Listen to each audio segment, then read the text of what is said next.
Colleagues, before we begin today, I'd like to pay tribute to Ann Widdecombe, who died in tragic, deeply troubling circumstances last week. Anne was a formidable politician, a prominent figure in public life. She was a Member of Parliament for Maidstone for 27 years, holding a number of ministerial posts in the 90s. Anne was fierce and enjoyed robust political debate. Whether you agree with her or not, she was principled, spoke her mind and was true to her beliefs, which were informed by a Christian faith. Anne was a close friend to David Amis, who was murdered in 2021, and both were fellow animal lovers. In light of the ongoing police investigation, I would urge members to take care not to say anything in this House that might prejudice a future trial. I will set up more on that advice of the Home Secretary statement later. For now, we are thinking of Anne. But just say on a personal level, Casa Pizza in Lambeth, in Kennington, is where I spent a lot of time in the evening sharing a pizza with the one and only Ann Widdecombe. She was a friend in many ways. Politically, we may not agree, but she was, without doubt, a courageous, principled politician, and all of her flaws with family and her friends. Yeah. Order, order. We now come to question Secretary of State for Home Department, Lorraine Beavers. Thank you, Mr. Speaker. Kiana Dawes was pushed into taking her own life. Oh, sorry, question one. Minister. Can I associate myself and my colleagues with your remarks about Ann Widdecombe, Mr. Speaker? Anne was a minister when I was doing my politics A-level, and she has been a firm part of our political life for the last 3 decades. May she rest in peace. With permission, Mr. Speaker, I will answer questions 1 and 2 together. We are rolling out domestic abuse protection orders across England and Wales and have trebled the number of forces with domestic abuse specialists in control rooms under Raneem's law. We have established the National Centre for Violence Against Women and Girls and Public Protection to transform the response to VAUG. Thank you, Mr. Speaker. Kiana Dawes was pushed into taking her own life by her abusive partner. Before she died, she said that he had killed her. With domestic abuse-related suicides on the rise and women in abusive relationships being more likely to take their own lives than being killed by their abuser, will the Minister commit to the Home Office working with victims and campaigners to ensure that the law fully reflects the role that domestic abuse plays in the death of such people like Kiana? Minister. Can I thank my honourable friend for raising such an important issue? And the answer, of course, is yes. We are funding research with all police forces to better capture information and inform our response. The Law Commission is reviewing homicide law, including the use of manslaughter offences where abuse may have driven someone to suicide. I know that the former Minister, the member for Birmingham Yardley, was working hard on this, and I know that the new Minister will be too. Jonathan Day. Thank you very much, Mr. Speaker. 1 in 5 people experience domestic violence in their lifetimes, and this equates to around 1 in 4 women and 1 in 6 or 7 men. But it is thought that only 20% of this is reported, and it is also thought that the significant underreporting in terms of the domestic violence experienced by men due to social stigma. So what steps is the department taking to understand the scale of this problem and to drive action? My honourable friend's right to raise this issue. Too many victims, including men, do not feel able to report domestic abuse, and we must change that. We recognise that there are additional barriers that male victims face, and that has been set out in a dedicated explanatory note alongside the VAUG strategy, and the Home Office funds the Men's Advice Line to help male victims access support. Thank you, Mr. Speaker. Intimate image abuse is increasingly being used to threaten, control and exploit women and girls after relationships break down. Yet police have no power to require the deletion of those images if they were obtained consensually. What steps is the Minister taking to close that gap and better protect victims? The Honourable Lady is right to raise that, and we are working hard on that. As she knows, there is a huge amount of work going on in terms of the law that has just been passed, the Police and Crime Act, and the Violence Against Women and Girls strategy. Of course, we will continue to do everything we can. John Mill. Thank you, Mr. Speaker. One of my Horsham constituents, a victim of abuse, has seen her abuser let off with a suspended sentence after the case took too long to go to trial. She now has to live with a debilitating illness caused by her abuse, while her abuser gets to carry on with his life.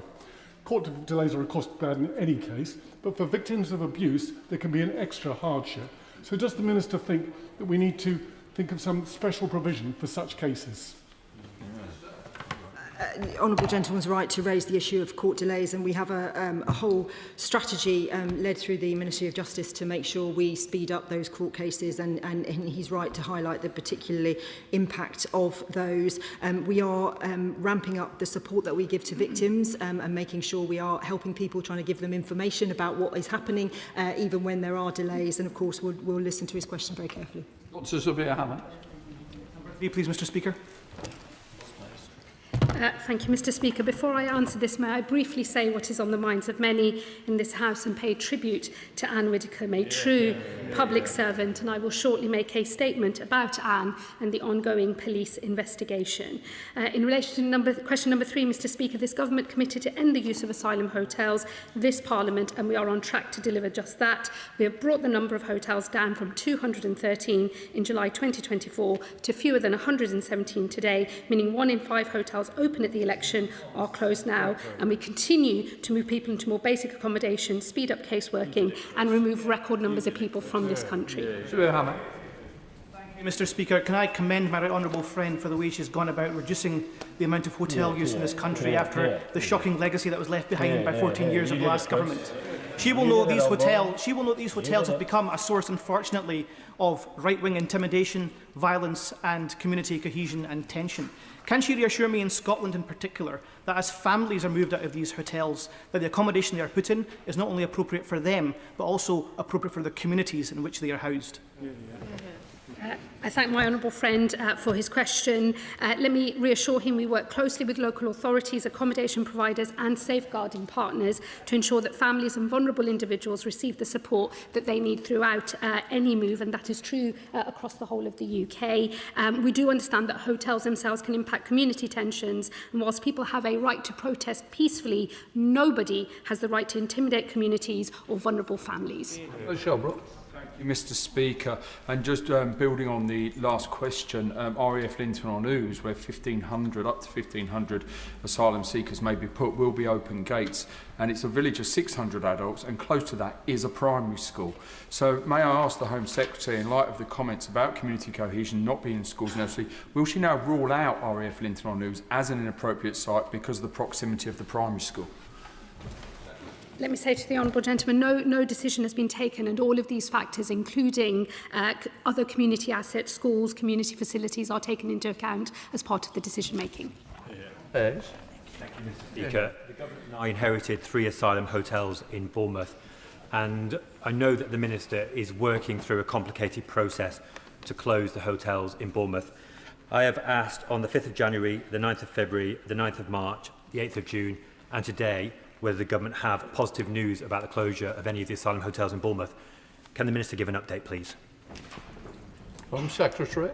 Let me thank my honourable friend for the tremendous campaigning that he has done in this House on behalf of his constituents, and let me say to him there may be further good news to come, but this government has a commitment to get out of all asylum hotels by the end of the Parliament, and we are on track to do that. Sir Julian Lewis. Thank you, Mr. Speaker, and can I thank the Home Secretary for what she said about Anne, whom I first met over 50 years ago, and she was as formidable as an undergraduate as she later became in later life as a mature politician. I believe that nobody other than the present Home Secretary on the Labour benches could do more to tackle the asylum problem than she is doing. But having said that, this strategy of moving people out of hotels and into camps or dispersing them can only ever work if other people are not coming in constantly to replace them. So what plans does she have for truly deterring people so that they know that if they embark on a small boat, they will physically not be allowed to melt into British society in the future. Well, I thank the Honourable Gentleman for his question. He's right that in order to deal with this problem effectively, we do also need to reduce the inflow of people coming across the Channel. He will know we're debating a bill later today with measures designed to do just that, as well as the wider policy changes that I have announced since I have been Home Secretary, designed to change the calculation of those who are in the north of France looking to get on a boat to come to this country that way. I think he is signalling, of course, the Conservative Party's previous policy of the Rwanda scheme, which he will know we disagree with that as a deterrent, but we are working on all and every other measure in order to deter those people from making those journeys in the first place. Spokesperson Max Wilkinson. Thank you, Mr. Speaker. The NAO reported last year that the cost of asylum accommodation contracts had more than tripled from under 5 billion to more than 15 billion. Clearly, they're bad value for money, they're bad for communities, and they're bad for the asylum seekers themselves. The member for Makerfield has stated his ambition to activate the break clause in these contracts. Given that he is set to become Prime Minister next week, is the Home Secretary planning to rip up the agreements? Well, those are contracts that we inherited, and they will be retendered under this government to ensure that we drive value for money across those contracts. He will know, of course, the cost of asylum accommodation has come down, asylum accommodation and support has come down by over £1 billion since this government came to office, and we will continue to make progress on that. James McCleary. Question number 4, Mr. Speaker. Home Secretary. Thank you, Mr. Speaker. We have made the landmark commitment to halve the levels of violence against women and girls in a decade, and already we are taking action. We will prevent children from taking, sharing and viewing nude imagery on their smartphones and tablets. We have invested £53 million to tackle the highest harm perpetrators, and we've protected over 1,000 victims through domestic abuse and protection orders. Our ambition is clear, and there is much more work to be done. James McCleary. Speaker, Sussex is in the grip of a crisis of violence against women and girls. In the county, only 3% of reported rape cases ever make it to trial. And for the few that ever get their day in court after distressing delays, just 53% see a conviction, which is 10% below the national average. It's therefore no surprise that so many women in the county have so little faith their abusers will ever see justice. Operation Soteria was launched in 2021 to overhaul how rape and other serious sexual offences are investigated and prosecuted, yet there appears to be little progress in Sussex. So can the Secretary of State update the House on the progress of Operation Soteria and set out what action she is taking to improve the investigation and prosecution of rape cases in Sussex? Thank you. Well, let me say firstly to the Honourable Gentleman that I do recognise that rape and sexual offences can have a devastating impact on victims, as can the process leading up to an investigation and hopefully a charge, and those rates are far too low. I'm happy to arrange a meeting for him with the Policing Minister to talk about the specific issues in Sussex, but all forces are implementing Operation Soteria, which is designed to support officers and prosecutors build the strongest case through tools, training and guidance. And I have, of course, also asked all forces across the whole of the country to implement specialist rape and sexual offences teams by the end of this Parliament. Thank you, Mr. Speaker. I've had a number of cases in my constituency where male perpetrators of domestic abuse use their partner's immigration status as a tool to control and abuse them. So women feel unable to report crimes of any kind because they're worried about their own immigration status. So could the Minister, the Home Secretary, outline what the Home Office are doing to protect women from this form of abuse? Yeah. Well, let me say to my honourable friend that no woman should be afraid of coming forward to report domestic abuse, regardless of either immigration status or indeed any other status in this country. And let me make very clear that they should do so unafraid as to the impact that that might have on their immigration status. We will support all victims of violence against women and girls, regardless of their status in this country. Sure, Select Committee, Dame Karen Bradley. Thank you very much, Mr. Speaker. And can I associate myself with your and the Home Secretary's comments about Ann Widdecombe? She was a formidable human being and somebody that we all are thinking about very much at this time. Now, this week, in light of that news, the safety of politicians is something that we should all consider. And the Home Secretary may be aware of the situation of District Councillor in Staffordshire Moorland, Councillor Jill Salt, who has been the victim of sexualised AI images. Now, I don't agree with Councillor Salt on many things, but on this I stand in total solidarity with her. So will she join me in condemning the comments of Reform Councillor Dave Poole, who said that Councillor Salt needed to grow bigger balls in order to do the job?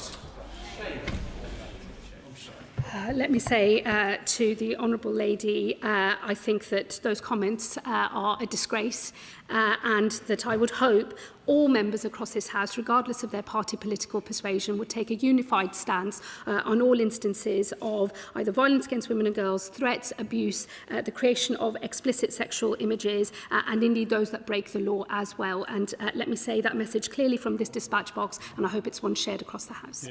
Christopher Vince. Thank you, Mr. Speaker. A report by the National Audit Office in January 2025 said that there was a lack of buy-in by other departments when it came to previous violence against women and girls strategy. We know that if we're going to tackle violence against women in my constituency of Harlow, but across the UK, we need to ensure that this is a cross-party work and that departments don't work in silos. So what is the Home Secretary doing to ensure that that is the case?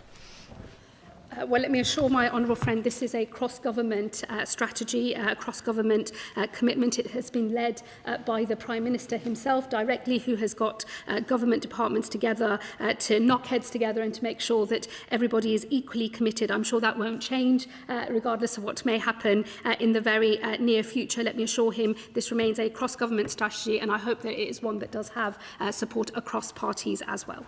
Shadow Minister Katie Lamb. Thank you, Mr. Speaker. And I would like, if I may, just to echo your tribute to a predecessor of mine, Ann Widdecombe. She was an exceptionally effective Member of Parliament, has been a really tough act to follow and is very fondly remembered in the Weald. On behalf of those of my constituents she served for decades, a role she fulfilled with outstanding dedication, I'd just like to say thank you. Last week, I met a group of victims and survivors of the most appalling sexual violence, like Angela. It's not her real name, but Angela was first raped by her stepfather at the age of 8. He then sold her to men for sex to pay off his gambling debts. He was sentenced to just 10 years in prison and now, having served only 6, is being let out early by the government. My question to the Home Secretary is one that those women were asking. Why did they endure the years of pain and danger it took to have their abusers put in prison, only for this government to let them out again after such a short time? Well, let me say to the Honourable Lady, of course I recognise the strength, feeling and the experiences of all of these victims and survivors of the most appalling abuse. And I'm pleased that in this case that justice was sought through the criminal justice system. Too often many victims don't come forward at all. She will know that what the Justice Department are focusing on is to make sure that we do not run out of prison places in this country.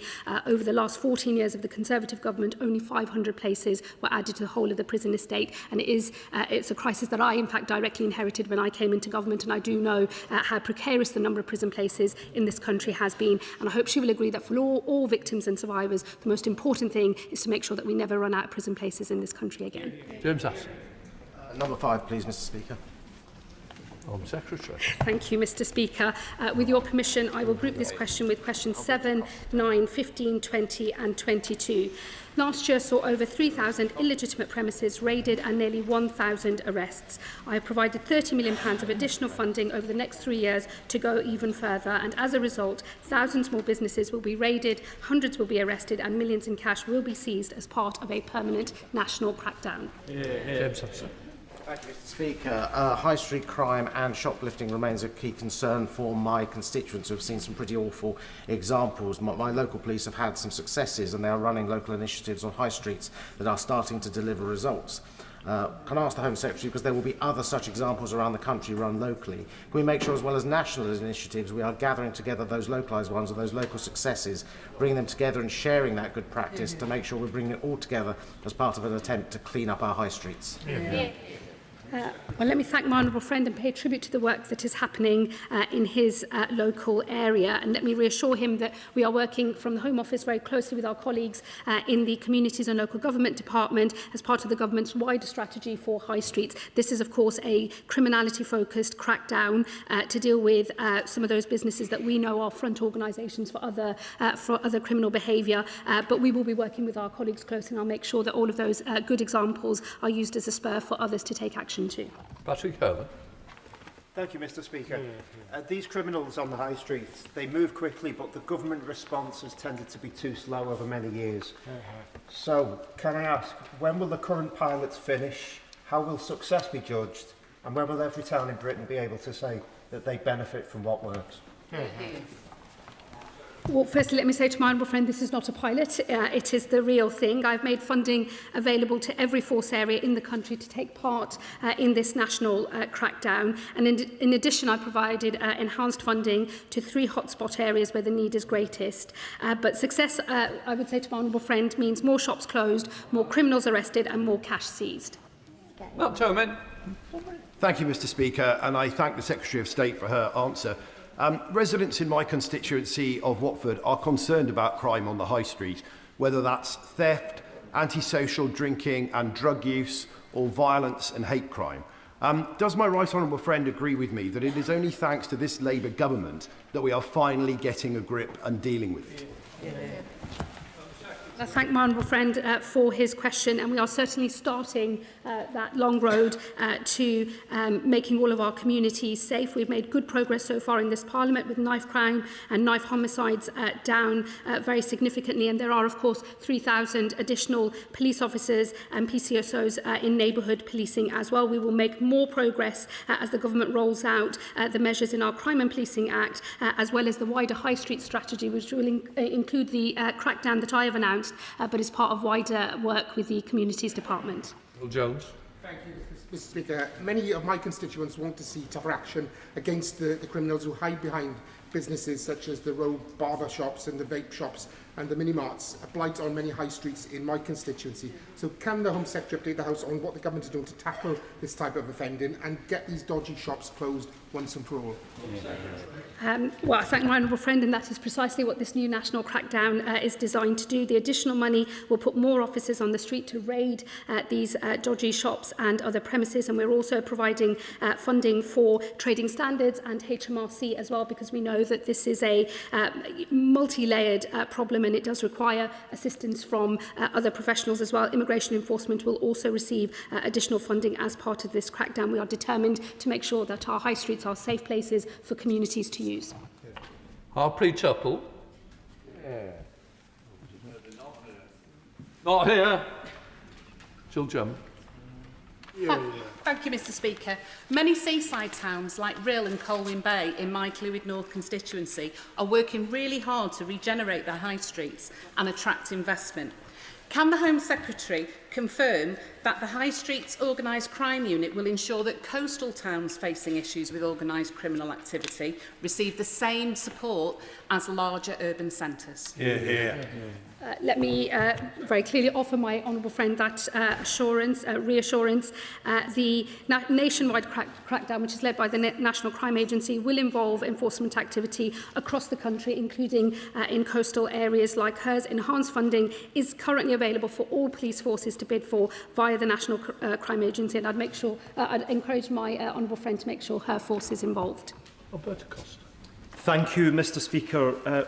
Why was the effectiveness of the High Streets Organised Crime Unit completely lacking when 2 weeks ago BBC journalist Sue Mitchell and her excellent team exposed the case of Mr Twana Jamal working in such a high street business right next door to my constituency office? And why has the Home Secretary and none of her ministers had the courtesy to respond to my correspondence asking for an urgent meeting on this nationally significant case involving a convicted human trafficker? Well, let me say to the honourable gentleman, I'm not aware of his correspondence, but I will chase that up when I get back to the department later this afternoon and ensure he receives an appropriate response. He will know, of course, that there is a live investigation at the moment, so I can't comment on any of the details of that, and certainly not the operational details of that, but I will make sure that he is updated in an appropriate way, given he's a local Member of Parliament. Lee Dillon. Thank you, Mr. Speaker. High streets are already under pressure, as I've seen with our local fight to keep the Thatcham and Hungerford post office open, and retail crime and antisocial behaviour make that pressure worse. So can the Minister expand on how the High Streets Organised Crime Unit remit will extend to smaller market towns like Hungerford, Thatcham and Newbury, and villages like Lambourne? Well, let me assure the honourable gentleman it is a national crackdown. It is led by the National Crime Agency, and I have provided funding for all forces, regardless of the type of area that they represent, to be able to bid in order to get the enhanced activity in their areas. And I would encourage him to talk to his force about what they are doing to make sure that they get their share of that money. Sir Ashley Fox. Mr. Speaker, Bridgewater High Street has many excellent independent businesses like Styles Menswear, Soda and Rye, and Elise and Louis. But there are also too many dodgy Turkish barbers and criminal enterprise selling illegal cigarettes. So will the Home Secretary outline what additional she will give Avon and Somerset Constabulary to get rid of this menace on our high streets? Well, let me say to the honourable gentleman, I recognise the strength of feeling across the House, and I feel it myself as a constituency member of Parliament when we see these premises open up and everyone in the local community knows that they're dodgy and that they're involved in all sorts of other criminality and are front businesses, and that is why I've announced this crackdown. It will apply across the country. The National Crime Agency will take the lead on that, and I would encourage his force also to think about how they might benefit from the funding that has been made available. Thank you, Mr. Speaker. The High Street Organised Crime Unit is a welcome step to take illegal vapes off our high street, but organised crime gangs are then moving with impunity online, where enforcement is a lot less rigid. So what is her department doing for stopping that it is such an easy thing to move from illegal trading on our high street to illegal trading online? Well, let me say to her firstly, I think she raises an important point about illegality online, and of course the government the Home Office has an interest in that, but also other government departments, and we will continue to work with partners across government to make sure we're doing everything we can to clamp down on the platforms that enable illegality. But she will recognise that the physical presence of these many thousands of businesses across our country in our high streets has had a very damaging impact on local communities, and I think in that context it is right that this Home Office and this government is focused very specifically on the physical locations of these businesses to make sure that we are driving out the criminality and the antisocial behaviour that has left too many of our high streets no-go areas for local communities. Because Shadow Minister. Thank you, Mr. Speaker. Dodgy vape shops are a scourge on our high streets, but even more horrifying are some of the people who run them. Tuana Jamal, convicted in France and described as the godfather of people trafficking, has reportedly been found in Leicestershire running 2 vape shops. Does the Minister agree that this demonstrates the need for stronger powers to tackle rogue vape shops and organised crime? And if so, why has the government cut funding to regional organised crime units and opposed stronger closure powers for the police and local councils?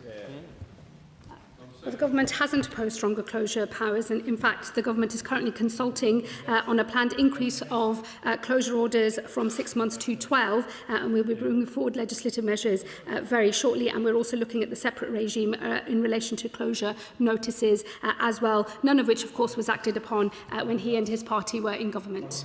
Bailey. With your permission, Mr. Speaker, I will group this response with question 16.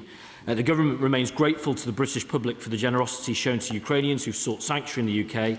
The Ukrainian scheme provides a substantial offer of support and demonstrates our commitment to the Ukrainian people. Government has been clear from the outset that this offer of sanctuary is temporary. That position has not changed. We continue to consider future arrangements for Ukrainians in the UK and will provide an update on longer-term arrangements in due course. Haley.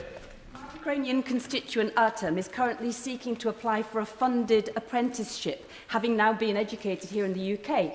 Despite his excellent credentials, he's being turned down for every single apprenticeship because his permission to remain expires in May 27, despite the fact that under the current Ukrainian resettlement scheme, he will be able to immediately apply for a 24-month extension. So does the Minister agree with me that this is both deeply unfair and a waste of talent and opportunity for young Ukrainian refugees who are seeking to rebuild their lives and contribute to our society? I am sad to hear of that case. Of course, the Honourable Lady does partially answer the question for me in the sense that what we have done in government is made sure that the extension period that Artem will be eligible for is a 24-month one to give greater certainty, yes, to individuals about their future, but employers and course leaders too to take a longer view in light of those opportunities available to Ukrainians in the UK. When did Jim? Thank you very much, Mr. Speaker. I echo the comments of my honourable friend. Can I take this from the other side, that this lack of certainty is actually challenging for those Ukrainians who are looking to return to Ukraine? My team are currently dealing with a situation where a family who are looking to go back to Ukraine are not being allowed to access the savings from their bank. Can we get some support and guidance to help people who are thinking about going back to be able to do so? Well, of course, when people do wish to move back, we would want to support that in any which way we can. I have to say the savings point is a new one to me, so if the Honourable Lady was to write, I'm sure we'd help in whatever way we can. Mr Murray. Thank you, Mr Speaker, and I draw your attention to my declaration of interest. There is some scepticism among the public about refugees, but despite the fact that twice as many people came to this country from Ukraine as crossed in small boats, there has been no public outcry, there is no public unrest.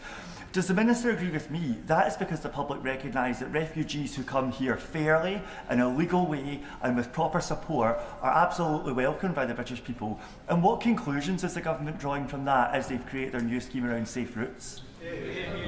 The Honourable Member raises a very, very important issue here.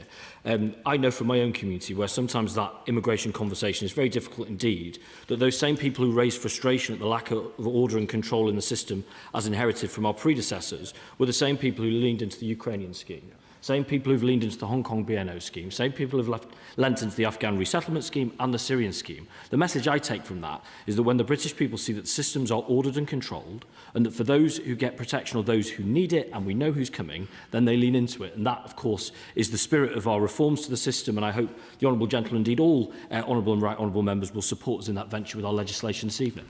Lead picture. Mr Speaker, question number 8. Minister. The figure in the question represents the maximum number of animals expected to be used under licences granted in early 2026 for up to 5 years for the purpose of benefiting humans, animals or the environment. Animal use may only be authorised where no suitable alternative exists. The Government remains committed to accelerating the replacement of animals in science wherever possible. Lead picture. Thank you, Mr Speaker. The statistics published just last week showed that 2.54 million scientific procedures involving animals were carried out in Great Britain in 2025. This represents a decrease of just 4% compared to those in 2024, but a 9% increase in experiments on dogs and a 13% increase on those using monkeys. Does the Minister agree that greater urgency is needed to accelerate the phase-out of animal testing, and will she consider the merits of a clear long-term plan such as that set out in Herbie's law? Yes, I do agree that greater urgency is needed to accelerate the phase-out of animal testing, and I welcome, to that point, the Government's strategy, which was published and backed by £75 million to do just that. DCIT has committed to publishing clear timelines for specific actions, and I very much look forward to seeing them. Edward Murray. 10, please, Mr Speaker. Can I just take this opportunity, Mr Speaker, to pay tribute to PC Jess Turnbull, a PC who died in the line of duty just aged 18, and I attended her funeral along with other colleagues on Friday. It is a reminder, if any were needed, of the price that we ask of our police officers. This Government is providing an extra £2.4 million to defend the package of deliver the package of wellbeing measures set out in the Police Reform White Paper. This includes enhanced trauma support, improved occupational health provision and stronger leadership on wellbeing. Working with police partners, we will ensure officers and staff can access timely, effective support that is vital for our police workforce. Thank you, Mr Speaker. A police officer and constituent reported a senior colleague for sexual assault. Separately, she was domestically abused and raped by a partner. Her domestic abuser was arrested with bail conditions preventing contact, but in her trauma-induced state, she continued to instigate contact and was subjected to a police misconduct proceeding. Despite experiencing severe trauma, including a suicide attempt, evidence about her mental health and welfare was not considered. She will never be a police officer again. So what steps will the Minister take to ensure police forces adopt genuinely trauma-informed misconduct processes for officers who are victims of sexual assault, rape and domestic abuse? Can I just say how sorry I am to hear about the situation of his constituent, and of course would be very happy to talk in more detail about that case so that we can learn the lessons. We are looking at what happens during misconduct cases and what happens in terms of the support that is given to officers. There is also a particular issue around domestic abuse that is suffered by police officers, where we are trying to ensure, working with women's organisations and others, that we get this right. Thank you, Mr. Speaker, and I thank the Police Minister for her answer to my written question confirming that the Home Office does not collect data on PTSD in police officers. I wonder if she agrees with me that either the Home Office or police forces do need to have this data so we can understand the scale of the problem and support our officers accordingly. I agree that we need to be doing all that we can to record data. We're looking at data on suicide, for example, as my honourable friend knows, and making sure we have the right information there. We are expanding our psychological risk assessments from 50,000 to 150,000, and that will hopefully also give us more information that we can use. But I stand with him in wanting to support our officers in any way we can. Number 11, please, Mr. Speaker. Minister. Thank you, Mr. Speaker. This government recognises the importance of a prompt announcement on visa numbers to enable the agricultural industry to plan and prepare. The UK government is committed to supporting the UK horticulture sector, but it is also important that the sector reduces its ongoing reliance on significant numbers of seasonal workers from overseas. We're engaging closely with the sector and other stakeholders and will announce the number of seasonal worker visas available for 2027 shortly, in line with usual practice. Thank you, Mr. Speaker. I'm currently taking part in the excellent NFU Food and Farming Fellowship. In a recent visit to a vegetable farm, they told me that the numbers are announced far too late in the farming cycle for them to be able to plan in advance. Now, if we are to have domestic agriculture, we are going to need some seasonal workers. So will the government please look at working with the industry so that we can plan in advance and so that we can actually run our farms and agricultural sector properly? Absolutely. I thank the Honourable Member for his important question, and I will ensure that we work closely with DEFRA, we already are, and engaging with the sector to ensure that the announcement on numbers is timely, as it needs to be, so that they can plan their growers. Swallow. Number 12, please, Mr. Speaker. Minister. Thank you, Mr. Speaker. We assess that the route has been a success. Since it launched, more than 170,000 Hong Kongers have moved to the UK, and thousands have now been granted settlement under the route. The government remains steadfast in its support for the Hong Kong community in the UK and those who will arrive in future. Thank you, Mr. Speaker. The Hong Kong community in Bracknell Forest have welcomed the announcement of the continuation of a 5-year settlement route for B&O visa holders, as well as the expansion to adult children. But real concern remains around changes to language and income settlements, as well as concerns that Hong Kongers prosecuted by the Chinese state under the national security law are seeing delays to accessing ILR status. So could the Minister set out when clarity will be given to my constituents on these really important issues? Because it is right that we stand by the Hong Kong community, given our long and historic ties.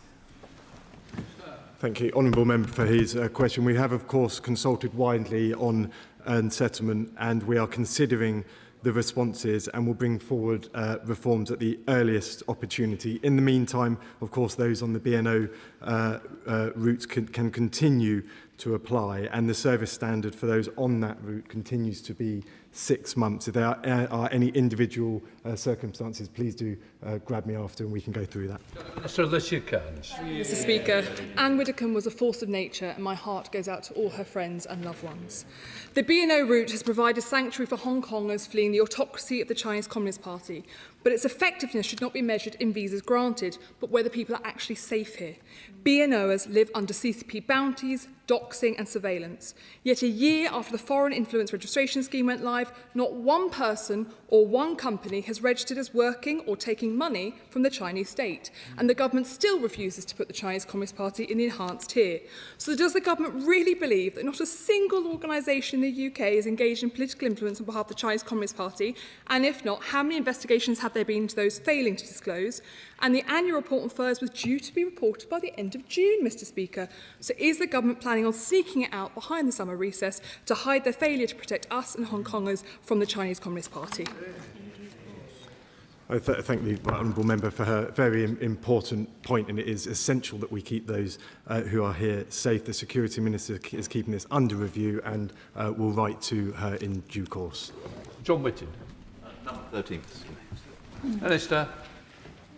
In England and Wales, there were 145,550 full-time equivalent police officers as of September 2025 and 146,868 police officers as of September 2024. This government is focused on putting officers where the public expects to see them, back on the front line, keeping our communities safe. We have already delivered more than 3,100 additional police officers and PCSOs into neighbourhood roles.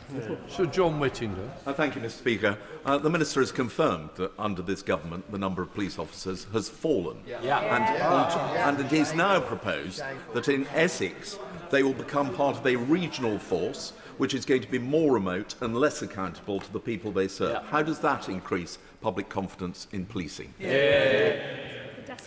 I can also say that this morning, as part of the measures to tackle anti-Semitism, we have announced funding for an additional 500 police officers in areas where we need them most, which will also, I'm sure, members across the House will welcome. The Right Honourable Gentleman asks about forces. As he will know, there is a review currently being undertaken by Lord Bernard Hogan-Howe, who is looking at both the local policing units and the force regional level units, as well as the National Police Service that we will be introducing. Thank you, Mr Speaker. I welcome the 48 new neighbourhood officers and PCSOs that have joined Cleveland Police in the last year, but I want to see an overhaul of the National Police funding formula to support the Cleveland area. The Policing Minister has committed to do this, but can she give us further clarity on the timelines for when we can see that formula changed and more officers back on our streets again? Can I thank my honourable friend for his question? He's absolutely right. The funding formula is completely outdated and was not updated by the previous government and is sort of almost decades old. And we are going to review it, and we are doing the work on that now as part of the reform programme. And we will, as soon as we have an announcement, we will bring it forward. Matt Vickers, Shadow Minister. Thank you, Mr Speaker. Under the last government, police numbers reached a record high. Labour promised to increase police numbers, but instead we've seen them fall. As the Minister was forced to confirm, down 1,318 in the last year. Is the Minister doing anything to protect the number of officers in response policing so that when people ring 999 in their hour of need, they're not left waiting? As the Shadow Minister knows, and as we replay every time in this place, the previous government cut the number of police by 20,000. They then recruited 20,000 and they put 12,000 of them behind desks, which is not where the public want them to be. We have put 1,300 officers back onto our streets. We will put 13,000 of them back on our streets by the end of this Parliament. And a statistic to end this question, under the last 2 years of the previous government, shop theft rose by 60%. It has just fallen by 1%. We are turning the tide on the terrible crime that the previous government oversaw. Thank you, Mr Speaker. Number one. Home Secretary. This weekend, an event in Suffolk was due to be attended by over 10,000 Muslims. Instead, it ended early because the police had become aware of a credible threat to the lives of those present. They acted with speed and skill, and I thank Suffolk Police, Counter-Terrorism Policing and the organisers for their swift and effective response. Thanks to their actions, those attending the UK Ijtima in Barham were kept safe. 12 individuals have now been arrested as part of an investigation led by Counter-Terrorism Police, which they describe as extreme right-wing terrorism related. This investigation is at an early stage and we must give them space to pursue their lines of inquiry, and I know the police will provide further updates. But let me say, we must all stand united against hatred. The actions of a minority are not who we really are as a country, and we should never be defined by those who plot violence against their fellow countrymen and women. Mr Speaker, given the reports in the press of yet another U-turn being forced on the government by the revolting backbenchers, does the Minister still believe that the qualifying period for indefinite leave to remain should be increased from 5 years to 10? Well, let me tell him it has been settled government policy since last summer, in fact, that the qualifying period will rise from 5 years to 10. The government is consulting on what transitional arrangements may be needed, and we will come forward with settled policy later this year. Speaker, during a coffee morning on the Sherborne estate in Crewe, I spoke with several residents who described persistent and distressing levels of antisocial behaviour in our community, including residents having eggs thrown at their properties. Can the Minister set out what steps are being taken to ensure that antisocial behaviour is dealt with robustly in places like the Sherborne estate? I understand my honourable friend went door to door talking to people about these issues, and I appreciate his efforts in doing that. Our Crime and Policing Act is delivering new and enhanced powers to tackle antisocial behaviour. Respect orders will bear down on relentless ASB offenders, and we have ensured that every police force in England and Wales had a dedicated ASB lead and a local action plan to crack down on these thugs. Home Secretary Shabana. Thank you, Mr Speaker. I join you in paying tribute to Ann Widdecombe. She was a formidable campaigner who served with huge integrity. She will be missed. And I know the whole House supports the police in delivering justice for Ann. Reports today suggest the Home Secretary and the new Prime Minister plan to capitulate to some of their open border MPs on the government's own ILR plans. Previously, the Home Secretary was clear. The changes will apply to those in the country already. Can she now repeat that pledge? Or is the Prime Minister doing his first U-turn before he's even entered Downing Street? Is rather desperate, Mr Speaker, there from the Shadow Home Secretary. He knows that the position is exactly as was set out in the consultation which was published by this government, where we have consulted on transitional arrangements for those who are already in country. It is settled policy that the qualifying period will rise from 5 years to 10. It is the implementation of that that is being consulted upon, and we will have settled policy later this year. Well, It's not as quite as clear as she was previously. Mr Speaker, vile rapist Shabir Ahmed must be deported back to Pakistan along with all eligible rape gang perpetrators. Separately, survivors like Fiona Goddard have said they are terrified at the prospect of rape gang perpetrators being released early from prison in the coming weeks. So will the first Home Secretary firstly bring forward emergency legislation to ensure Ahmed can be deported? And secondly, will she urgently make the changes needed to ensure that no rapists will ever be eligible under the government's expanded early release scheme? Well, let me say to the Shadow Home Secretary, firstly, he knows that the issues in relation to Shabir Ahmed and his deportation from this country are exactly the same as his government faced when they were in power. There is both a legal challenge as well as a practical one. I will be dealing with the legal issues later today, Mr Speaker, when we have our debate on the immigration bill, and the government's work on the practical hurdles to deportation continues between myself and the Foreign Secretary and others in government as well. And let me just say to him on releases from prisons, it is his government that allowed the situation in our prisons to get to a dangerous level. We all but ran out of prison places under his government, and under this government we will never run out of prison places again.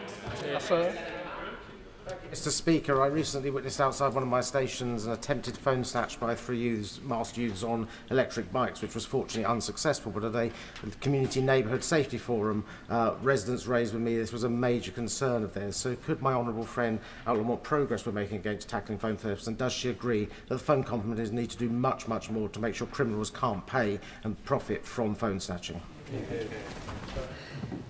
He's absolutely right, and Op Reckoning is delivering the Met's largest ever enforcement response to phone theft. And in the 12 months to May, phone theft in London fell by 18% on the previous year, and it was pretty much halved in the West End, where we see most of that occur. He's right that phone companies need to do more, and if phone theft doesn't continue to fall, we will take further action. Liberal Democrat spokesperson. Thank you, Mr Speaker. The Culture Secretary has quit X and removed her department from the platform, citing its descent into misinformation and abuse. Does the Home Secretary agree with her decision? What is the Home Office doing about the abuse and misinformation on X? And will the Home Office be leaving too? I think everyone in this place is concerned at the rise of hatred and division online, not just on X, but on other platforms. And we are looking as a government, of course, led by DCIT and other colleagues, on how we crack down on that, and also how we create a society in which we try to unite people and not divide them. And members in this place have a strong role to play in that. Davies. Thank you, Mr. Speaker. Pennine Domestic Abuse Partnership is a strong example of non-judgmental, trauma-informed support for victims of domestic abuse. For many women, they are the first point of contact. However, for others, the emergency services are the first to respond. So would the Minister clarify what steps can be taken to ensure that this non-judgmental, victim-centred approach is consistently reflected in the police's engagement with victims? My honourable friend is right. A non-judgmental, victim-led approach is exactly what we need, and that is what we are trying to drive through our response. We've established the National Centre for Violence Against Women and Girls to improve the police response to violence against women and girls, and the new trauma-informed first-line public protection programme is piloting in 5 forces this summer, which equips frontline officers with the skills to manage investigations and support victims. Dr. Luke Evans.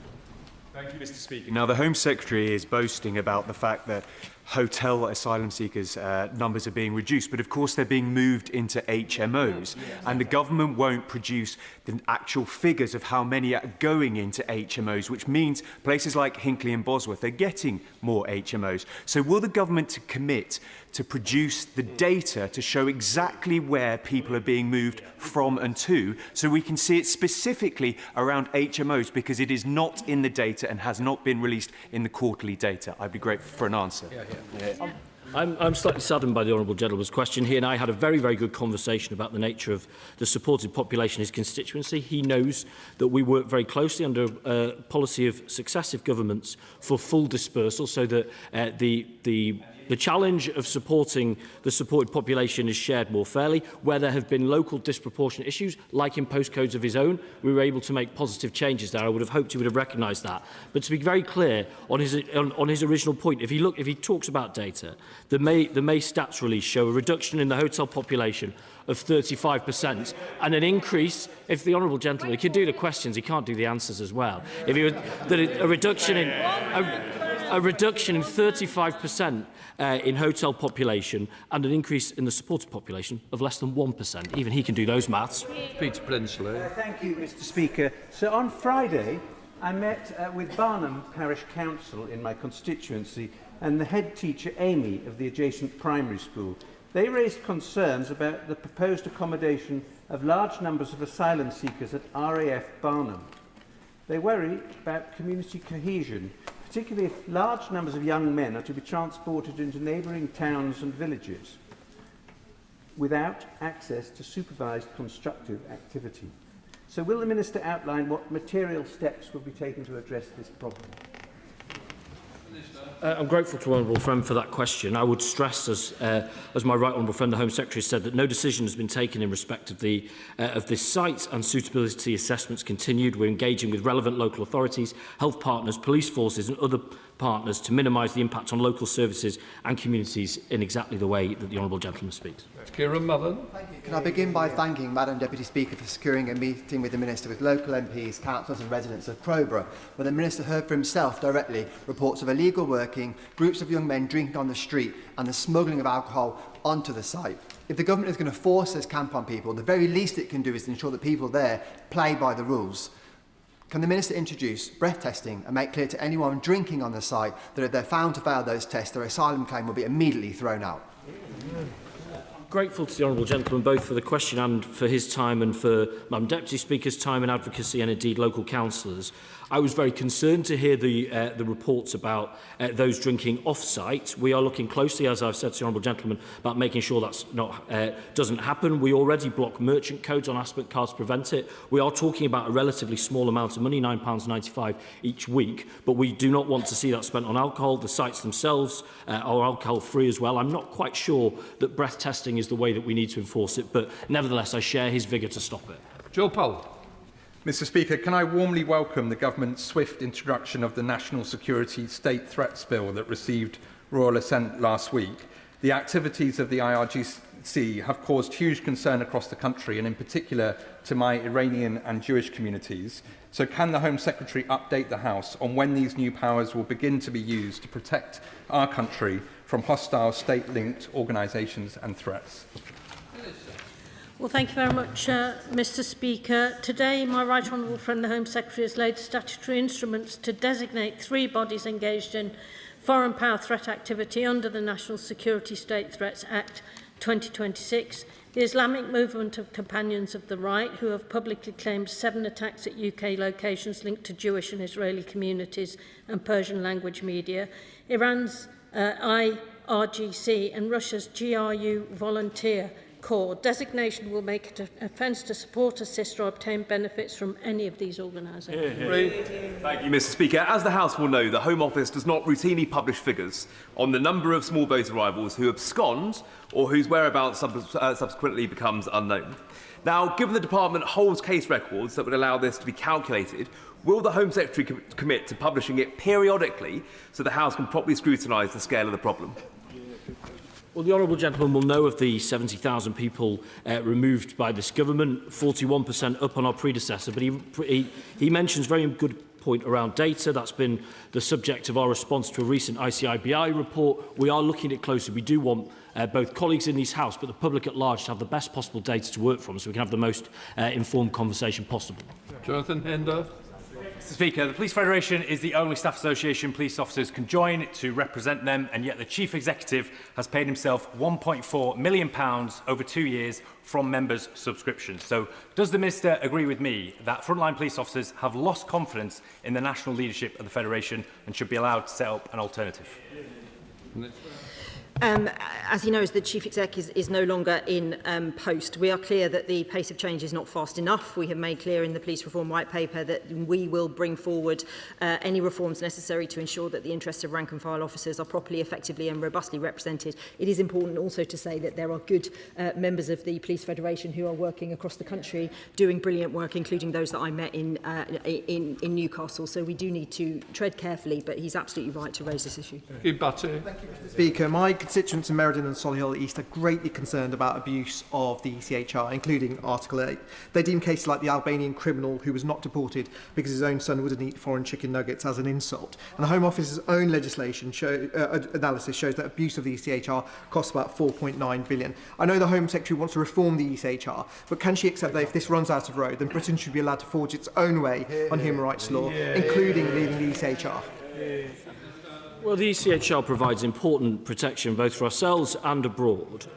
But we have been clear that we inherited a system without order and without control, and we're restoring that order and control to the system. Part of that is reform of Article 8 of the ECHR, exactly as the Honourable Gentleman says. And if he does have the vigour to support such action, he won't have to wait long. In fact, 10 o'clock tonight, he'll have the chance to show it. Owen Perkins. Thank you very much, Mr Speaker. Migrants who come in to work in our National Health Service and in other crucial aspects of our employment sector are tremendously welcome and should be encouraged. But I have seen cases in Chesterfield that have been surprising in terms of the number of familial applications that have accompanied the arrival of a single worker. And I just wonder whether the Secretary of State can tell us from her perspective whether she thinks that the family visa regime is working as it was intended, and whether it is an area that's right for reform. I mean, I do agree with the Honourable Gentleman. He will know that we suspended family reunion, but with family roots more generally, we believe, as we set out in our white paper over a year ago, that reform is overdue of that system. We'll be introducing a new family policy that creates a fairer and more consistent framework. Chris Codland. Thank you, Mr Speaker. 3 years ago, my 22-year-old constituent, Hannah Byrne, whose family is here, died on the first night of her holiday in Corfu. 2 British women left the scene without ever being interviewed by police. We know the Greek authorities have submitted 2 requests to the Home Office for mutual legal assistance, but the family know little else. Will the Minister meet with me and the family to help them get the closure and answers that they so desperately need? Thank you, Mr Speaker. Firstly, I'd like to extend my sincere condolences to the family following the tragic death of Hannah. But you'll appreciate that in line with legal confidentiality obligations, I can neither confirm nor deny whether a request for mutual legal assistance has been made or received. And it would be inappropriate for me to comment on an investigation in another jurisdiction. I am happy to meet the honourable gentleman if that's what he wishes. David Smith. Mr Speaker, 2 months ago, my constituent and farmer Ian McKee was subjected to a burglary in which his workshop was broken into and a quad bike was stolen. According to Mr McKee, this is a crime that is happening more frequently, more boldly in North Northumberland. So what reassurances can the Minister give me about rural crime and the seriousness with which the Government is taking it? Can I say how sorry I am to see his constituent being a victim of crime in this way? Of course, we are funding the Rural Crime Unit and we are putting neighbourhood police back into every neighbourhood. That includes our rural areas where every single person, wherever they live, will have a named contactable officer that they can get in touch with. We're also, doing what we can in terms of legislation to stop this kind of crime, but I'm happy to speak to him again about it. Pete Wishart. Speaker, there was some truly shocking and appalling scenes in Glasgow last week, fuelled by misinformation about the accommodation of asylum seekers. People were harassed in their own homes and roads were blocked. When will they finally take on the spread of misinformation? And will they finally recognise the real threat posed by the right wing who are ready to take advantage and exploit these situations? I mean, we recognise that threat. We monitor hundreds of protests a year. In a democracy, people have to be able to make their case, but that should never tip into harassment, abuse, or the type of disruption that the honourable gentleman talks about. Our job is firstly to fix the system, and I hope he will support us tonight in this venture, but we are very clear we will not accept harassment, intimidation, or any other type of prejudice. Bruce Webb. Thank you, Mr Speaker. Over the last 2 years, I've led the charge to ask for our Asylum Hotel to be closed. Last week, the final family and individuals left the hotel. Thousands have joined me in calling on Britannia to finally refurbish the Metropole Hotel, which is a massive eyesore on our Golden Mile. So will the Minister join me and thousands of residents in Blackpool calling on Britannia to put the hand in the pocket and finally restore this golden crown jewel on our seafront? Well, Mr Speaker, like many honourable and right honourable members, I've got very, very fond memories, childhood and adulthood, of Blackpool. And I'm glad to see the Metropole being back on the journey to its proper purpose, because I know that it's a crucial part of the Golden Mile. I'm not sure it's within my ministerial remit to direct refurbishments of hotels. Nevertheless, I want it to be the best possible asset for his community, and I've offered to come with him to help promote the local economy in order to ensure that it is. I thank the Home Secretary and welcome the Government's decision to move to prescribe the IRGC. Many of us campaigned for this and in fact were sanctioned by Iran for doing so. Far too many of our previous Prime Ministers and Foreign Secretaries bought the fallacious argument that this was going to prevent diplomatic relations with Iran.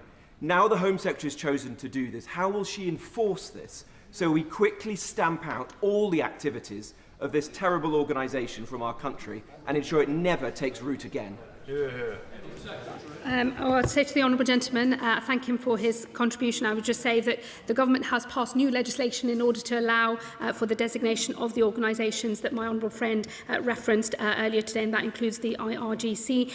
The designation tool means that they are now brought within the context of the National Security Act, and I do expect that when our laws are broken, prosecutions will follow. He knows that we've had some success with National Security Act investigations. I expect that to continue. Thank you, Mr. Speaker. The scampi catching sector in Northern Ireland is currently reliant on foreign seasonal workers. In order to stay afloat, the sector needs around 66 visas, valid for just 7 months of the year. Will the Minister consider extending the seasonal worker visa route to the nephrops industry, giving the catching sector the certainty it needs and protecting processing jobs at Whitby Seafoods in my constituency?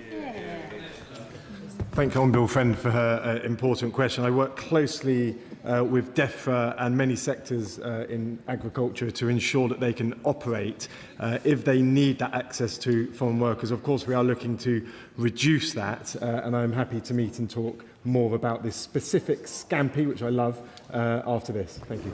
John.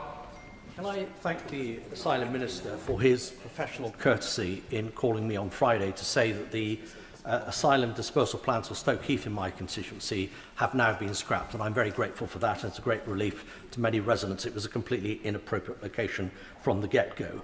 But can I ask him to put on the record whether the government has any plans to put asylum seekers into Clive Barracks at Turnhill in Shropshire, currently home to the Royal Irish Regiment?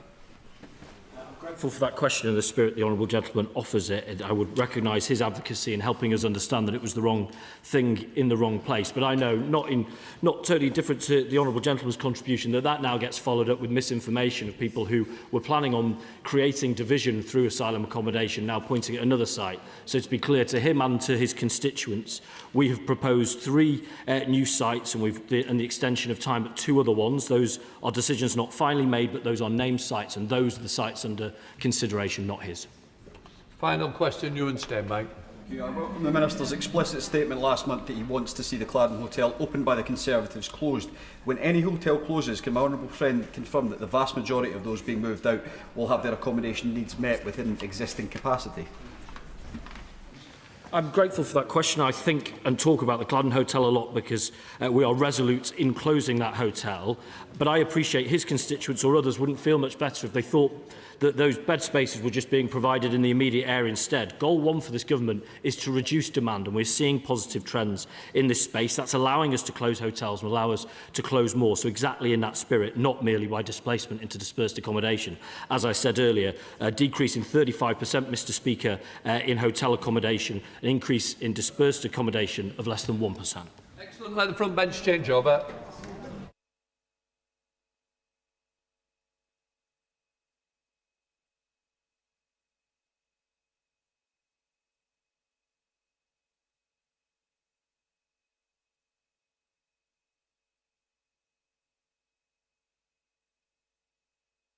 Question, Sir James Cleverly. Thank you, Mr Speaker. To ask the Secretary of State for Housing, Communities and Local Government if he will make a statement about local government reorganisation. Thank you, Mr Speaker. And I'd like to thank the right honourable gentleman for his question. Nearly 21 million people in our country are served by complex 2-tier structures that divide responsibilities, slow down decisions, duplicate costs and blur accountability. Sure. The government's aim on local government reorganisation is clearer structures, stronger councils, quicker decisions, more homes and better services. We have set out the timetable. We are on track, and this includes making announcements on the remaining areas this week. My officials have written to councils to confirm the announcement will take place this week, and I am pleased at the progress made so far, with unitary councils for 5 areas announced and elections held in Surrey. Structural changes orders are being brought forward as planned, and we are on track for new councils to go live in April 2028. £63 million worth of funding is available to support transition costs, which we are paying directly to councils. Each new council will receive at least £900,000. This is the first time funding has been made available by central government for this purpose, because we need to get these reforms right. Local government reorganisation offers an opportunity for our communities to give local leaders the funding, powers and capacity to grow economies, build the homes their communities need, create better public services, improving the lives of the people we serve. And I thank the right honourable gentleman for the opportunity to set that out. Sir James. Thank you, Mr Speaker. We've all watched this particular film before. The Secretary of State, who once again scurries away to avoid scrutiny, tried to cancel local elections. And he was caught putting his thumb on the scales and was forced into an embarrassing climb down that cost time, it cost money, and it undermined confidence in politics and local government. And he's setting about the biggest reorganisation of local government in more than half a century, and is doing so with no mandate for a change of this scale. And now ministers appear to be desperate to avoid scrutiny by announcing these decisions on the final day of sitting before the House rises for summer recess, a pattern that we have seen before. And the minister insists that these new shadow authorities, the elections for shadow authorities will take place next year.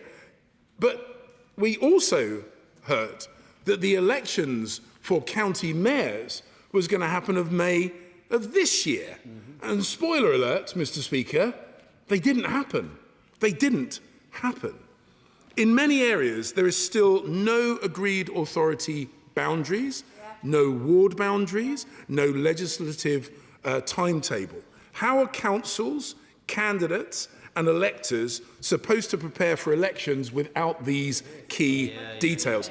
And, Mr. Speaker, why is it that Labour councillors are allowed to redraw the boundaries of the very authorities that they hope to represent before any independent review by the Local Government Boundary Commission? And if this process is not about narrow party political advantage, why were Labour MPs and councillors briefed before this House was? If the elections are to happen next year, the government must bring forward the necessary legislation before the House rises. And so I ask that the government breaks with tradition and is open and transparent, avoids diktat from the centre, or is it really the legacy of the Secretary of State to leave things in such a shambles?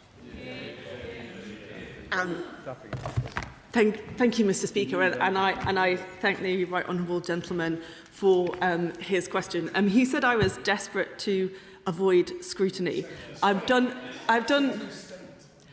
a minister too. I can answer. I'm sure the Secretary of State would agree with me that I have answered a number of Westminster Hall debates on this issue, and we've had debates upstairs on SIs too, and that's absolutely right. Members in this House will have an opportunity to question the government and put their views forward, and they have done already in Westminster Hall debates and on other occasions. And I don't know if the right honourable gentleman missed the point that I said that we are going to make announcements on the remaining areas this week. So I would simply ask him, well, the day will be decided by the usual channels, and I wouldn't deem to presume decisions taken by the usual channels and by the Speaker. But I would simply say to the right honourable gentleman, if he just has a little patience, then he can give me another go at this when I make the announcement very soon. And just tell the House there's no point taking everybody. It's going to be a short brief because we're going to do it all on Thursday when we'll have all the facts before us.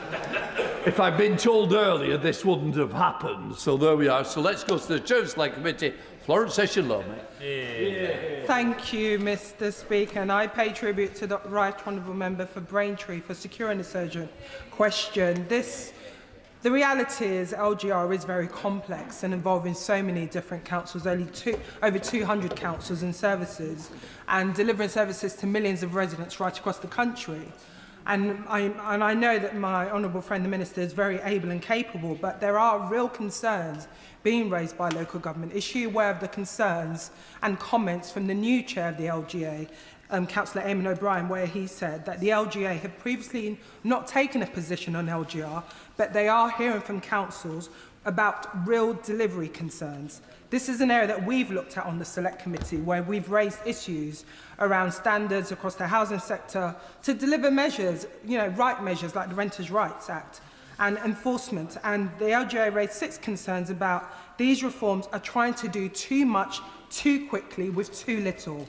And this poses a real challenge for the vital services that councils and residents need. So can the Minister ensure that the concerns of the LGA are being heard across government and that reorganisation will never take resources away from those critical frontline services, including adult social care, children's social care, that so many of our residents rely on? Thank you, Mr. Speaker, and I thank the Chair of the Select Committee for her very important contribution. I meet regularly with the leadership of the LGA for all the reasons that she mentions. These reforms matter so much because councils do very important things. And we've heard from both the Child Poverty Strategy and the Milburn Review the cost of fragmented services to some of the most vulnerable children and young people in this country. So getting this right really matters. As I've said, Mr. Speaker, we've allocated £63 million already to support councils, and I'll have more to say on that very shortly. Liberal Democrat spokesperson Zoe Frank. Thank you, Mr. Speaker. We Liberal Democrats support genuine devolution because decisions are better made closer to the communities they affect. Yet this Labour government's approach has been top-down, Whitehall diktat from the very start, with councils undermined, residents barely consulted and communities left in the dark about the future of local services, all while councils continue to face significant financial pressure. And I'm deeply concerned that with the member for Makerfield expected to saunter into number 10 within days, members of this House, councils and residents have no clarity about the approach to local government reorganisation that he will take, whether the parameters will change and whether future local elections will be cancelled yet again. So, can the Minister tell the House what discussions she has had with the member for Makerfield about his plans for reorganisation, and will she commit today that no further local elections will be cancelled? Thank you, Mr. Speaker. I think the Liberal Democrat spokesperson asked me what conversations I've had with the member for Makerfield. I mean, mainly about Everton and Liverpool FC, I'm afraid, Mr. Speaker. Resign. Yeah, indeed.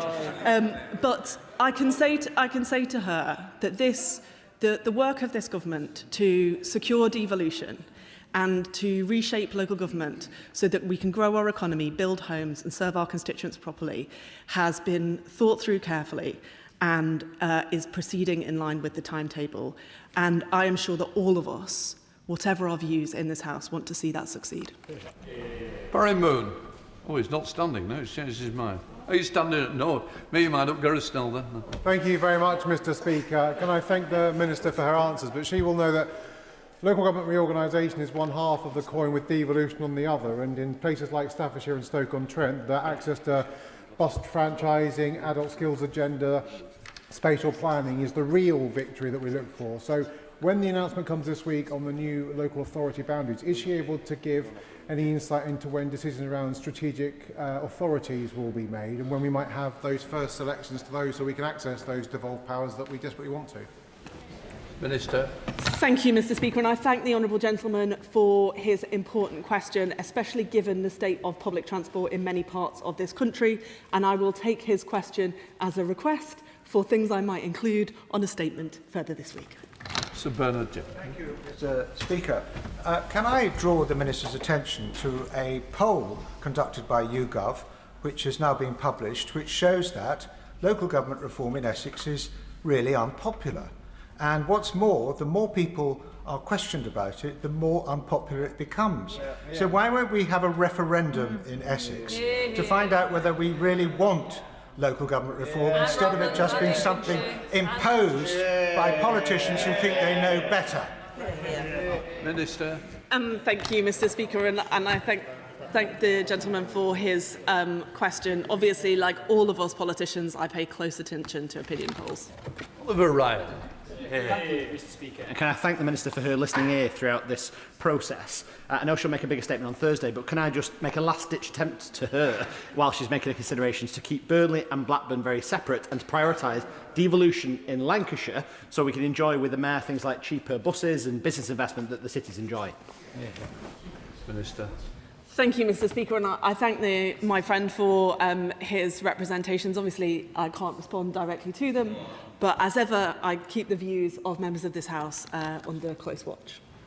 Dame Karen Bradley. Thank you very much, Mr. Speaker.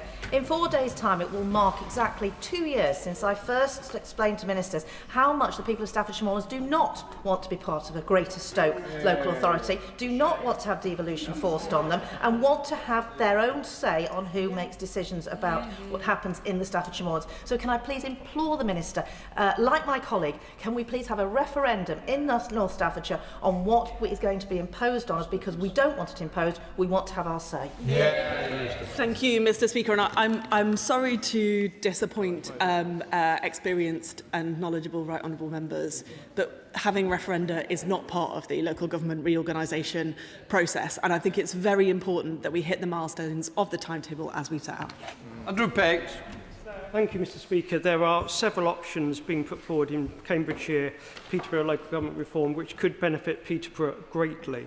Could I ask the Minister to reassure us that we will get the announcement sooner rather than later, whatever the announcement is, so we can prepare?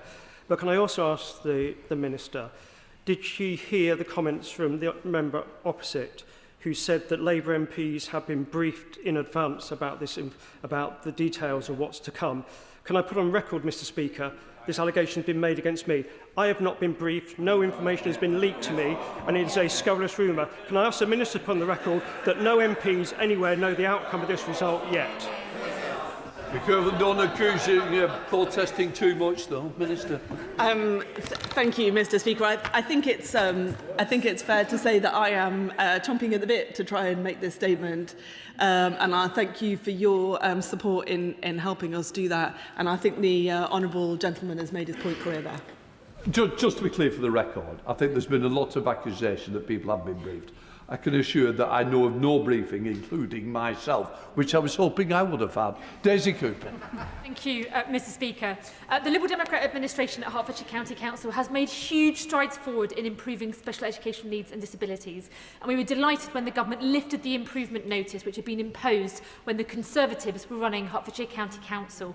But just as families are starting to feel the benefit, we're really worried that local government reorganisation could disrupt the delivery of both SEND and social care. So can the Minister say a word or two about what support will be given to make sure that those essential services that support the most vulnerable people will not be disrupted by local government reorganisation? Minister. Thank you, Mr. Speaker, and I'd like to thank the Honourable Lady for her important and serious point. I've been working very, very closely with my colleagues in DFE on this. We've got a big change process underway. I'd be happy to speak to her about it further. Rachel Taylor.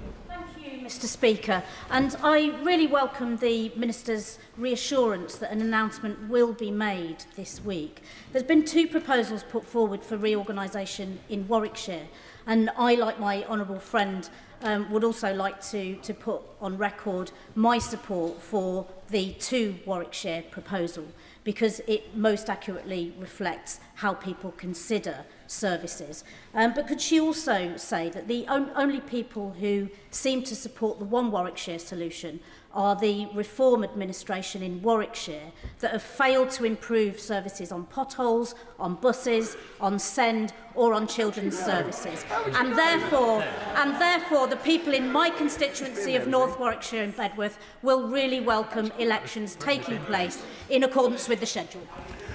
Thank you, Mr. Speaker, and I thank my friend for her contribution. She will understand that until we've made the announcement, there's little I can do to respond to the point that she has made. But I would just say, councils deliver very important public services. That's why we're introducing the local outcomes framework, so that we can see transparently what councils deliver and what they don't. Lewis Coffey. Thank you, Mr. Speaker. The Minister and I have had many exchanges on this topic, and I know she knows that I am focusing on securing the best outcome for my constituents in Broxbourne. And we know that reorganisation in Hertfordshire is coming, but the uncertainty is not helping my residents or local councils. So can she confirm whether Hertfordshire, an option on Hertfordshire, will be included in the Minister's announcement on Thursday? And can she also confirm whether MPs will be informed before any public announcement is made? Minister. Thank you, Mr. Speaker, and I thank the honourable gentleman for the many exchanges that we have had, and I know that he just wants the best for his constituents, as we all do. Perhaps it might help the House, Mr. Speaker, just to explain that the process that we go through is to provide members of Parliament in affected areas with a short briefing before the announcement is made. That's done for all members of Parliament. That's how the process has happened to date, and that will be my anticipation as and when I am able to make the statement, and then we'll be able to talk more openly once that decision is in the public domain. Well, go.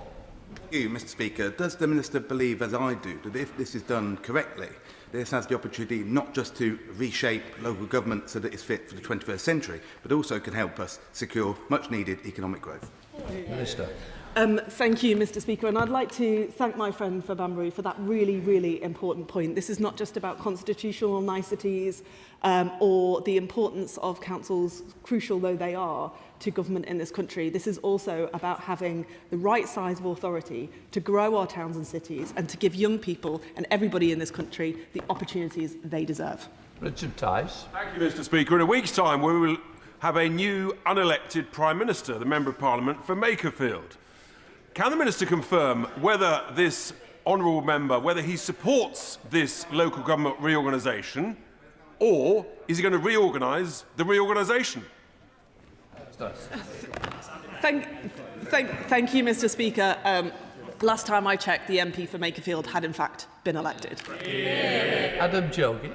Much, Mr. Speaker. The Minister will know the strength of feeling in Newcastle and Lyme in support of a Newcastle-only unitary. Can I ask her to confirm that members of this House have not been told about any proposed boundaries or confirmed plans? It beggars belief that apparently some members of the LJ have been notified of some confirmed proposals before this House. And what steps will the Minister take to ensure that local identity, civic heritage and a sense of community will be protected? And in my view, we should support local communities like mine to establish town councils to do just that. Thank you, Mr. Speaker, and I thank my friend for his question. I've set out the process by which this House will be updated on the decisions, but if the honourable member has evidence of anything else that he's concerned about, he may well write to me if he wants to share that information directly. Dame Harriet Bowen. Thank you very much, Mr. Speaker. In recent weeks in West Worcestershire, I've met with local police, and the Police and Crime Commissioner is being abolished and they're being reorganised. I've met with the local health commissioners, they're being reorganised, and Health Watch is being abolished. And then with district councillors, they're being abolished and their ability to make determinations on planning applications have been taken away. Can the Minister explain how any of this throwing everything up in the air is actually going to help my constituents, in particular the most vulnerable? Well said. Minister. Thank you, Mr. Speaker, and I thank the right honourable lady for her question. The approach we are taking is to put power in the hands of people and communities so that they can take decisions for themselves, because all the evidence is if people with skin in the game take the decisions, you get better decisions, you get growth, and you get better public services. Murphy. Thank you, Mr. Speaker. I'd like to add to my honourable friend, the member for North Warwickshire and Bedworth's list of people who support a single unitary for Warwickshire, to include me as the MP for Rugby and also the political parties at Rugby Borough Council and at Warwickshire County Council. But as the Minister considers her statement on Wednesday, could she give a little bit more thought to two important stakeholder groups under the new local government reorganisation world, which is MPs? What role are we going to have when there's so much more power and responsibility devolved? And secondly, towns. We need to make sure that towns have as much representation as possible. And I know that she's considered these things, and I'd love to hear a little bit more about it. Minister. Thank you, Mr. Speaker. Perhaps I might suggest to my friend that once I've actually made the announcement, that we have a chat and I can talk to him about those things. Although I should say that as somebody who's had mayoral devolution for more than a decade now and represents a great town of Birkenhead, recently shortlisted for Town of Culture, Mr. Speaker, I have a lot of thoughts about this, which I'll happily share with him. Steve Darling. Thank you, Mr. Speaker. Torbay Council is the most deprived local authority in the southwest of England. And so I'd welcome the Minister's assurances that rearranging the deck chairs around this local reorganisation will not detract from regeneration, which is a core driver for that local authority. Also, the fact that the potentially new member, the new Prime Minister is set to move, number 10, a further 2 hours away from the west of England. So how will he be supporting the southwest? Minister. Thank you, Mr. Speaker. I'm not sure all of the honourable gentleman's questions there were quite central to the subject of this statement, but he makes a really important point, which is what is the objective here? And the objective here is to grow our economy so that we can deal with deprivation, particularly in seaside and coastal places, and to have better quality public services so that they can support people. That is the objective, and that is what I think we'll achieve. Rich Webb. Mr. Speaker, and I know I join yourself and other Lancastrian MPs waiting in apprehension for the announcement on Thursday. Blackpool have put their proposal for 4 unitary outline in Lancashire based on us achieving the best possible outcomes for people in Blackpool after losing £1.8 billion under the previous government. So we look forward. I know the Minister won't be able to comment particularly on the choices till Thursday, but can she also outline about Lancashire and the mayoral pathway, because we are moving so far behind Greater Manchester and Merseyside, and we can desperately spend that investment today. So can we ensure that that track, the train on that track, so to say, keeps going? Thank you, Mr. Speaker. And as a fellow North West MP and fan of Blackpool, I would say to him that he's absolutely right. That's why we need to stick to the timetable. That's why we need to get on with this, so that we can invest in Lancashire, in Blackpool and everywhere else. Sir Julian. I'd like to think that if this minister was Secretary of State, we wouldn't be in a situation where 23,000 people were signing an online petition protesting against the carve-up of the New Forest in this local government reorganisation. But can she tell me, is there any truth in the report in the Times on the 18th of June that said that the Secretary of State, in the case, I believe, of Essex County Council, had overruled professional advice from civil servants in 3 separate government departments to impose a gerrymandered solution on that county council as well? Absolutely, Minister. Thank you, Mr. Speaker, and I thank the right honourable gentleman for his question. I'm sorry to say that I have not seen that report in the Times, but I would be very happy to write to him with a response to his question. Luke Murphy. Thank you, Mr. Speaker, and apologies for not paying full attention earlier. I thank the Minister for her response to the urgent question. Can she confirm that ministers will be considering representations from councillors and MPs around the interim warding arrangements? There is some concern in Basingstoke and across North Hampshire that urban areas could be disadvantaged by a fewer number of councillors proposed. So will she be considering those representations? Thank you, Mr. Speaker. Yes, we'll consider representations from all of the stakeholders to this process. Des Brownfellow. Thank you, Mr. Speaker. Most areas that will have local elections next year know what their local authority boundary is going to look like, but for residents in West Sussex, they're still completely in the dark. And for my residents, specifically in Bursted and Pagham, they're really worried that they're going to be put into a coastal authority that risks being bankrupt on day one. So when the Minister comes to the House on Thursday, will she lay out how that deficit is going to be plugged, a potentially £45 million deficit for a coastal authority in West Sussex? And will she also rule out using one authority to pay for the deficit of the other? Thank you, Mr. Speaker, and I take the honourable lady's question as a kind of pre-alert to what she would like to know on Thursday, which is helpful, and I thank her for it. As a general point, local government finances are very challenging, and in the end, when a council can't make its finances work, all of us across the country pay the price. Toby Packard.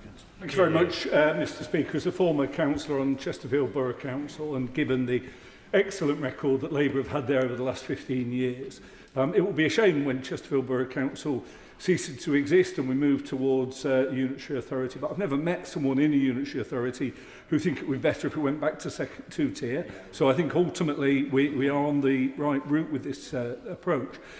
Can my honourable friend confirm that when she comes to her conclusions, which none of us on this side in Derbyshire are currently aware of, that she will be sticking strictly to the criteria that the government originally laid out? Thank you, Mr. Speaker. Yes, I can confirm that, and also I would just say, as somebody whose area was reorganised in 1974, there is yet to be a campaign to undo the creation of the Wirral. That's right. Mark Francois. Minister, is it true that a statement was made in private to Labour councillors and activists in Essex at the weekend? So will she confirm that it's true? And is she also aware that the YouGov poll by 56 to 24 shows the people of Essex don't want Labour's plans for local government reform? Let's have a referendum. Thank you, Mr. Speaker. I am now aware of the opinion poll because the right honourable member mentioned it to me a few moments ago, for which I'm grateful. He mentions a meeting that I was certainly not in attendance of, and if he would like to forward the details of that, then I'm sure the department can look at it. But I certainly wasn't at any such meeting. Steve Bress. Thank you, Mr. Speaker. Two-tier government may have worked in the past, but it's not working today, and it's certainly not working for cities like Exeter. We have a two-tier waste authority. We have Devon County Council that's cutting homelessness funding, whilst we have an acute homelessness issue in Exeter itself. I could go on across many other areas as well. will the Minister confirm that we will be moving ahead with unitary local government across the country, including in Devon and for Exeter? She won't be able to comment on the specifics of any proposal, but in order to make sure that cities like Exeter can grow economically and that local government does serve local people. Minister. Thank you, Mr. Speaker, and I'd like to thank the honourable gentleman for his point. As I mentioned earlier, there's evidence now from the Child Poverty Review, from the Melbourne Review, that fragmented services are very bad for people who are vulnerable, living in poverty. And there are other examples too. I've heard from the honourable gentleman about his worries for his city, and that's the real purpose behind these reforms. John Glenn. Thank you, Mr. Speaker. Before the Honourable Lady makes her statement on Thursday, would she, when reflecting on the situation in Wiltshire, that would embrace Wessex, but we've been told that's not the government's view, would she address the prevailing concern that the people in rural Wiltshire will be considerably worse off without having the opportunity to embrace this mayoral region, to the tune of £240 per head? And in the context of the wider reduced funding for rural England, they need something from the government to be reassured that they understand the shortfall. Thank you, Mr. Speaker. Let me just see if I've understood the right honourable gentleman's question. In that the Fair Funding Review was put in place to reconnect funding with need. We think that we've done so in a way that meets the needs of 9/10 of councils now, which is much better than it was before. We take into account additional costs of providing services for rural areas.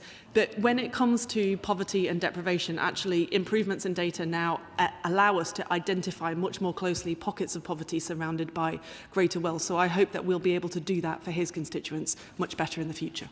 Ian Sollum.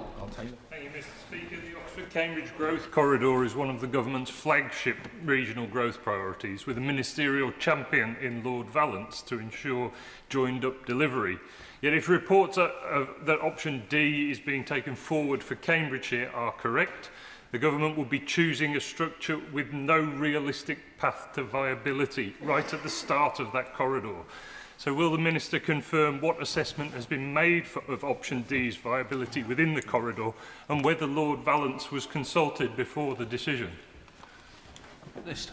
Thank you, Mr. Speaker. And obviously there's a limit to what I can say, given that the decision will be reported to Parliament later in the week. So perhaps we can come back to this then. But I'm very happy to say, Mr. Speaker, that I've met with Lord Vallance and worked very closely with him. David Hayes. Thank you, Mr. Speaker. The government's proposed carve-up of Hampshire ignores its own preset criteria. It has no mandate, and it splits up East Hampshire. The benefits, if there are any, come way off in the future, whereas the costs and the disruption happen now. Does the Minister think that with the advent of a new Prime Ministership, this would be a good moment to stop in its tracks something that otherwise would make his fiscal task harder? Minister. Thank you, Mr. Speaker. I don't, because I think that councils have worked extremely hard along with the timetable that we've set out, and I think it would be a mistake to interrupt that. Councils' costs have spiked terribly in recent years because of central government failure. We're putting that right. Thank you, Mr. Speaker. As the Right Honourable Gentleman for Salisbury mentioned, there is a very wild rumour going on in Wessex that a Labour MP has undermined the 4 councils against the will of the councils, which has been democratically voted on, and without discussing it with any of the MPs, that Wessex, which was ready to go, is not happening. Would the Minister be able to deny this rumour today so I can reassure my councils that this is not happening? Minister. Thank you, Mr. Speaker. I could spend all my time at this dispatch box confirming or denying rumours, but I think I would be here until Thursday if I did that. I'm sure that we will have further interactions when I make the statement shortly. David Reid. Thank you, Mr. Speaker. In Devon, local government reorganisation is taking up a great deal of bandwidth and detracting from what councils should actually be doing. Now, my constituents want to know if this announcement on Thursday will hold beyond the week. So given that the Minister has avoided this question from multiple members today, can she confirm, does the Member of Parliament for Makerfield, the future Prime Minister, agree with the proposed timelines and delivery for local government reorganisation in Devon? Thank you, Mr. Speaker, and I'm sorry to disappoint the honourable gentleman, but I am not here to answer questions on behalf of the Member of Parliament for Makerfield. But we have set out a clear timetable for local government reorganisation, and the job we should all do is to stick to that, because that's the best way to help councils get on with their jobs. Thank you, Mr. Speaker. My residents in Bicester and Woodstock are deeply concerned by rumours that the Cherwell and West Oxford District Councils will be hollowed out in order to create a greater Oxford authority at the behest of Labour councillors in that city. I know that the Minister will not respond directly to that, so may I ask her to respond to this? In Oxfordshire, is it true, as she just said to the member for Chesterfield, that the original criteria set down by the government will be followed? And is it true, as she's just said, in response to the member from Banbury, that growth will be a priority in the decisions made by the government? Thank you, Mr. Speaker. And as the honourable member has indicated, we've set out a process and we're sticking to it. That now brings us to Alicia Kearns. Thank you, Mr. Speaker. Nobody asked for this, and the lack of mandate has been compounded by councils like Rochdale County Council that are refusing to engage with any opposition councillors. So can I make clear that responses of the Lib Dem Rochdale County Council do not represent the views of Rutlanders or indeed the entire council? In Leicestershire, we do not want the Leicester City land grab, and rural Lincolnshire and Stafford do not want to be run by urban Lincoln. So will the Minister consider delaying to make sure that actually all councils have engage with all councillors, because they may be telling you are, but they are certainly not. Thank you, Mr. Speaker, and I thank the honourable lady. She's made her points very clear there and on the record. The one thing that I do not want to do is delay, because the longer this takes, the less we'll be able to get on with the problems that councils face, looking after our children, our older people and growing our economy. Mike Martin. Thank you very much, Mr. Speaker. There are a number of options on the table for Kent, and no matter which one the Minister chooses, we will need to do some tidying up of ward and division boundaries, because there are vast disparities between the number of electors in some of the current county council boundaries. Will that be announced alongside the option chosen on Thursday, or if not, when will that information be given? Minister. Thank you, Mr. Speaker. I'll take that point that the honourable member has made, and I'll endeavour to give him that information as soon as we can. Right, that completes the urgent question. Front benches change over.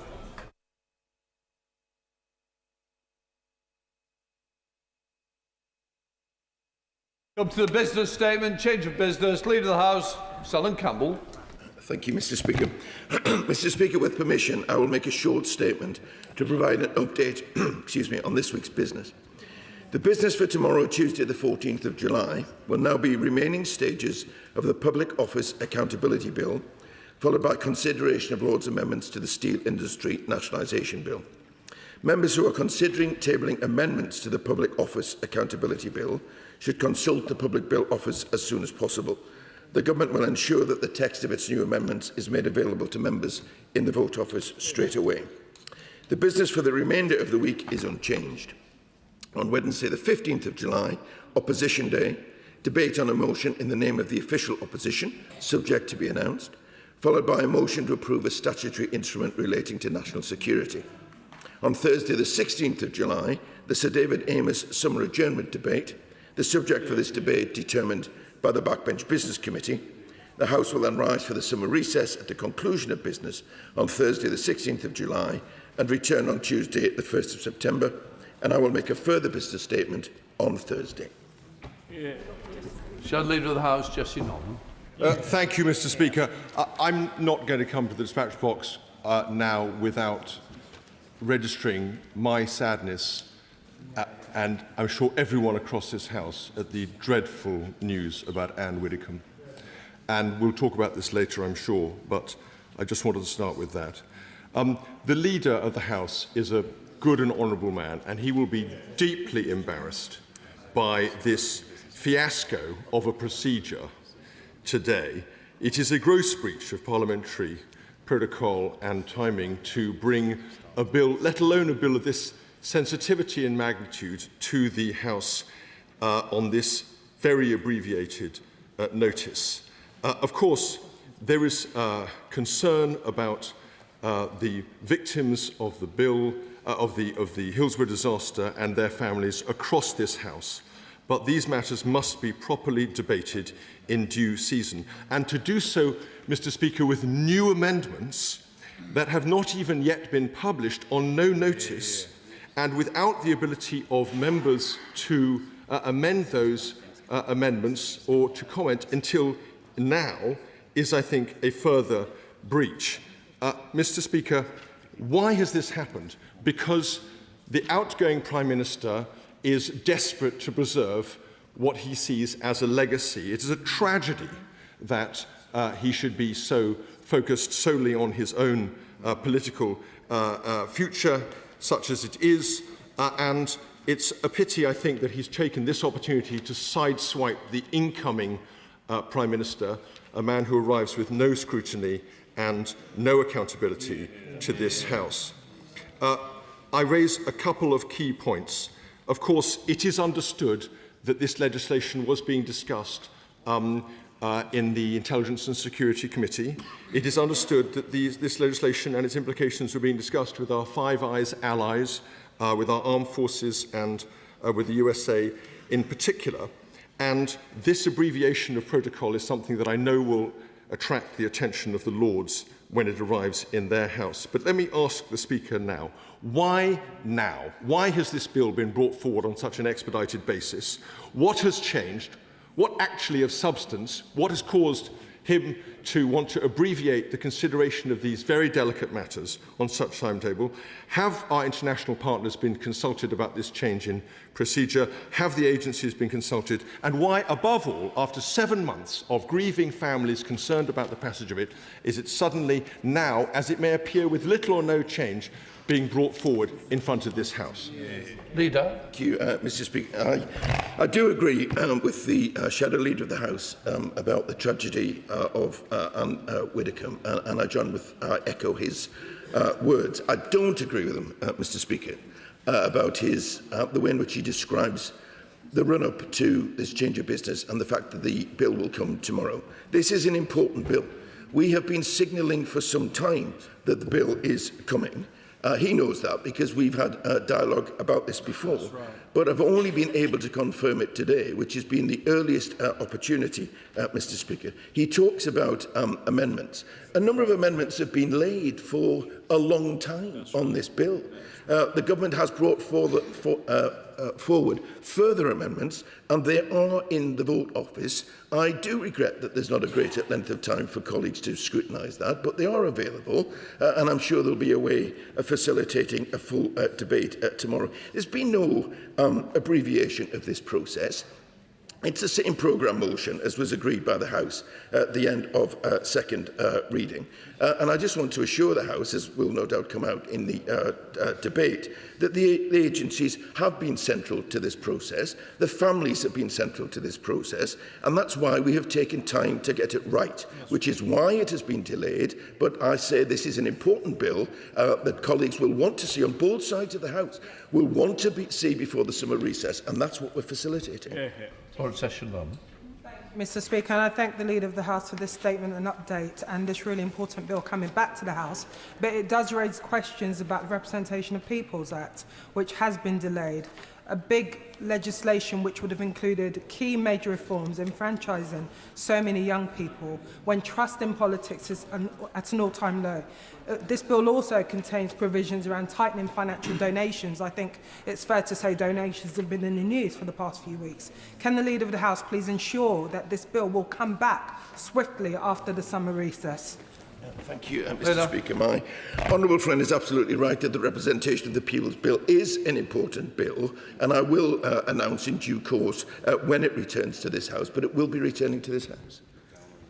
Justin Mathers. Thank you, Mr. Speaker. Can I thank the Leader of the House for taking this action? I appreciate it's not ideal circumstances, but of course there's been much about the passage of this bill that has been less than ideal. But can I just ask the Leader if he can join me in I hope that tomorrow's debate will be about the substance of the bill and the important amendments rather than the process. Leader. I share the hope of my Honourable friend, this is an important bill. It is an important matter. Of course, it's about the victims of Hillsborough and about the families and their campaign, which they've needed to wage for far too long. But it is also of profound importance to public service and how we do business in our country, which is why the bill is of such importance. Dame Harriet Bowler. Thank you, Mr. Speaker. Could the Leader of the House confirm that since the other place is sitting next week, there is nothing to stop this House and he tabling a business statement to enable us to sit next week as well? Given the enormity of the events happening in the government next week, doesn't the Leader of the House think that would be a good idea? Yeah. Thank you, Mr. Speaker. I also say it would take the House to agree such a move, and I'm not sure the House is quite ready with the colleagues' faces. But thank you, Mr. Speaker.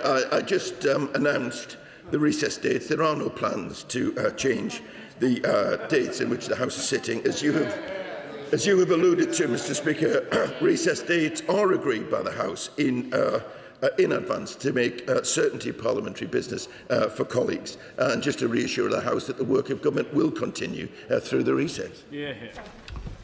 Right, let's move on. Before we come to this statement, I must advise the House that the case relating to Ann Widdecombe's death is not yet sub judice, as charges have not been brought. However, there is a live criminal investigation ongoing, and members should take care not to say anything in this House that might prejudice the future trial. I therefore urge members to avoid speculating about the guilt or innocence of any person, the identity of the person who has been arrested, or the motive for the attack. Members may wish to discuss the general arrangements for security, safety of politicians and other connected matters, but they should avoid discussing the detail of individual members' security arrangements. I now call on the Home Secretary. With permission, Mr. Speaker, I wish to make a statement about the death of Ann Widdecombe. It is with great sadness that I say those words. My thoughts today are with her family, her friends, and all those who loved her. Ann Widdecombe dedicated her life to politics and public service. For nearly 40 years, she was a fixture of our political life. She brought conviction to our politics, grounded in her profound Catholic faith. She was forthright in her opinions and argued courageously for the things she believed in. But perhaps most of all, she brought an inimitable style to politics. She was forthright and fearless. As Lord Howard of Lymm can attest, she had a memorable turn of phrase, and she was joyful. She thought seriously about ideas, but she did not take herself too seriously, and that allowed her to reach beyond this place and charm the country at large. She was one of those rare politicians who was bigger than politics. There have been so many moving tributes in the last few days, reflecting her impact both within this place and beyond politics. But I think her outlook on life is best summed up by Anne herself. Sitting on Graham Norton's sofa, she said, and I quote, "We get one go this side of eternity, one go. Life is not a dress rehearsal. You take opportunities that you like and you go for it." Anne took her opportunities. She was the proud MP for Maidstone for 23 years, a champion of her constituents. She served the country in government as Minister for Employment and then Prisons, and she took politics out of these ancient walls and became a bona fide TV star. Her contribution to our politics and our national life will never be forgotten. Mr. Speaker, on Wednesday, Ann Widdecombe was murdered in her home. The circumstances of her death are extremely distressing. Counter-terrorism policing have now taken the lead in the investigation. As Lawrence Taylor, the head of National Counter-Terrorism Policing, has said, and I quote, "We now have new information and evidence that means counter-terrorism policing is leading the investigation. We are pursuing multiple lines of inquiry to establish the motivation for this attack." The police now have a suspect in custody, a 28-year-old white British man, and I can confirm to the House that this man was not known to prevent. The police have cautioned against speculating about the case. That is the right thing to do for Anne's family and friends. It is also vital that the police are given the space they need to carry out their work. For now, what matters most is supporting the investigation so that we can see justice delivered for Anne and all who loved her. and I would urge anyone with any information at all to come forward immediately. Mr. Speaker, I know this raises questions about the security of those in public life. I will not be the only one here thinking also of two other beloved members of this House, Joe Cox and Sir David Amess. Politics is a calling for those of us here, but it should not be a dangerous one. And so it is incumbent on the House and the Government to work together to protect those who choose to serve. The Home Office and the police work closely with the Parliamentary Security Department to provide practical advice and support directly to MPs. But we must always be vigilant to changing threats and respond. Security measures are kept under constant review to ensure MPs can carry out their duties safely. And I know that the police intend to issue guidance to MPs soon, and they will be contacting parliamentarians in their constituencies to offer support. I also recently commissioned the former Lord Chancellor, Sir Robert Buckland, to review the lessons from Sir David Amess's murder, including into required improvements to security for MPs working in their constituencies. I recognise the particular concern that the Reform Party will feel today, and of course Nigel Farage, the party's leader. I'm happy to offer a meeting for Mr Farage with the chair of RAVIC, the independent body within the Home Office that manages the security of those in public life. And I will also be looking at what security guidance can be provided to former members of Parliament, which I hope to work with you on, Mr Speaker, as well as those who serve a party outside of this place. Today is a dark day in our political life, but we must also use it as an opportunity to celebrate Ann Widdecombe's memory. She was a unique figure in our politics, a distinctive and devoted public servant, the likes of whom we will rarely, if ever, see again. Anne had a profound faith. Her journey in this life has ended too soon. May she now rest in eternal peace. I commend this statement to the House. Shadow Home Secretary Criswell. Thank you, Mr Speaker, and I thank the Home Secretary for advance sight of her statement. I start by offering my deepest condolences to Anne's family and friends. She will be terribly missed. Anne sat as the Conservative MP for Maidstone for nearly a quarter of a century and in the European Parliament for the Brexit Party. She served in government and in opposition, including as Shadow Home Secretary. She always fearlessly spoke her mind. She did not worry about whether her opinion would be popular or would be fashionable. She always said exactly what she believed and exactly what she thought. Her integrity and her fortitude were unmatched. I first met Anne 29 years ago at a university debate, speaking on opposite sides. I was a callow 21-year-old student. She had just left government and was at the height of her powers. I remember starting my speech by asking her to treat me more gently than she had recently treated Michael Howard. Needless to say, I was put very firmly in my place. Anne was also a much-loved celebrity with memorable appearances on Strictly Come Dancing and Celebrity Big Brother, including being whirled around by, I think it was Anton Dubek. So we will all remember Anne fondly as a public figure who was always formidable, she was always charming, and she was always entertaining. Now, Mr Speaker, as we discuss this appalling murder, we should heed the words of Devon and Cornwall Assistant Chief Constable Matt Longman, who said at the weekend this: "We are aware of online and public speculation, particularly with regard to motive. I urge people not to share or engage with speculation. It is unhelpful and distressing to Anne's friends and family, and particularly harmful to our investigation." Criminal barrister Dennis Kavanagh also recently pointed out that speculation makes the police's job harder and in some cases could even prejudice a trial. And I urge everyone debating this issue to keep that in mind. Mr Speaker, it has just been confirmed by the Home Secretary that counter-terrorism police are now leading the murder investigation. So to help avoid that speculation, is there any further information the Home Secretary can properly share about this without prejudicing the investigation? I'd like to thank the police for releasing the information they have so far, including about the identity of the suspect.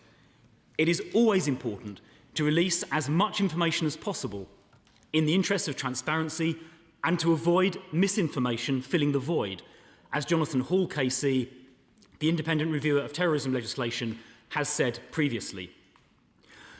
Let me turn now to threats against those in public life. Any threats against MPs who have been democratically elected to represent their constituents or others in public life should be taken extremely seriously. In the last 10 years, 2 MPs, Joe Cox and Sir David Amess, have been murdered. And now a former MP has been murdered as well. The threat is clearly real.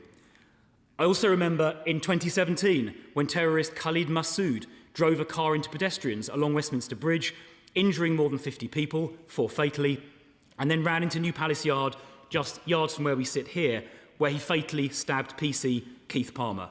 That was also an attack on democracy itself.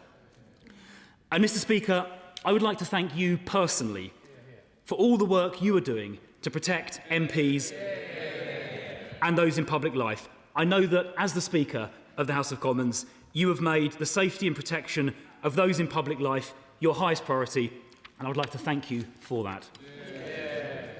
We must redouble our efforts to ensure that public political figures who are MPs and those like Anne who are not MPs always receive the proportionate protection they need. I'd be grateful if the Home Secretary could confirm that she will review all the arrangements with this objective in mind. I believe in this country we should be able to debate each other robustly on important issues, but should also speak to each other in a way that is civil and respectful. Of course, nothing excuses violent attacks on public figures, but we should all also set an example of civility and calm and not inflame. Mr. Speaker, we need people to step up and become MPs and also speak in the public square. Debate and disagreement are what make our country great. Ann Widdecombe exemplified that every minute of her life. I pay tribute to her. I know we will all remember Anne forever. Home Secretary. Thank you, Mr. Speaker, and let me thank the Shadow Home Secretary both for his own remarks and memories of Ann Widdecombe and also for his questions. Let me say to him that in relation to the new information that has come to light and the progress on the counter-terrorism policing investigation, there is a statement that has been put out by counter-terrorism policing, which I believe has been published online, but I will make sure it is placed in the library of the House as well. The main things to draw out for that are the fact, as I said in my statement, that new information and evidence means that they are now leading the investigation and that they are pursuing multiple lines of inquiry in order to establish the motivation of this attack. As soon as more information is available that is capable of being shared without compromising any future trial process, that will be done. So we take seriously, and I know counter-terrorism policing take very seriously the learnings from the summer of 2024 and definitely to heed the call of Jonathan Hall, Casey and others on timely release of information without compromising the ability to bring someone ultimately to justice, which is of course the main aim when such a horror of an attack happens. Let me also, Mr. Speaker, say I would like to echo the remarks made by the Shadow Home Secretary to you and to thank you personally for all of your efforts in maintaining the safety and security of parliamentarians. I know it's something that you personally worry about and take a deep interest in. Let me also say given the fast-moving nature of this investigation, I don't want to say anything that will prejudice the direction of travel here. However, there is a question that is raised in this as a result of this murder, which relates not just to the security arrangements for sitting members of Parliament, but for those who have left this place but nevertheless retain a public profile as a result of their political party membership or their political activities. There are also, given the range of new political parties that are contesting the political and democratic space. I think questions about those who are not represented at all here in the House of Commons. And just to reassure you, Mr. Speaker, I will be looking at those arrangements very closely. I will seek to work with Mr. Speaker directly and my officials will engage with parties across this House and those outside of it to make sure that whatever changes are made are done so in a manner that covers the multiple range of threats that we see. Mr Speaker, I think there has been a step change in the security of parliamentarians over the last few years, but I think that it is a reflection of the multi-layered threats that our democracy faces and that our active individuals in democracy face, that this is not something we can ever take for granted or believe is settled. It is something that we have to continually review, which we do, and there are new questions that are raised, which I will make it my personal business to answer, and I will update the House in due course. Member of the House, Diana. The Home Secretary will be aware of how important it is to make sure that members of this House get the protection and the defence they need. At one point, I got as many threats and abuse and threats of violence as all the other women MPs put together. So I think it's important that we take this issue seriously.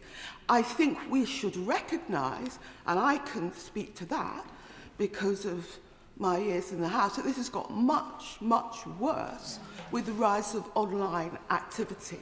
And so we need to find a way to make some of these online companies more accountable for the threats and the violence that they allow on their platforms. And we need to make it aware, as I just said, the importance of protecting members of Parliament. Home Secretary.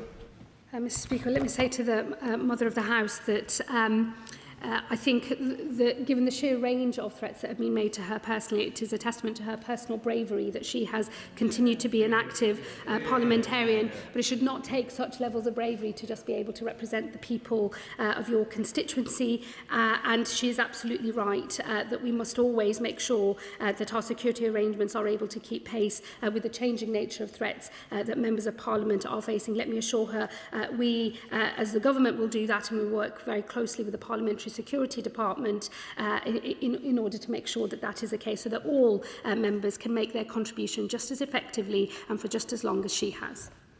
Some Liberal Democrat spokesperson.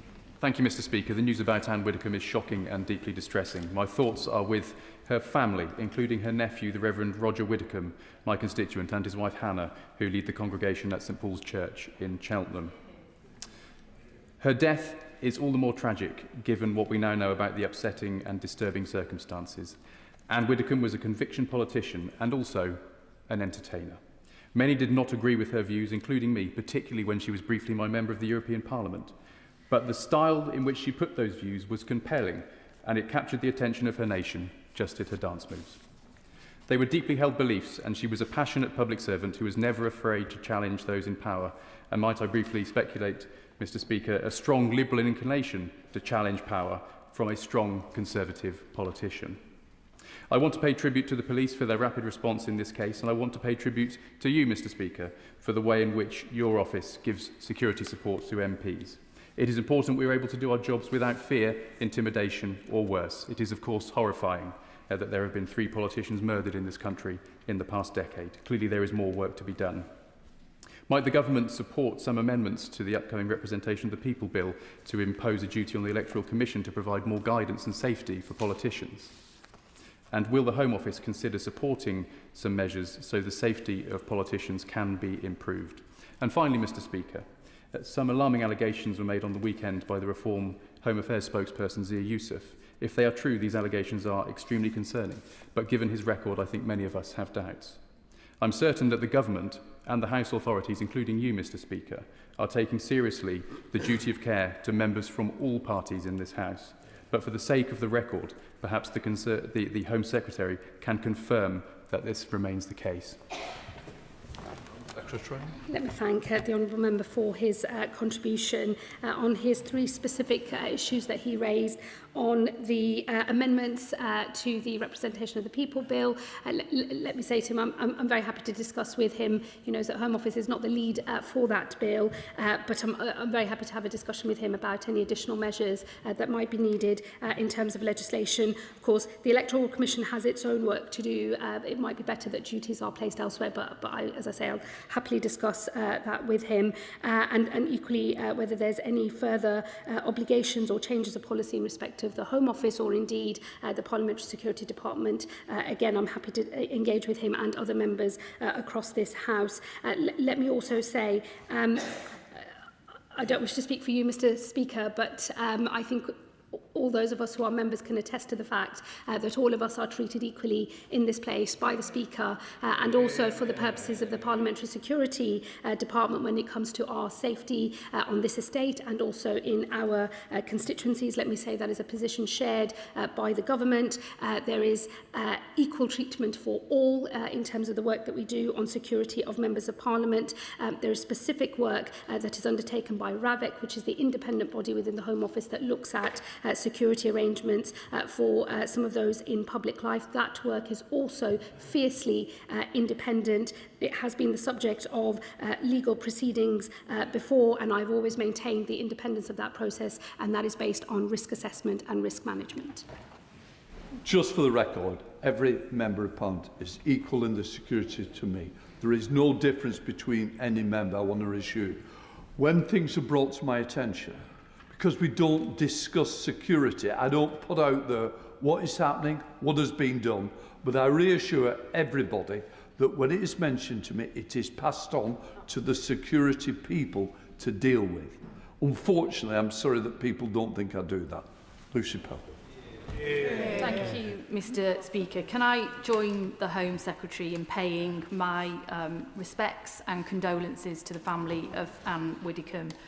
We might not have agreed politically, but I always greatly admired and respected her outspokenness, her fearlessness, and her ability to not take herself too seriously. I think she was one of a kind, Mr. Speaker, and of the like, frankly, we don't make any more. I think we can all agree on that. I hope that on moments like this, we can come together across the House to talk about these issues as one voice. And can I also place on record my thanks to you, Mr. Speaker, for your leadership in all that you've done over many years in making sure that we're all kept safe and secure. Hear, hear. Does the Home Secretary agree with me, though, that this is not about more than just our security and our safety? It's also about reducing the level of threat. We are now in a highly politicised, highly polarised, highly personalised debate in this country, and that is bringing more and more threats onto all of us. And does she agree with me that we do need to tackle some of the online algorithms and business models which heighten this kind of polarisation and hate towards those in public life, and we must do more to tackle this with urgency?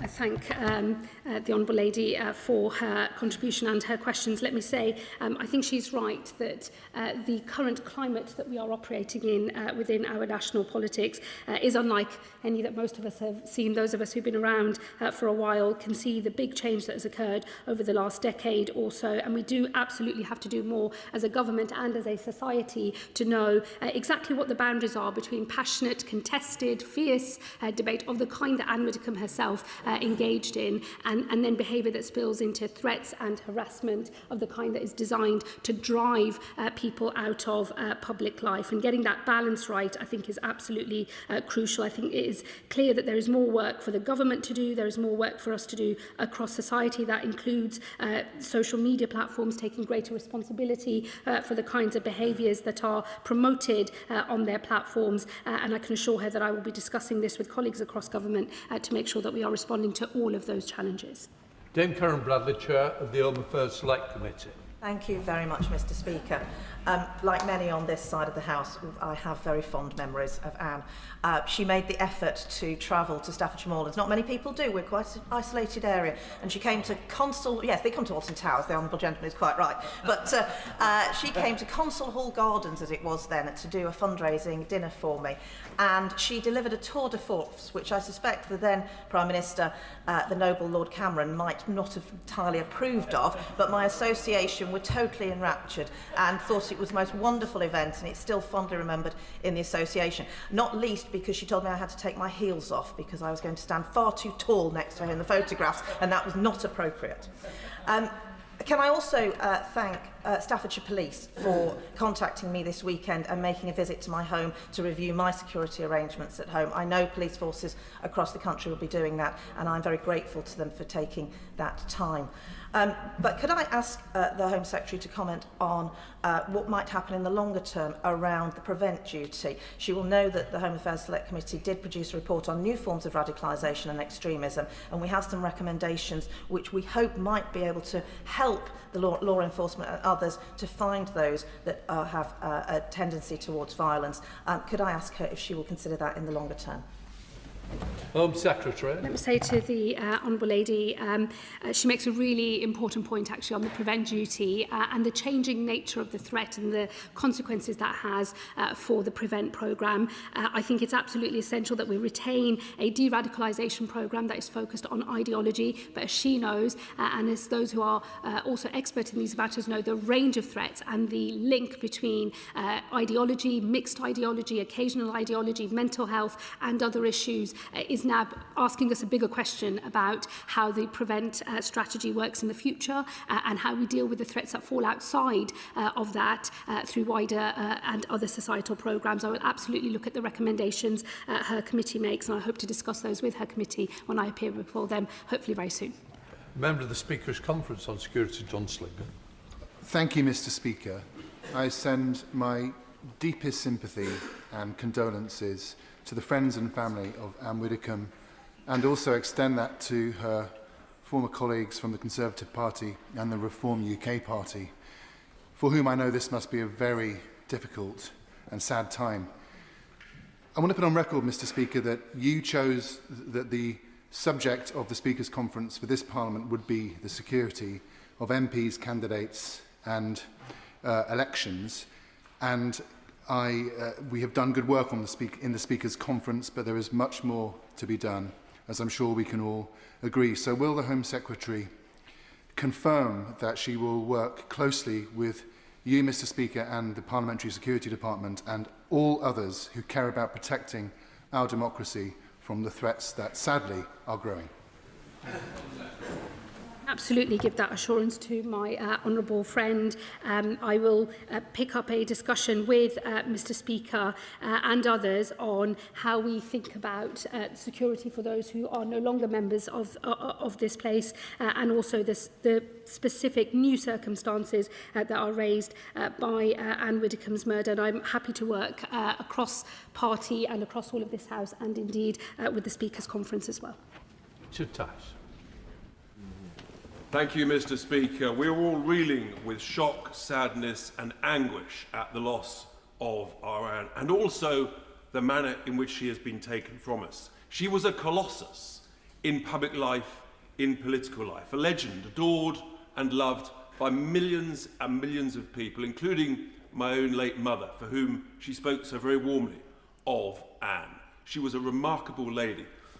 She had an incredible work ethic. She would think nothing of going the length and breadth of the country to speak at rallies. She was an incredible orator who always spoke without notes. Absolutely remarkable. And her philosophy to life, the Home Secretary touched on it. She viewed life as, it's not a dress rehearsal. You grasp every opportunity. You go for it as far as possible. Her career, her political career here, Mr. Speaker, I checked earlier. In 23 years, she made over 8,000 contributions in this place, and some remarkable witty interventions. When an honourable member said that she should disappear with her broomstick, she immediately replied, "I have my broomstick and I will cast a spell over you." and that was her nature. Likewise, her media career was also remarkable. She was an agony aunt in 2 programmes. She was a most deserving semi-finalist in Strictly Come Dancing, for sure. And of course, Celebrity Big Brother. And she was an incredible panto performer that was adored by so many. Her conviction, her passion, and her advocacy for free speech was to be commended. I had the honour of working with her for the last 7 years, and despite being a foot taller than her, I somehow always found myself looking up to her. And she also, when she phoned, I always stood up on my toes, incoming, beware. And that was Anne, and we will miss her dearly. And I also think that the Scottish whisky industry has lost a very discerning customer. And maybe there could be a limited edition, Widder's Whisky, where the tasting notes may reflect unique, unforgettable flavours, a fiery, spicy series of tones, but a blend to be treasured to eternity. May she rest in peace, Mr. Speaker. And I just asked the Home Secretary in conclusion, could she ensure that the counter-terrorism unit keep us updated on as regular possible basis? And given the nature of these things, we all want our police forces to do brilliantly, of course. Would it be wise, when considering motivation, when giving us early updates, to keep things being open-ended as opposed to motive, as opposed to ruling things out too quickly that may then end up being ruled back in? Yeah. Well, let me first say to the honourable gentleman that was a very moving and affecting tribute to Ann Widdecombe. Let me say on Widder's Whisky, as a teetotal Muslim, I would never be able to partake of such a drink, although if there is a non-alcoholic version available, I will happily imbibe. Let me say to him, we will of course make sure that as and when it is possible to share more information about the circumstances of the murder and the motivation that is done so in the appropriate way, and also to reassure him at no point has anything been taken off the table in terms of the investigation. It's a live investigation. It is not unusual in these matters that in a fast-paced investigation, more information comes to light that changes the nature or the character of what we think we are dealing with. And I am reassured that Devon and Cornwall Police have been working really closely with counter-terrorism policing, and as soon as this additional information was made available, counter-terrorism policing have taken over as is appropriate and as is the right thing to do. And I would like to share the sentiments that have already been expressed and send my deepest condolences to the family and friends of Ann Widdecombe. And of course, security is a huge issue to all of us in this chamber, and I'm sure I was not the only one this weekend who went about my business in the constituency looking over my shoulder more than I normally would. And it's terrible that this is the third Member of Parliament, an ex-Member of Parliament, to have been murdered.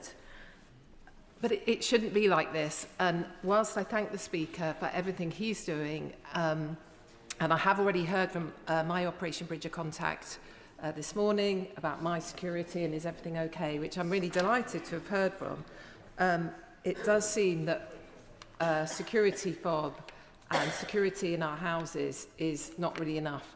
And so I'd just like to ask the Home Secretary what more she can do to work with the Parliamentary Security Department and with the Speaker to make sure that our security is not undermined.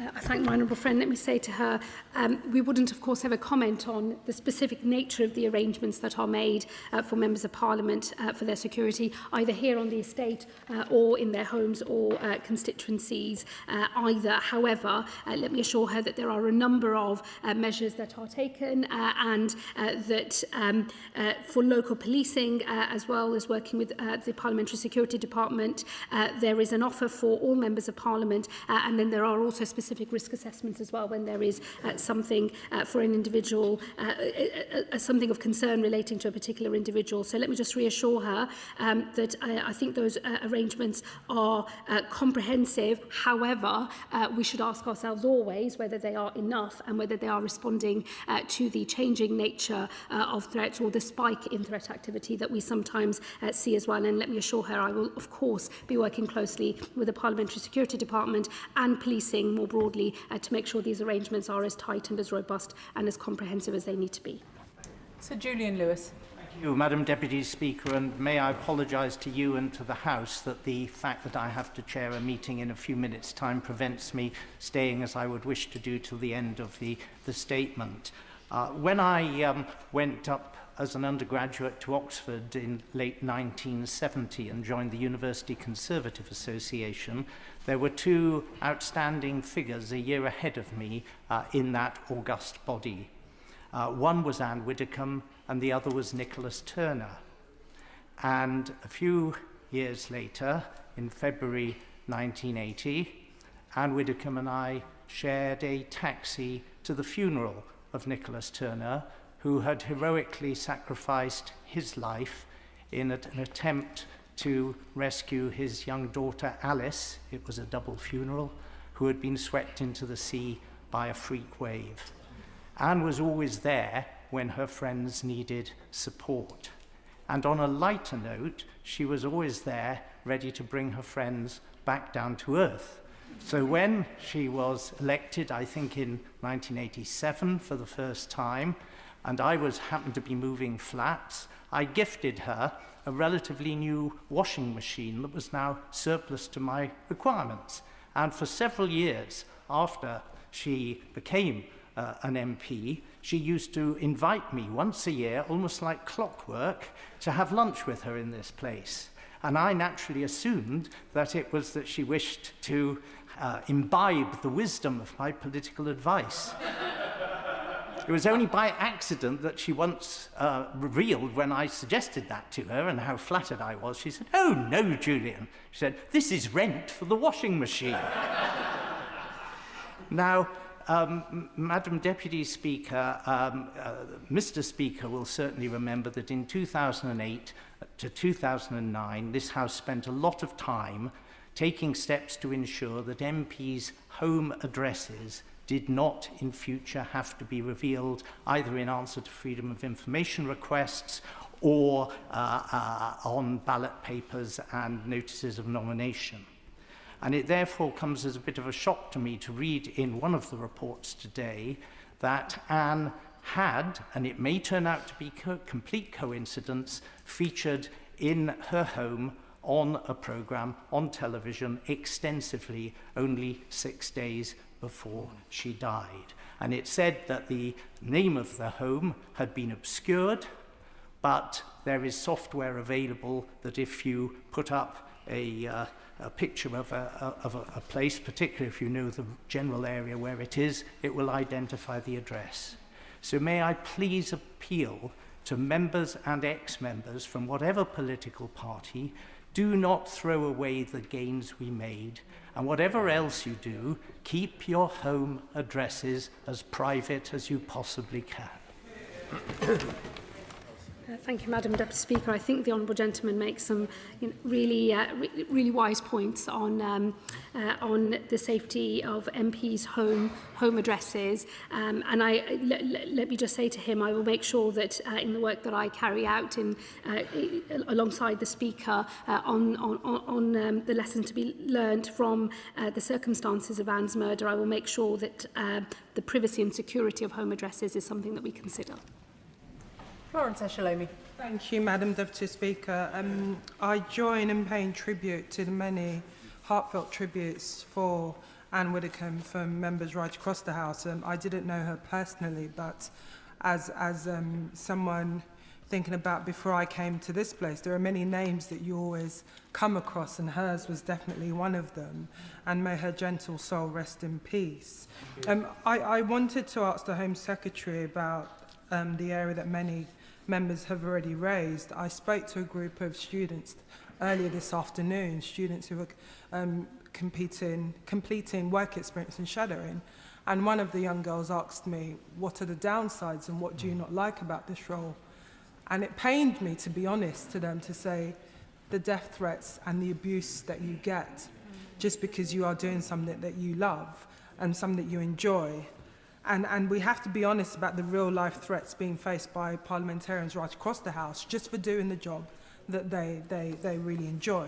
So I asked the Home Secretary, can she confirm that it is good that counter-terrorism police are leading this, that they have all the necessary resources they need to be able to carry out this full and thorough investigation, because there are many competing demands that they will be dealing with in our ever unstable and global world.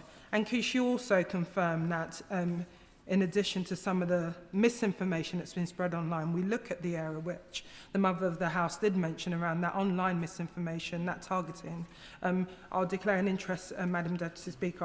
I do sit on the Speaker's Committee on Electoral Commission, and this is one of the areas we have looked at. And just to add my tributes and thanks to the Speaker for the work that he's done on this in terms of the Speaker's conference. I know that whenever I've raised issues, and to thank the Parliamentary Plate team, they have taken that really important. And it's important that we don't deter future people for standing for public office. My honourable friend is absolutely right to say that we must make sure that people aren't either driven out of politics or put out of entering political life at all, and it's incumbent on us all to work together to make sure that whenever we're asked that question about the downsides of public life, that we're able to give a positive view because it's a truth rather than where we are today. On the resourcing for counter-terrorism policing, let me assure her they do have the resources they need. I had an extensive discussion and briefing from the head of National Counter-Terrorism Policing, and I'll be kept updated on their progress and in particular as to whether they need any more from us at the Home Office. We stand ready to offer greater assistance, but I'm assured at the moment that they have everything they need. Sir Ian Duncan-Smith. Madam Deputy Speaker, on Friday was a funny day because I heard the news very early in the morning that Anne had died. I must say I was utterly surprised over that because she seemed perfectly fit the last time that I saw her. So I gave my condolences and spoke on the radio about it. And only sadly later that day, just after lunch, did I discover it wasn't sad, it was a tragedy. A tragedy that a phenomenal woman, a member of this House,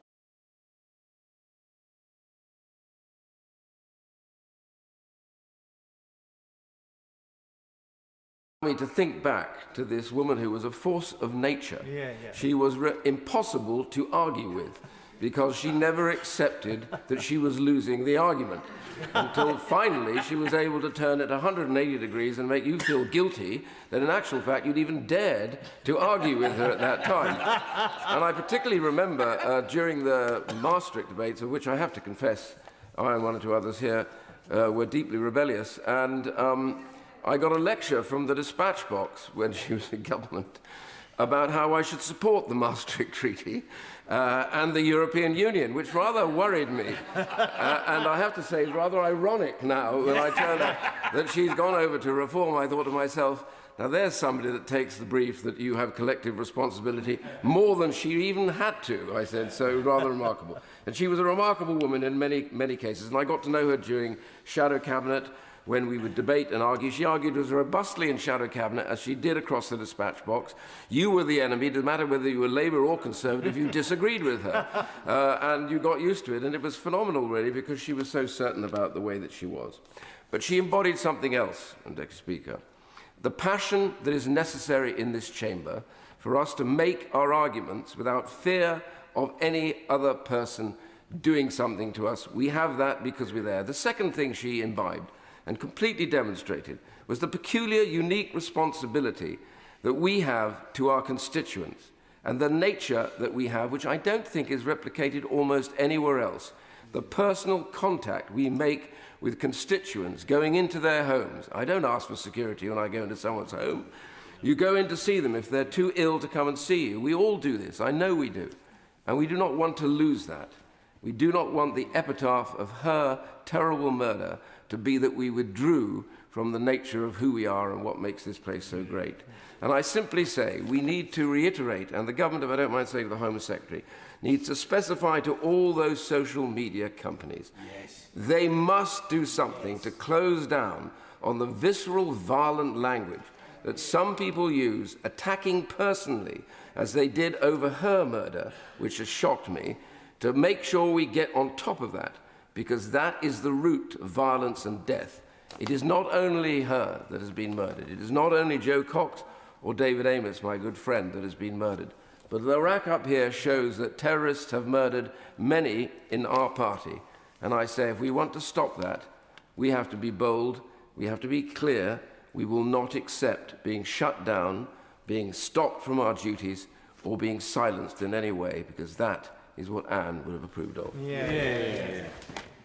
The honourable gentleman makes some very powerful points. He's absolutely right. I think it is not sad, it is a tragedy now that we know a little more of the circumstances of this murder, and more will obviously come to light in the fullness of time. Let me say I agree with him. I think as a society, as a government, we are all going to have to do much more on holding social media platforms to account for what is said and done through their platforms. I think that some progress has been made, but it feels like it takes a long time to get legislation through, many years before any of it can be implemented, and this is a very fast-moving environment, and getting that balance right between fierce and contested debate and then the behaviour that gets you into threats and visceral abuse and harassment, I think is incumbent on all of us, and I hope that we're able to work together across this House to achieve the necessary balance and the necessary regulation of social media that we need. Justin Matters. Thank you, Madam Deputy Speaker. Can I add my condolences to those of the Home Secretary and other members, to the family of Ann Widdecombe. May she rest in peace. I just want to flag up, if I may, the concerns I have, not just about members of this place, but actually our party members, our councillors, our council candidates. Every week in my constituency, volunteers go knocking on doors, and I have to say most of the responses we get are absolutely fine, but there is an increasing trend for violence and aggression on the doorstep, and these are people who are giving up their own time to engage in the political process, and they should not be met with violence and intimidation. So we absolutely need to do far more than we are to tackle the causes of this division and aggression. I absolutely agree with what members have said about social media companies and the algorithms peddling hate, but we also need to look at what we can do. I've put some amendments down to the representation of the People Bill to deal with misleading information online, but also statutory code of conduct dealing with prevention of abuse and intimidation in campaigns. I think there's more we need to do, and in particular I'm concerned that actually we're putting off the next generation of members of this place by making it so intimidating on the doorstep. We need a wholesale review and real action to protect everyone who does their bit in democratic life. Well, my honourable friend makes some really important points. Just as joke candidates are a feature of British democracy, so is knocking on doors at election time and talking to people up and down the country. And I think all of us have a responsibility and a duty to make sure that the unique features of British democracy are protected at all times. And that has also been the work of the Defending Democracy Task Force, which my honourable friend, the Security Minister, who's now the Defence Secretary, has led on, and which the new Security Minister has taken over. Let me assure him we'll do everything we can to protect the norms by which our democracy is felt across our country, and how we all take part in it is protected. Let me say to him, this has come up from other members as well, on potential amendments to the representation of the People Bill. I will undertake, that is not a Home Office lead as a bill, but I will undertake to members of the House today that I will discuss this with colleagues in government and make sure that we respond on specific amendments, or at least on a body of work, to make sure that any additional amendments made to that bill are capable of reflecting the nature of the challenge that we face. Pete Wishart.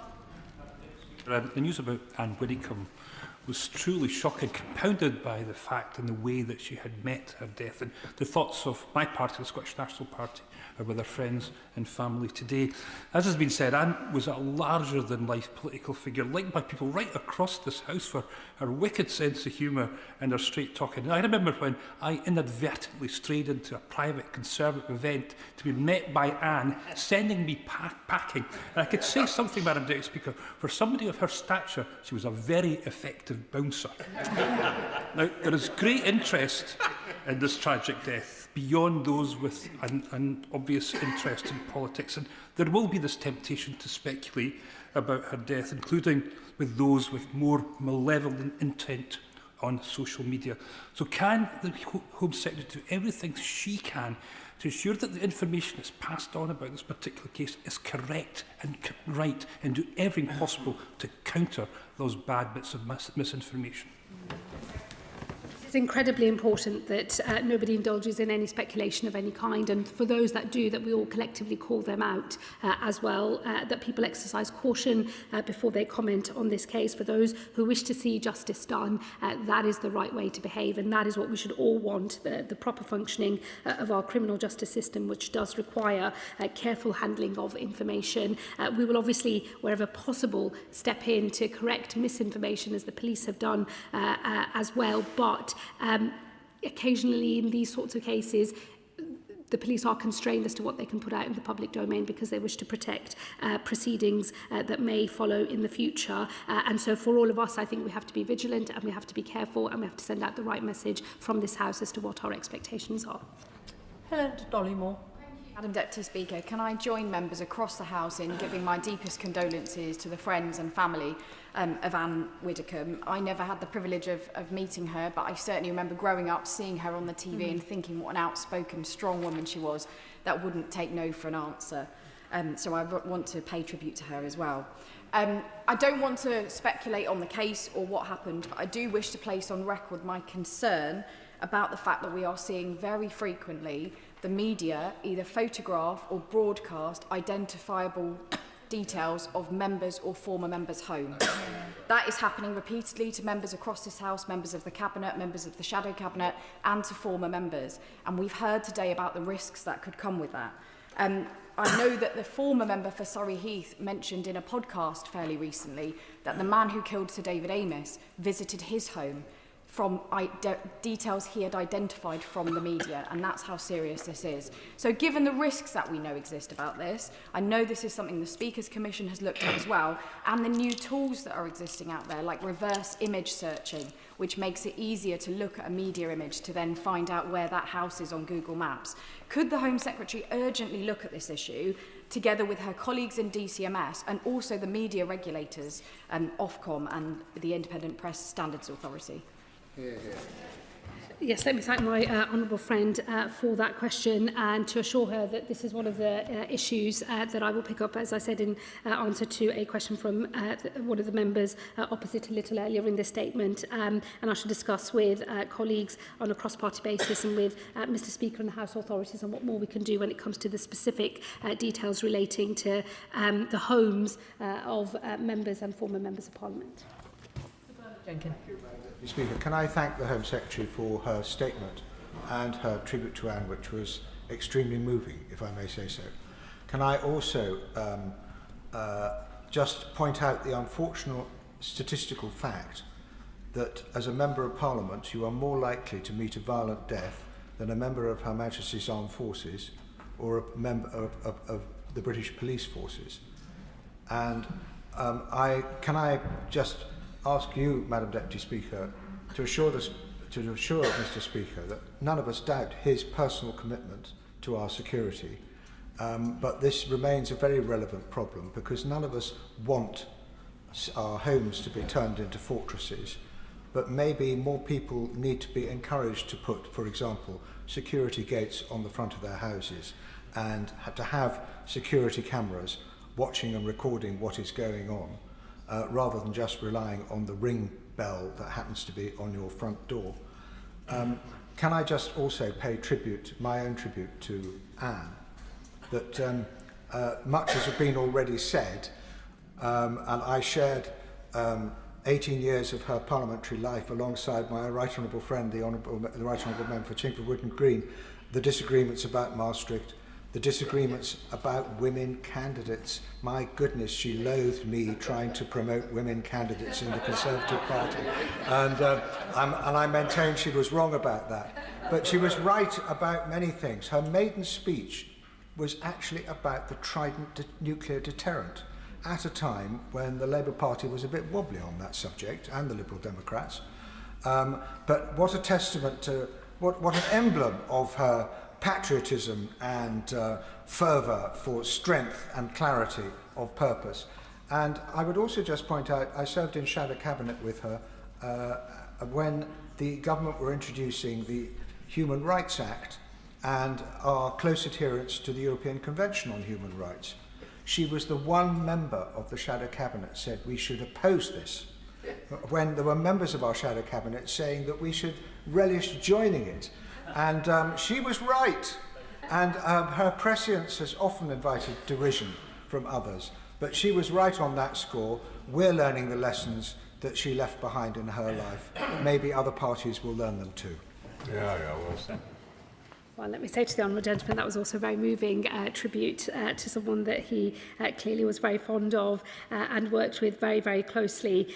He has dared to say that she was wrong. Perhaps if we listen clearly, we can hear her saying something in response to him that was probably quite forceful in its own way. Let me say to him, I take very seriously, and I know Mr Speaker takes very seriously, the security of all members of Parliament. And actually, as we consider what has happened to Ann Widdecombe, we now must, I think, live up to our responsibilities for former members of Parliament as well. And let me just assure him I will take my duties in that regard very seriously. I do not want it to be the case that you are more likely to die a violent death if you're a member of this great House. This great House has great public servants in it from all over the country, from every party, and the public service of all members of this House is something without which our country cannot do, and it is incumbent on all of us to protect that for this generation and for generations to come. Alan Gemmell. Madam Deputy Speaker, my thoughts and condolences are with the family and friends of Ann Widdecombe and the colleagues who worked closely with her on the benches opposite. It's hard not to see the murder of an ex-MP as an attempted attack on this place and our way of life, but we must not let it have a chilling effect on those who want to stand for public office. Can I thank Madam Deputy Speaker, Mr Speaker, for the time he took with new intake MPs in 24 to give us his hints and tips and also really focus on security. And could also thank the Home Secretary for looking at the safety and risks for ex-MPs. As someone who's in almost daily contact with one of their predecessors, I'm sure it will come up in our next phone call.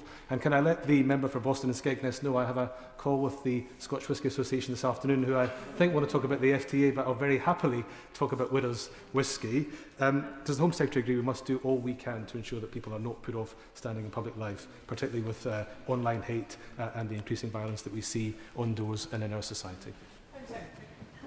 Well, my honourable friend is absolutely right. We all must do more. Let me assure him the government will work closely with Mr Speaker and the Parliamentary Security Department to make sure that we're doing everything that we can. But as I said in answer to other questions during the statement, as a society, I think we have to take a stronger position on the right boundary between contested debate and then unacceptable behaviour and abuse online. And I know that we'll have more work to do in this space. Ellie Chams. Thank you, Madam Deputy Speaker. On behalf of the Green Party, I'd like to say how shocked and saddened and horrified I am by Ann Widdecombe's horrific death, her brutal murder.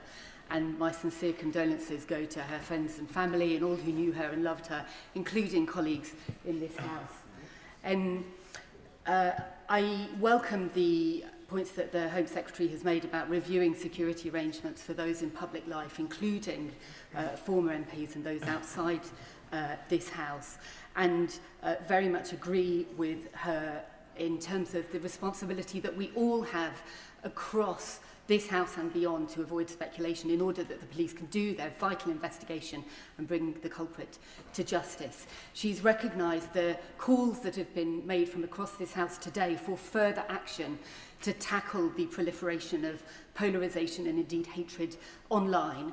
And can I press her further to set a timescale for taking that further action in order to protect not only the safety and security of all those in public life, but the fundamentals of our democracy. Thank you.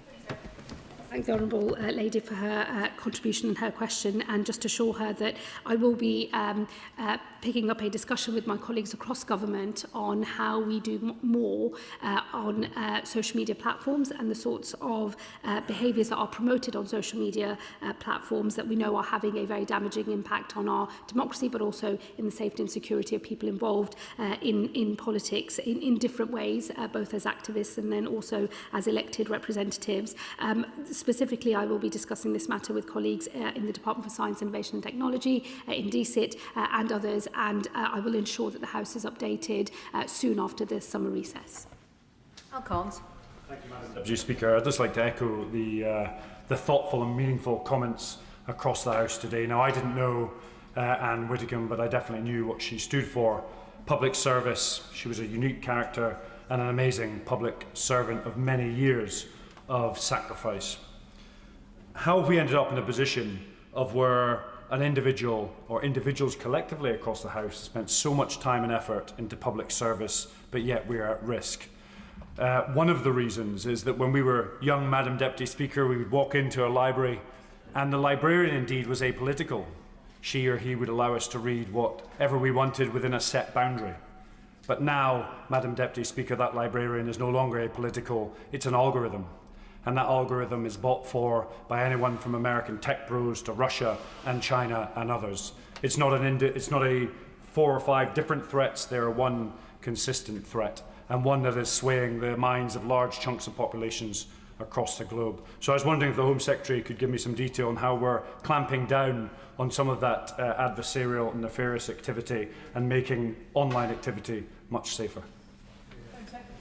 I thank my honourable friend for that contribution. He will know that colleagues in DCIT are working very carefully on the Online Safety Act and its further implementation and learning lessons from how it is applying so at the moment to think carefully about what might need to be done in the future. But I think it is clear that we need a much stronger and better policed boundary between what is acceptable in a democracy and behaviour that we know is challenging the very foundations of our democracy. And as I say, I've undertaken to have that discussion with colleagues across government, and I will make sure that the House is updated as to a programme of work that the government intends to take forward to make sure that all of our arrangements here are as robust as possible, and that it is we, the people of this country, that decide the sort of inheritance that we wish to leave for our children, and not algorithms decided by a very small number of men who live abroad.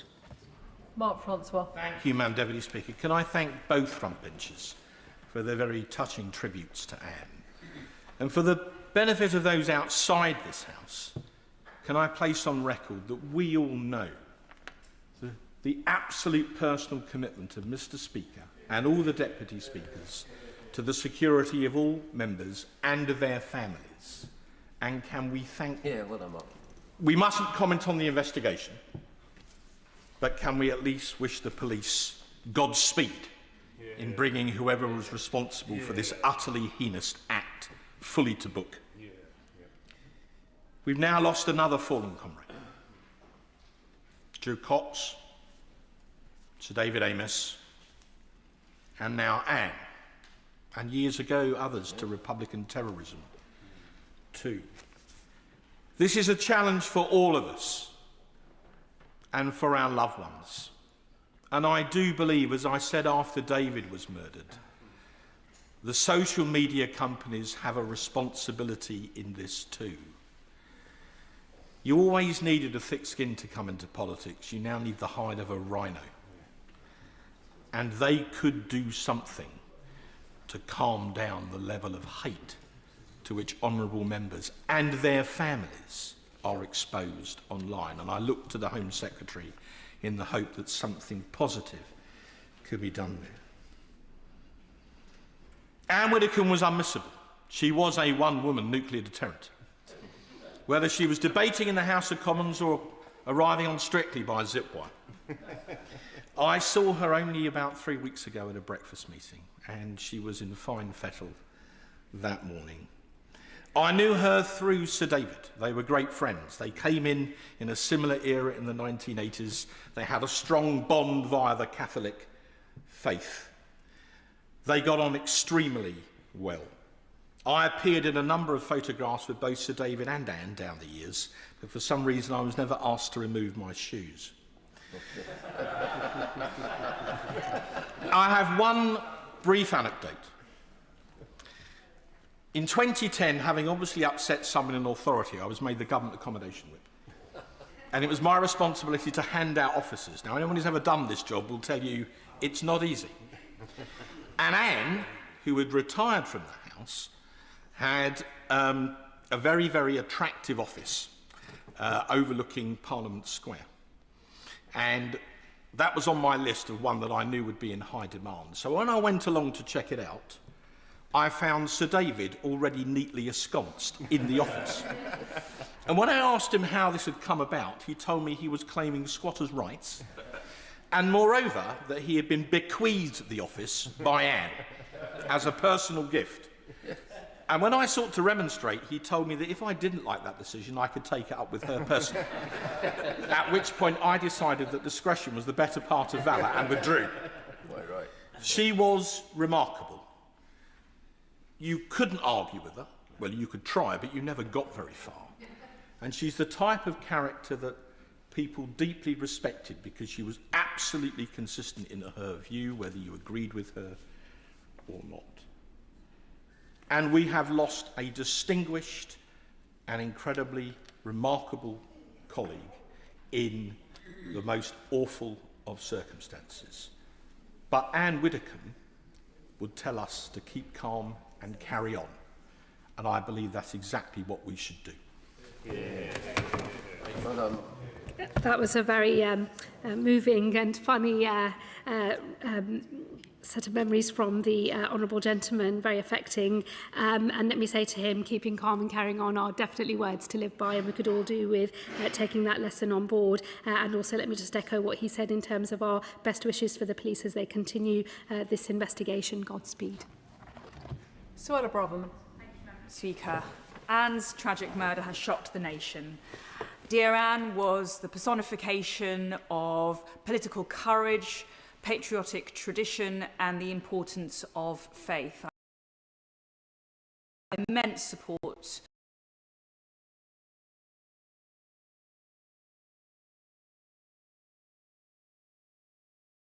completely unacceptable. I know an apology is made. Comment by news.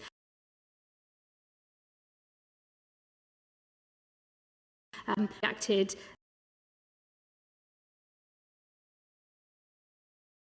at comments identical views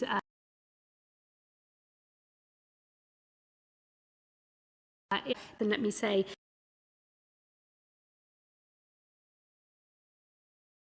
and to that behaviour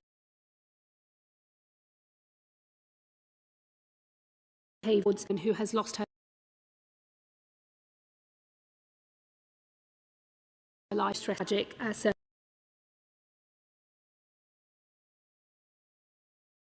no politics or in our hope that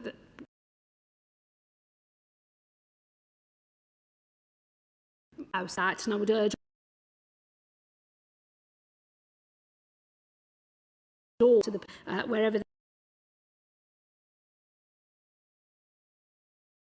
they mix and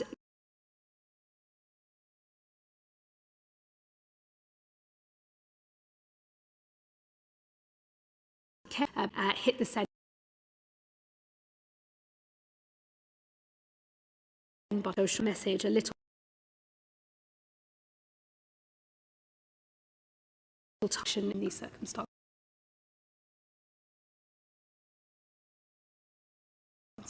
Speaker, can I thank some speakers for everything?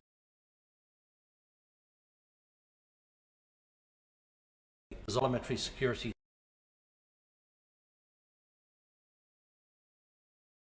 all members safe.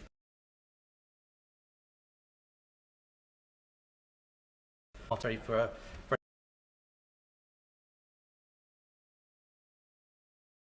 also the of reform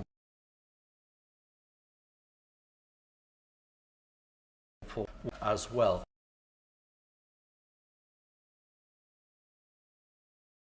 As a West Midlands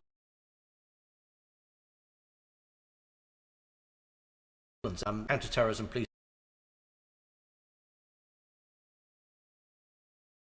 and also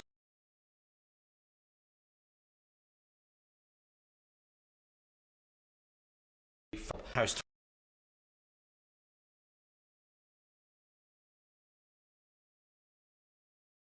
One problem that was in 2009. In 2009 to step down.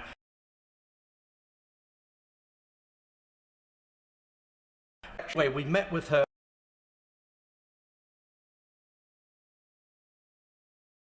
Would you do it?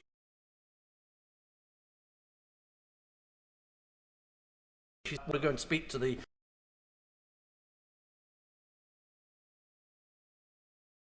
up in committee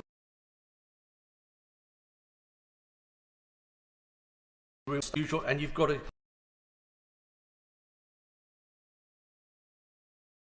to don't say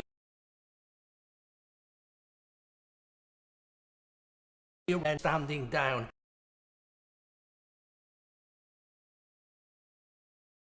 And of course, as we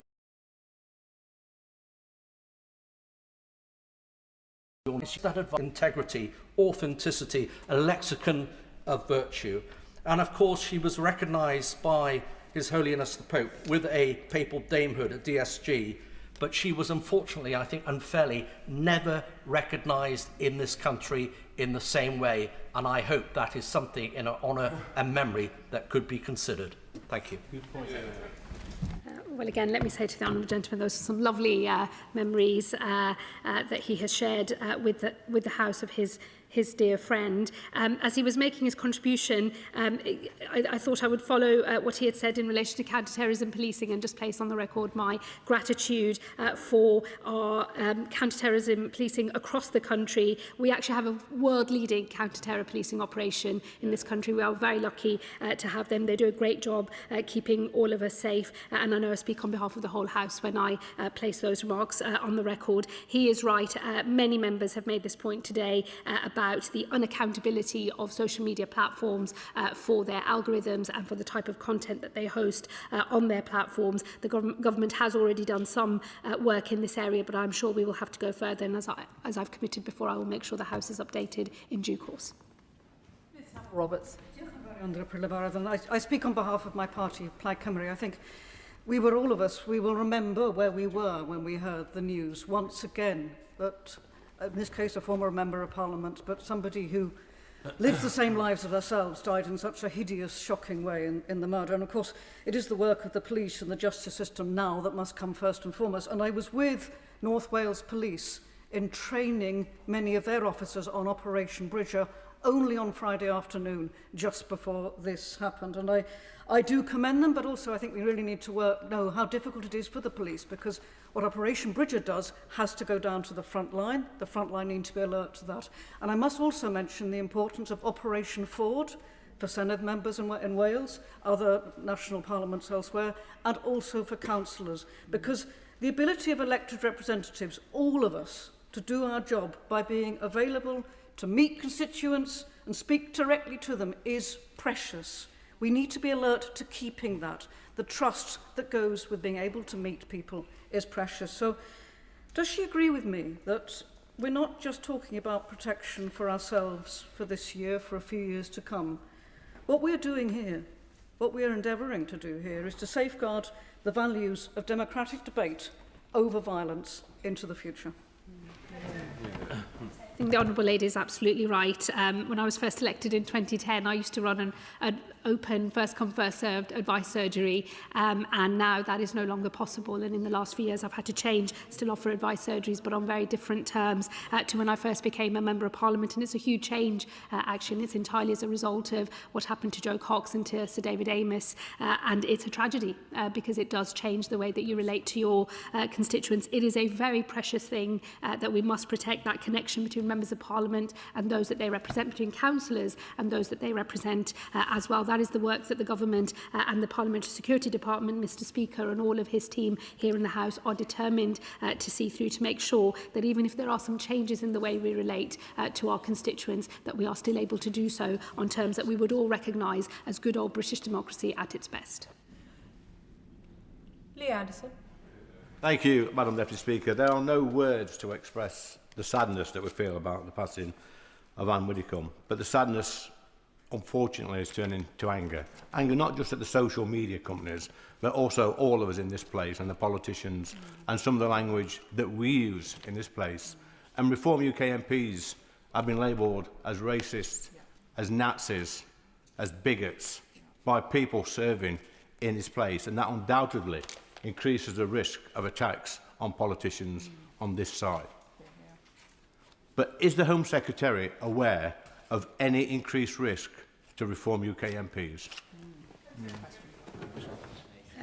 Let me say to the honourable gentleman, I think that it is important that all members of the House are careful and calm in the way that we describe other members of this House and the work done by other members in this House. I think that we have to imagine how we would feel if we were on the receiving end of that and try to treat others the way we wish to be treated ourselves. And I would certainly want to make sure that I say from this dispatch box for myself and for the government that any abuse or harassment of members of Parliament to other members of Parliament is unacceptable as well. We should all moderate our language. We also have to get the right balance in this place between fierce and contested political debate, which happens on both the right and the left of the spectrum, and then also making sure that we don't slip into behaviours that increase threat to any of our colleagues.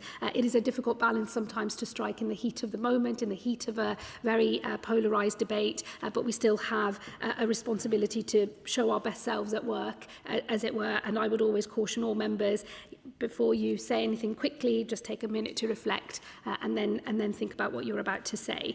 Let me say to him on specific threat, no, I am not aware. He knows that I wouldn't ever comment on threats because, or indeed arrangements that are in place for any member or indeed others in public life, only because to comment starts to affect the integrity of the overall system. But I will make sure, as I've said, that in relation to the leader of Reform UK, that he's offered a meeting with the independent chair of RAVEC to discuss specific issues relating to risk assessment. And if there are any other matters in relation to risk assessment, I know that the police are monitoring that very carefully and will discuss with all political parties in this House any additional changes that they might wish to make.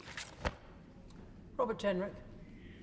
Can I join colleagues across the House in paying tribute to Anne, a woman who was brave, principled, kind and generous. I, like many others, will miss her enormously, even though on my first morning as a Member of Parliament, when I was the youngest MP, I met her in Westminster Hall and she asked me, am I here on work experience? I think I've eventually shed my MP nappies. The Home Secretary is the ultimate arbiter of what happens in the Home Office. She isn't powerless and no one would pretend so. Would she agree that it was unwise of the government to heavily reduce the security offered to the member for Clacton, given all that we know about his particular danger that is posed to him and to his family? Would she agree that, frankly, it shouldn't have taken the murder of Anne for him to be offered a meeting with the committee, and that many will conclude, perhaps unfairly, but nonetheless, that it is only because of the political views of the member for Clacton that he is placed in this position? And will she use her power as Home Secretary to make sure that the security that he and his family needs is put in place immediately? Yeah. Well, let me say to the Honourable Gentleman, he will know that it is an independent process within the Home Office that deals with the risk assessment and risk management of those in public life. I'm not going to compromise the integrity of those arrangements by commenting in any detail on specific instances. Let me simply say and observe, as in the 10 months I've been in the Home Office, I have seen media reports in relation to various suggested risk assessments and risk mitigations. I have never commented whether to say something is true or false, simply because I believe that you should not breach that principle of not commenting so as to protect the integrity of the system. But that the meeting has been offered. Let me assure him in relation to RAVIC, it is and will always be fiercely independent. It must be, because the protection that is offered and the level of protection and the tactics of protection that are offered to people must never be based on a political assessment of who needs it, but an independent operational assessment of what risk is and how it is best managed. And I do think that that operational independence is incredibly important, and I will always maintain it and protect it. And I know the government as a whole will do so as well. Madam Deputy Speaker, and the death of Ann Widdecombe is incredibly shocking, and I didn't know Ann Widdecombe as an MP, but it's been a wonderful afternoon listening to colleagues from across this House share some of their memories. She is was clearly a formidable political leader, and of course we will always remember her as well as an entertainer. And my thoughts are with her family and her friends at this incredibly difficult time. But her death is, I think, also a devastating reminder about the problem that all of us in this place, of all elected members and in particular councillors as well, all face on a day-to-day basis while we try to serve the communities that we love and we have been elected to serve. And I think it has come across very clearly in this chamber that we all want to and need to do more to protect each other and our democracy. And particularly reflecting on councillors, I speak a lot to my councillors in Guildford and also as the local government spokesperson to councillors from across the country. And the stories I hear are horrendous. Whether it's parish council leaders telling me about death threats, whether it's council leaders telling me about death threats, this is a democracy. We should not be experiencing this as elected representatives. And I'm grateful to the Home Secretary for the things she has set out already. But I wonder if she could also set out what actions the government is taking to protect elected officials at all levels, but particularly councillors and those who are served by Operation Ford, and whether she can confirm that there will be more resources made available to Operation Ford so that they can provide a consistent level of support across the country, as I know that police officers and police forces across the country want to do that, but I do hear varying levels of support across the country. Thank you. Thank you, Madam Deputy Speaker. Let me also join with the Honourable Lady in saying it has been a very moving afternoon hearing tributes to Ann Widdecombe across the House, and particularly from her former colleagues in the Conservative Party and also from her colleagues in Reform UK, who are obviously very personally affected. And I offer my condolences to all of them once again on the loss of their friend and their colleague. Let me say to the Honourable Lady, I take very seriously the wider risks to our democracy, including for local councillors. She has already referenced some of the steps that the government has taken through our Defending Democracy Task Force, Operation Ford. I'm sure there will be further developments in this space. I think we're learning lessons from the work that the task force did in relation to the most recent local elections, and I know that the developing nature of these threats has to be reflected in our new arrangements as we move forward as well. But we are very alive to the risks, not just to those of us in this place. Of course, given what's happened to Joe Cox, to Sir David Amess, and now Ann Widdecombe, parliamentarians get a lot of attention in terms of our security, and this is perhaps the most high-profile chamber and often referred to as the Mother of Parliament, so that would be understandable. But this country also cannot do without the work of its local councillors, its parish councillors, and all those people who put in the hours to make their local area better, and this government will stand by them too. Can I thank the Home Secretary for her statement this afternoon, and I will allow a few moments for the front bench to swap over.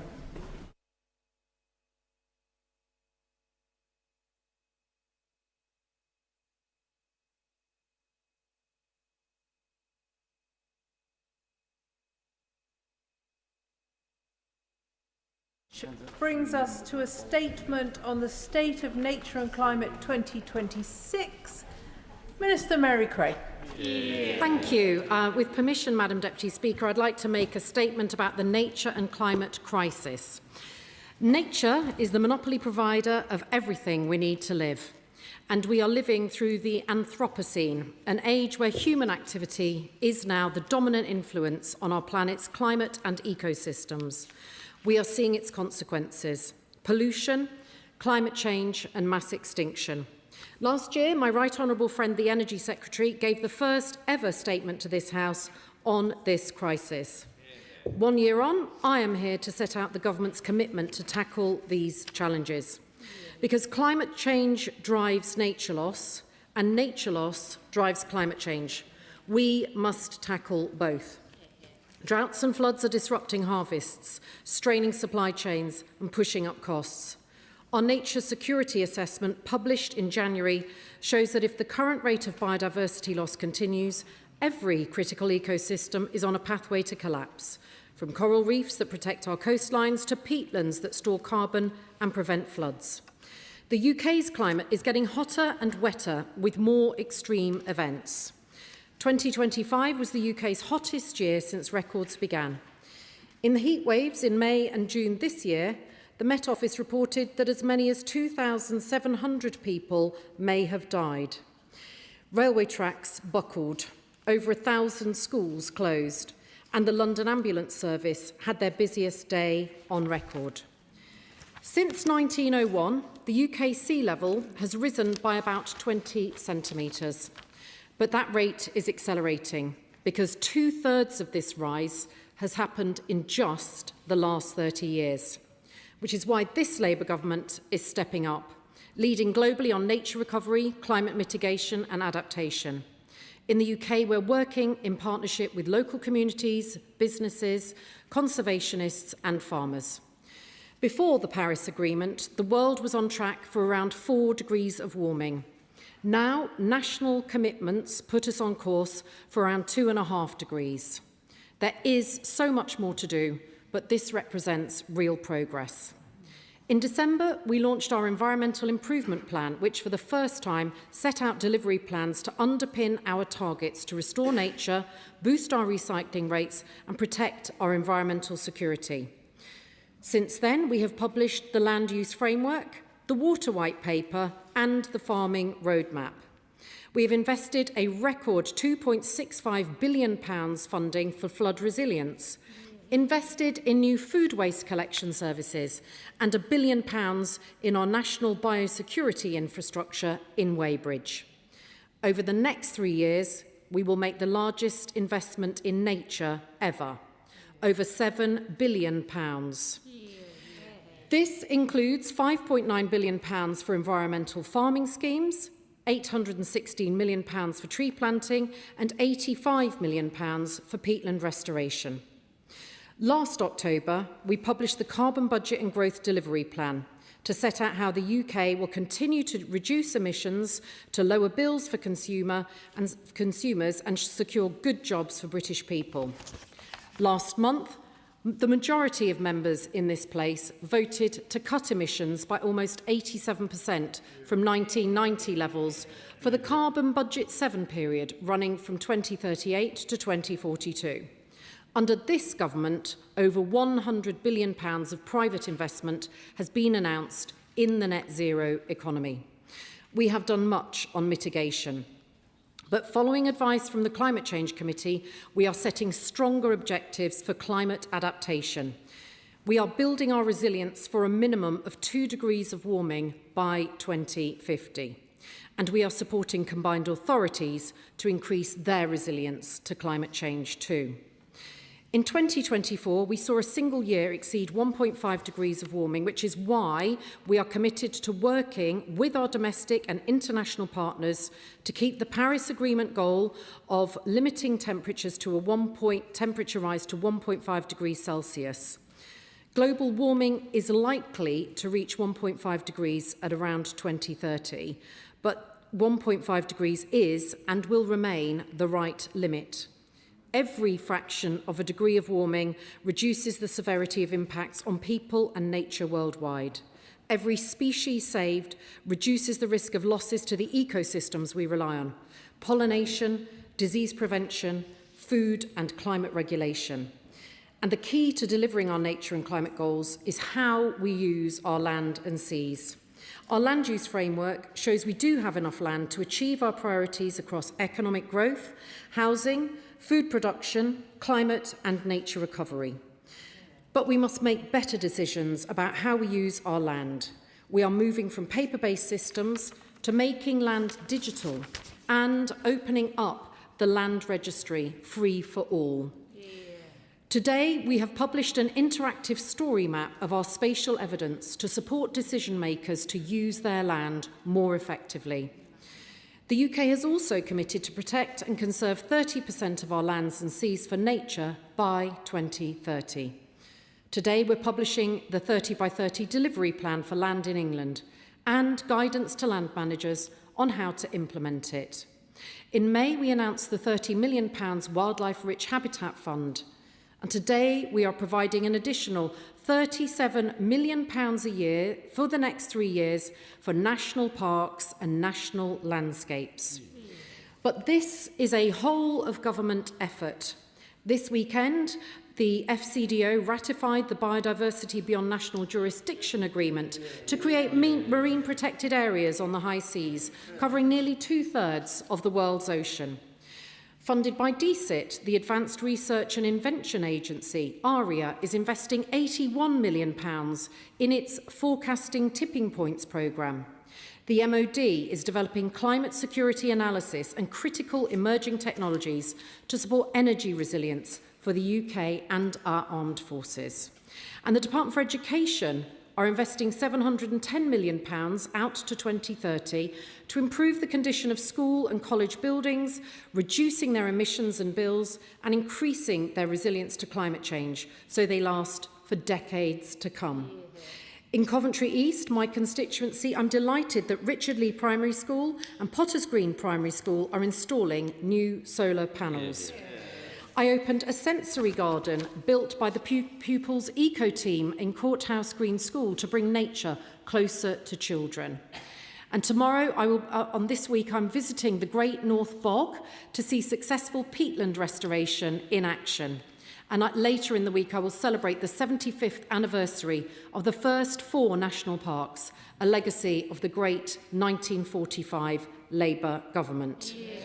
Tomorrow, we launch a competition for young people to join our new Youth and Climate and Nature panel. It will offer us their expert insight into government as we deliver for climate and nature action through our outreach with young people. From introducing wild beavers to planting 3 new national forests and creating 9 new river walks, this Labour government is bringing nature closer to people. And we will all benefit from a more resilient, more prosperous and greener country. As my Right Honourable friend, the Energy Secretary, said in his statement last year, we are at our best in this House when we work across parties on these issues. By preparing our country and our citizens for the climate and nature crises, we are showing leadership internationally. This government is acting now to protect the world in which we live and which we pass on to future generations. Madam Deputy Speaker, I commend this statement to the House. Shadow Minister Robbie Moore. Thank you, Madam Deputy Speaker, and I thank the Minister for advance sight of her statement. I'm sure that no one in this House disputes the importance of protecting our climate or restoring nature. The real question is whether this government is capable of delivering both. The Minister speaks about climate and nature as priorities, yet the government has repeatedly chosen to target those very individuals who are tasked with delivering it, our farmers, who are the frontline custodians of our natural world. And let's just have a look at the choices that this government has already made in the last 2 years, which is in direct contradiction to the ambitions the Minister has set out. First, Part 3 of the Planning and Infrastructure Act was rightly heavily criticised by the RSPB, who warned that this legislation would, and I quote, rip the heart out of the environmental protections and risk sending nature further into freefall. The Wildlife Trust directly challenged this government's growth at all costs rhetoric, stating, before the general election, Labour promised to restore nature, yet they are instead driving environmental regression. Both organisations took the extraordinary step of demanding that Part 3 of the then bill was completely removed, as did we on this side of the House. Second, last September, the Minister pushed through a blanket ban on the controlled burning of heather on deep peat, but in doing so, completely ignored the warnings of the National Fire Chiefs Council, the NFU, and many environmental scientists who understood, quite rightly, that by blocking land managers from conducting traditional, heavily regulated rotational burnings, this government is literally letting massive fuel loads build up across our moorland, effectively creating a tinderbox, vastly increasing the risk of devastating wildfires that destroy the very peatlands and biodiversity which this government claims that they want to protect. Third, the government has completely undermined the sustainable farming incentive. With only 240 million allocated to this year's applications, the government has in effect made the whole scheme competitive entry. And to make matters worse, by capping agreements at 100,000, the government is actively pushing the most ambitious, large-scale nature restoration projects in the country out of the window. And you cannot achieve a massive 30 by 30 target by cutting funding, reducing green options, and telling farmers that large-scale conservation efforts are no longer welcome. Fourth, as a result of this government's choice to remove the onshore wind farm moratorium, we are now literally in the ridiculous scenario where large-scale wind farm applications are coming forward to be built on protected peatland, such as the Calderdale wind farm proposal in West Yorkshire, despite warnings from academics and groups like the Yorkshire Wildlife Trust that, if approved, these projects will release massive amounts of CO2 into the atmosphere. Madam Deputy Speaker, the list goes on. So I say to the Minister, today's statement offers no new protections, relying instead on a fragmented, reactive approach that tries to hit targets rather than redefining how we count and reference land, rather than actually doing anything positive about it. The choices that this government has already made in the last 2 years do not represent a roadmap to nature recovery. So I ask the Minister, before coming to give today's statement, what consideration has the government made of the impacts of their previous choices on the targets set out in this plan in which they have made over the last 2 years? And does she agree with me that those policies are in direct contradiction to the delivery ambitions the government has brought to this House today? Minister. Well, I'm disappointed to hear the nature and tone of the Honourable Gentleman's response to our attempts to right some of the wrongs that were left behind by the previous government. He asked me in particular about the Planning and Infrastructure Bill. What we have done is introduce strategic policy statements to actually prioritise outcomes over process, so that Natural England and the Environment Agency can actually speed up decision making whilst maintaining these high environmental standards. We've given them £100 million over 3 years to fund specialist staff and modern digital systems to cut costly delays for planners. And what was clear when we came into government is that the status quo for development and nature was simply not working, with fragmented site-by-site environmental requirements, increasing costs, adding to delays to the much needed housing and infrastructure which this country needs. And at the same time, it wasn't working for nature either, because the condition of many of our most important habitats and species was continuing to decline. So the Nature Restoration Fund will support development, but ensure that the money spent by developers on environmental mitigation delivers more. So it's a simple levy payment which Natural England will use to deliver impactful conservation measures at scale instead of a piecemeal approach. Let me just talk to him a little bit about peat. 80% of England's peatlands are degraded, and we are investing £85 million in their restoration by 2030.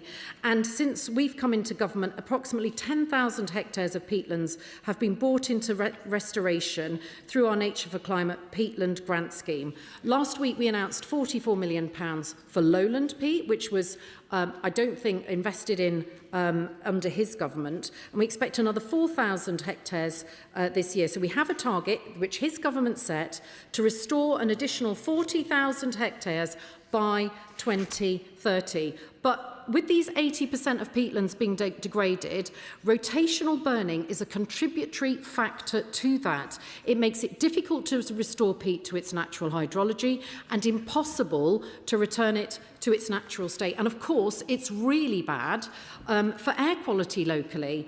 So it damages peatlands, it shifts species composition, it disrupts the hydrology of peat, and crucially, it releases stored carbon, increasing vulnerability to wildfire. So wetter, healthy functioning peatlands are much more resilient to the impacts of wildfire. And let me just say a final thing. We have published our farming roadmap. It is supported, but what we are doing with the new environmental land management schemes is supporting those smaller farmers, those organic farmers that were excluded from the larger schemes that he talked about. And we are spatially targeting so that we get bigger, better, more joined up protected areas for nature and wildlife. Chair of the Environmental Audit Committee, Toby Perkins. Thank you very much indeed, Madam Deputy Speaker, and really welcome the government statement today.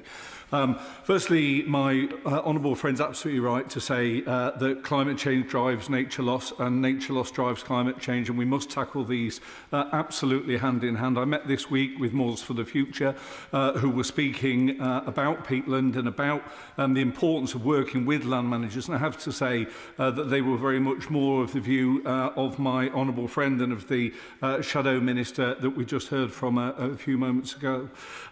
She is also absolutely right to talk about the importance of adaptation. We need to massively improve adaptation. So can she tell us any more about when the next iteration of the National Adaptation Plan will come out? The previous one under the last government was widely criticised, and we need to know more. But a plan that only looks at adaptation is simply a plan to fail, and that must be secondary to mitigation. And will my honourable friend finally tell us in terms of the approach going forward what more we can do? It is right to say that farmers are absolutely fundamental to the success of improving our outcomes on nature. It's regrettable this government got off to such a bad footing with farmers. What more can she tell us about how we can rebuild that relationship? Because ultimately we must work hand in hand if we're going to get the achievements we need for nature, working hand in hand with sustainable farming.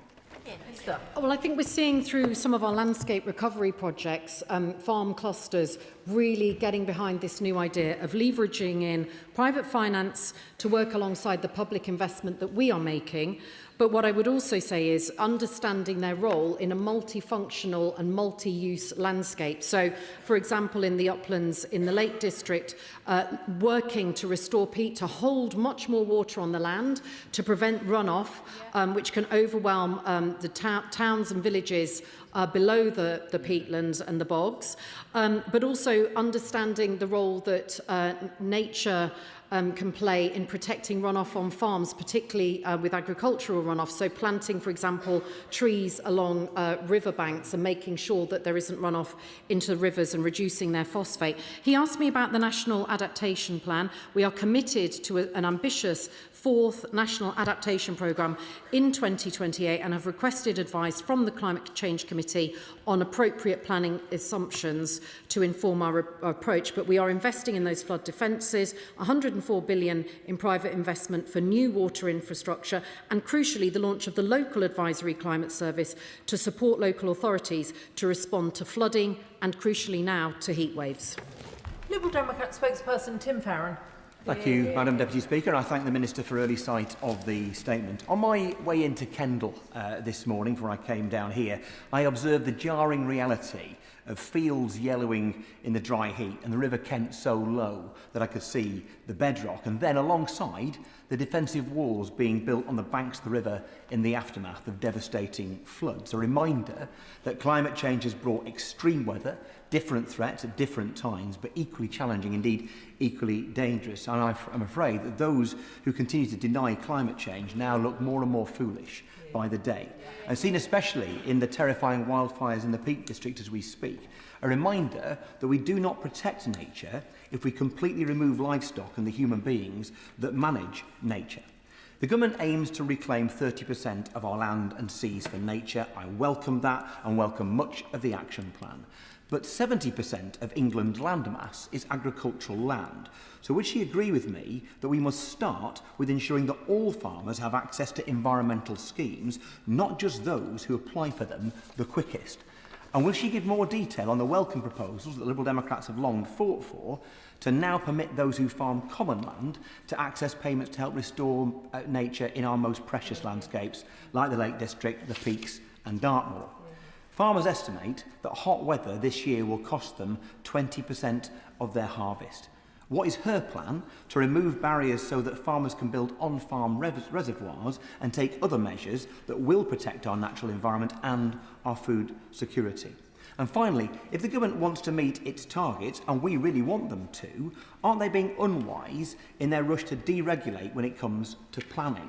Shouldn't we be increasing the ability of local communities to resist the destruction of nature and to have greater power to direct developers to protect and enhance nature, rather than being at the whim of those whose only motive is profit? Minister. Well, he asked me about a range of policies there. Can I just talk to him a little bit about natural flood management? Because we will be investing £300 million in natural flood management over the next 10 years, the highest figure ever for floods programming, and that's a minimum level, to support projects that reduce flood risk and deliver wider benefits to communities and nature. But as he observed at the beginning, the concrete barriers and the dried rivers, we have to do more to enable farmers to hold their water on the land. And when they're building their reservoirs, we don't want concrete bowls and concrete buckets. What we need is natural scrapes and areas where they can hold on, and they can help with that aspiration, the natural aspiration, by planting trees as well. So experimenting with agroforestry, as we're doing with the Western Forest around Bristol and Gloucester.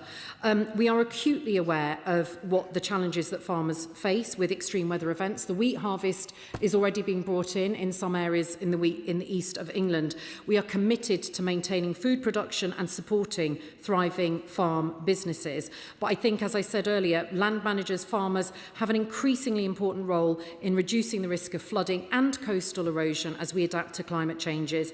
And eligibility criteria for floods, natural flood management funding has widened to include them for the first time. So we want them to do more on soils so that the soils can actually hold the water as well, buffer strips to slow the flow, and runoff attenuation features to store and release water. Yeah. Kerry McCarthy. Thank you, Madam Deputy Speaker. Can I just start by thanking the Minister for including land use and food systems within this outline. It's so important that's included as part of the Triple Challenge, Climate, Nature and Food. We know we can only meet our climate and nature goals if we catalyse and incentivise private sector investment. I point to the example of Bristol, where through our strategic energy partnership City Leap, we've mobilised finance for city decarbonisation, and where the West of England Combined Authority has just launched a £5 million nature fund to help kickstart nature markets. Can I ask the Minister what more we are doing at a national level to support nature and carbon markets and to incentivise that private sector investment?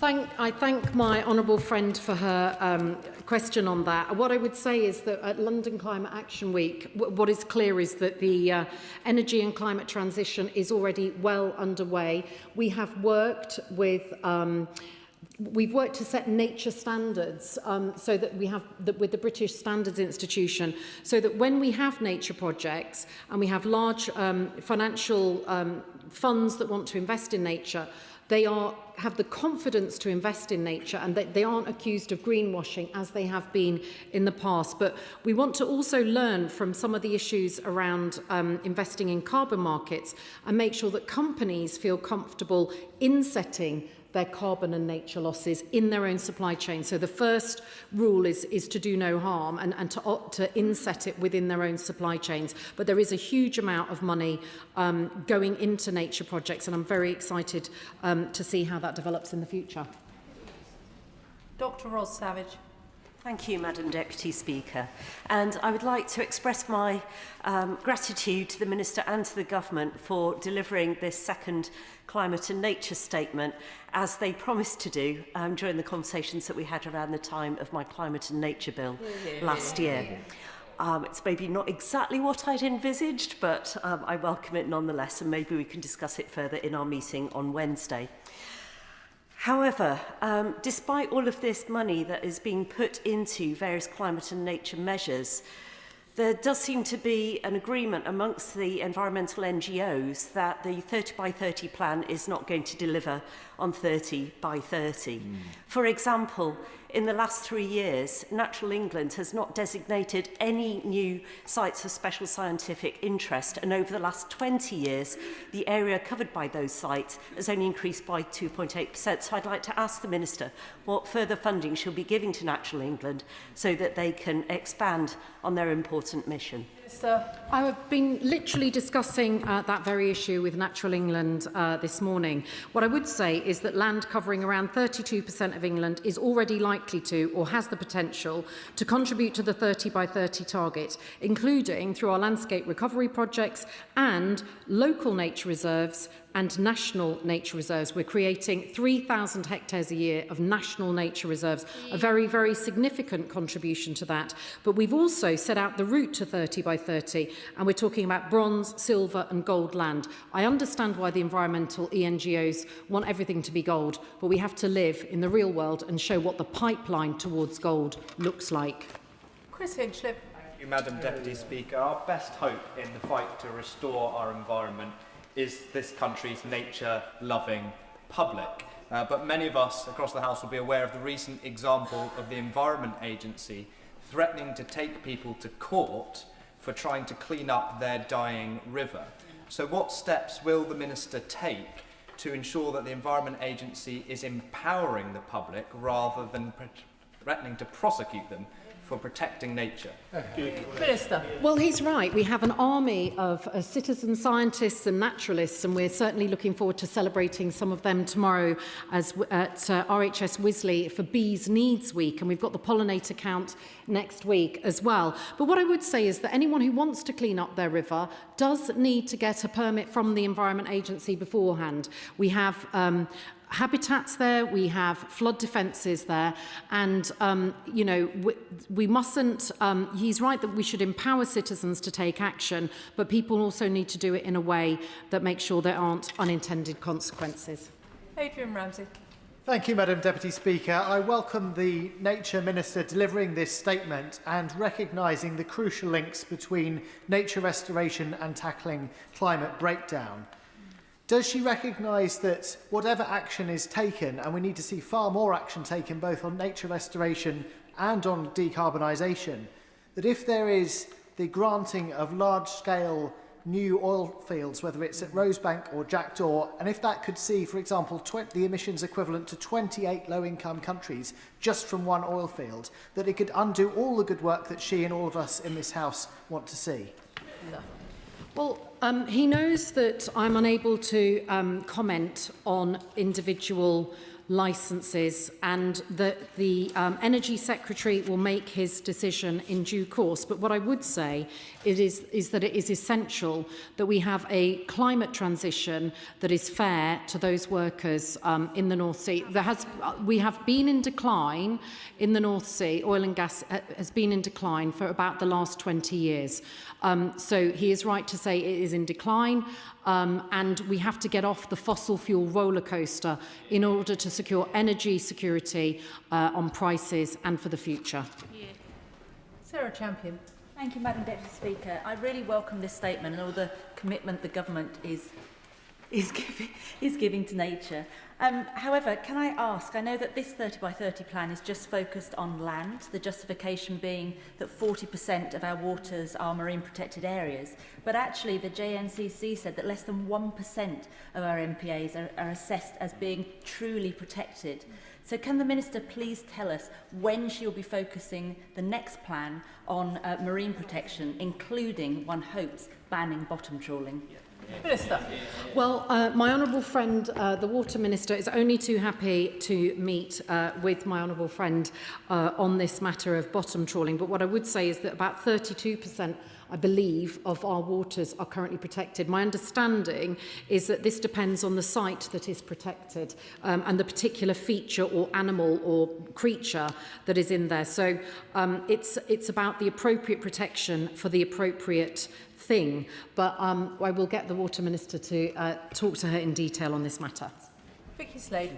Thank you, Madam Deputy Speaker. I'm sure the Minister will agree that in order to meet our climate and nature obligations, we mustn't take decisions that will commit us to creating waste and causing harm for 40 years. The Government's own policy published in late 24 said that new incinerators can only be approved where there is a local waste disposal need. But one in my constituency at Camford Magna has said 12% of the waste process will come from the wider Dorset area and only 60% from the whole Wessex region. So will she pause any new approvals until their impact beyond 2050 and in light of the 7th carbon budget has been fully assessed? Well, what we did by publishing that incineration capacity strategy was to set out very clearly the standards that we're looking for on new permits on incineration. What I would say is we have a problem, an epidemic, with abandoned landfills, which we were left behind by the previous government, and illegal landfills, which are springing up through organised crime groups across the country. It is infinitely better to use energy from waste plants than it is to bury it in a hole next to where people work and where people live and where people go to school. So there is an issue about the sustainability of incineration. What I would say is it is part of our clean power as we go forward as well. Stella Creasy. Thank you, Madam Deputy Speaker. Yesterday, fire spread rapidly along the railway line in Walthamstow, with the dry vegetation and the heat wave acting as kindling. It meant that hundreds of residents had to be evacuated as an emergency, and several have lost their homes, as a result burnt down. Can I pay tribute to the St Mary's Welcome Centre, the Waltham Forest Islamic Association, the fire brigade, the police and the council staff who joined hundreds of residents helping those affected, setting up emergency centres with food, with water, fans and phone chargers, all at short notice. The honest truth, Madam Deputy Speaker, is this is not the first time Walthamstow has risen to the challenge to support our community when a crisis like this has happened. Can the Minister tell us what she is doing to build climate resilience into local government planning? Because I fear, whether it is flooding or heat waves, my community will face more of these incidents in future without it. Minister. Well, I remember when I was chair of the Environmental Audit Committee doing a report on heat waves, which started during the Beast from the East, so nobody gave us any evidence, and ended up in the first 36-degree day in June in London, which was, I think, back in 2018, 2017. But the point she makes is a valid one. I'm incredibly sorry to hear about the impact that that fire has had on her constituents, and I'm sure it has had huge impacts on the local fire and rescue services as well. What we need to do as local government is to plan for these mutual assistance moments, because there was a fire in Stratford on I think it was last week as well, and people had to be evacuated from the train track. Network Rail is taking action in terms of clearance of trees to make sure that the line is clear. What they have done is create new areas of grassland. What we need to look at is this appropriate sort of shrub for the very intense weather that we're getting, these very intense heat waves, and if not, what needs to change? Laura Bird. Thank you, Madam Deputy Speaker. The Energy Secretary says that he supports green jobs, yet there is growing concern that only 2 out of the 6 NESO pipelines will support the Scottish wind pathways, with the rest of the investment being redistributed to areas across the rest of the UK, despite the fact that Scotland is a renewable superpower. So can the Minister confirm to me whether one of potentially the Energy Secretary's last moves in this job will be to rob Scotland of £100 billion of renewable investment whilst jeopardising thousands of Scottish jobs? Or will he commit to investing in the grid connectivity that Scotland needs to support our crucial Scottish renewable industry? Minister. The North Sea Transition Authority is equipped to support a fair, managed and prosperous transition, including a new statutory objective to consider workers, communities and supply chains in its decisions. And we are extending employment rights and protections for offshore workers in renewables, bringing them into line for those working in oil and gas. But what I would say is we have a pragmatic plan for the North Sea to secure and renew the basin's place as Britain's powerhouse, protecting jobs in our oil and gas heartlands and to build the next generation of good jobs in clean energy industries. Beyond that, I'm afraid I can't say much more. Chris Vince. Thank you, Madam Deputy Speaker. As you will be aware, Harlow is full of some incredibly beautiful areas of natural beauty, from Hatfield Forest to Harlow Town Park to Parndon Wood Nature Reserve. I am determined that these beautiful areas will be protected not just for this generation, but for generations to come, which is why I'm very concerned when I hear voices in this chamber that deny the climate emergency. It's not an emergency for the future, it's an emergency now. So will the Minister confirm that she will ensure that we do everything we can as a Labour government to protect nature, to protect the environment and to tackle climate change?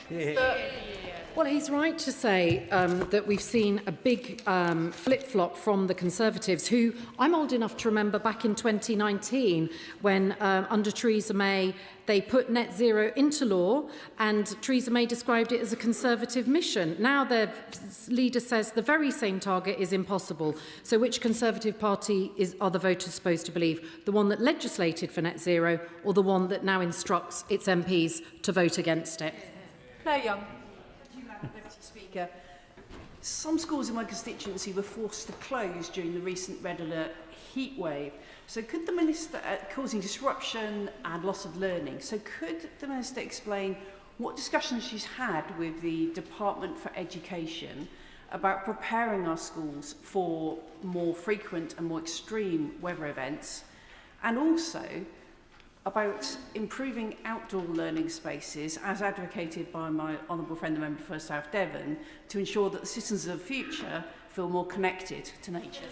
Well, I mentioned in my statement the solar panels for schools, which have the benefit of cutting bills, but also increasing resilient electricity supply for those schools. The DfE are investing £710 million to improve the condition of school and college buildings, and crucially they're part of our Government Estate for Nature plan, so they're part of that cross-government work. Schools cover a landmass the size of Birmingham, and it needs to play its part in both educating pupils about the climate and nature crisis, but also helping to tackle it as well. Matt Rodder. Thank you, Madam Deputy Speaker. Could I welcome the Minister's statement and thank her for her work in this very important area? Could she say a little more about rewilding in lowland Britain, tree planting and also changes to agricultural practice, all of which reduce emissions of carbon and indeed capture carbon? And could she perhaps mention the work in towns as well? There's some fantastic work along the Thames in my area which you might want to see. Well, I always like to go and see trees being planted, but he is right to talk about the importance of trees, both for shading our streets and as part of those 3 new national forests, 2 of which we have already announced. That's why we have more than doubled the grant for trees outside woodland through the Tree Council. So it's gone up from £1 million last financial year to £2.5 million this year. But crucially, we need the right trees in the right place for the right reason. And the trees that will survive out to 2100 are not the same trees that our mums and dads were planting in our back gardens. Pippa Halings. Thank you. And I'd like to declare an interest as the chair of the APPG for Local Nature Recovery Strategies. So, Madam Deputy Speaker, as Britain endures another summer of extreme heat, droughts and devastating wildfires, this nature and climate statement is absolutely crucial. And I only wish that the opposition Conservative benches would feel the same about that. What I do welcome in the 30 by 30 delivery plan is the focus on the network of local nature recovery strategies, because they tackle climate change, improve resilience and hit our nature targets. But what we need within that plan is more than a plan, a map and warm words, but commitment to make the matter in practice, such as weight in planning and public funding to leverage private finance. The Honourable Lady really does need to get to a question, and can I just suggest to members there's a really important piece of legislation to come. This statement will finish at 6:40, so many are going to be disappointed unless questions are very brief. Minister. Well, the depleted numbers on the opposition benches are beginning to make me wonder whether they need some funding to avoid their extinction, Madam Deputy Speaker. But what I would say, I'm here all week, what I would say is local nature recovery strategies have been a brilliant vehicle to get these better, bigger, more joined up landscapes. And I have been in discussion with DEFRA officials to talk about how we can align and spatially target funding towards those areas in particular. And I was with the West Midlands Combined Authority talking about exactly that. Afzal Khan. Thank you, Madam Deputy Speaker.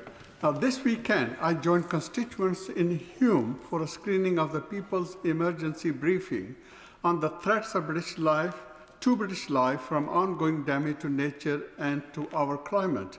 So my constituent wants to ensure everyone across the country is properly informed about the causes and impact of climate change. So will the Minister commit to holding a prime-time televised emergency briefing on the climate and nature crisis? Well, I look after many things, Madam Deputy Speaker, but I don't yet control the broadcast schedules of, sadly, I don't, of any national broadcasters. The point of the National Emergency Briefing is to get people together, a bit like the great organisation who rejoices in the name People, Planet and Pint. That sounds like I've been People, Planet and Football for most of the last 3 weeks, but bringing people together to discuss it in local areas is a really good and positive way that people can grab this crisis by the neck and set out what they're going to do locally. Manuela Patagella. Madam Deputy Speaker, despite the whole government effort to tackle the climate and nature crisis, I fear there is still misalignment of policies across departments, as we've seen with the dilution of environmental protections in the revisions to the National Planning Policy Framework. Therefore, can the Minister ensure more collaborative working across government so that future decisions on planning and infrastructure will leave nature in a better state than contributing to its decline? Well, we have the Biodiversity Net Gain Framework, which is all about making sure there is a biodiversity gain uplift of 10% in every planning policy. It was a brand new policy left to us by the previous government. It wasn't working perfectly. Nothing is born perfect. We've made some changes to make it more proportionate and to work better in practice.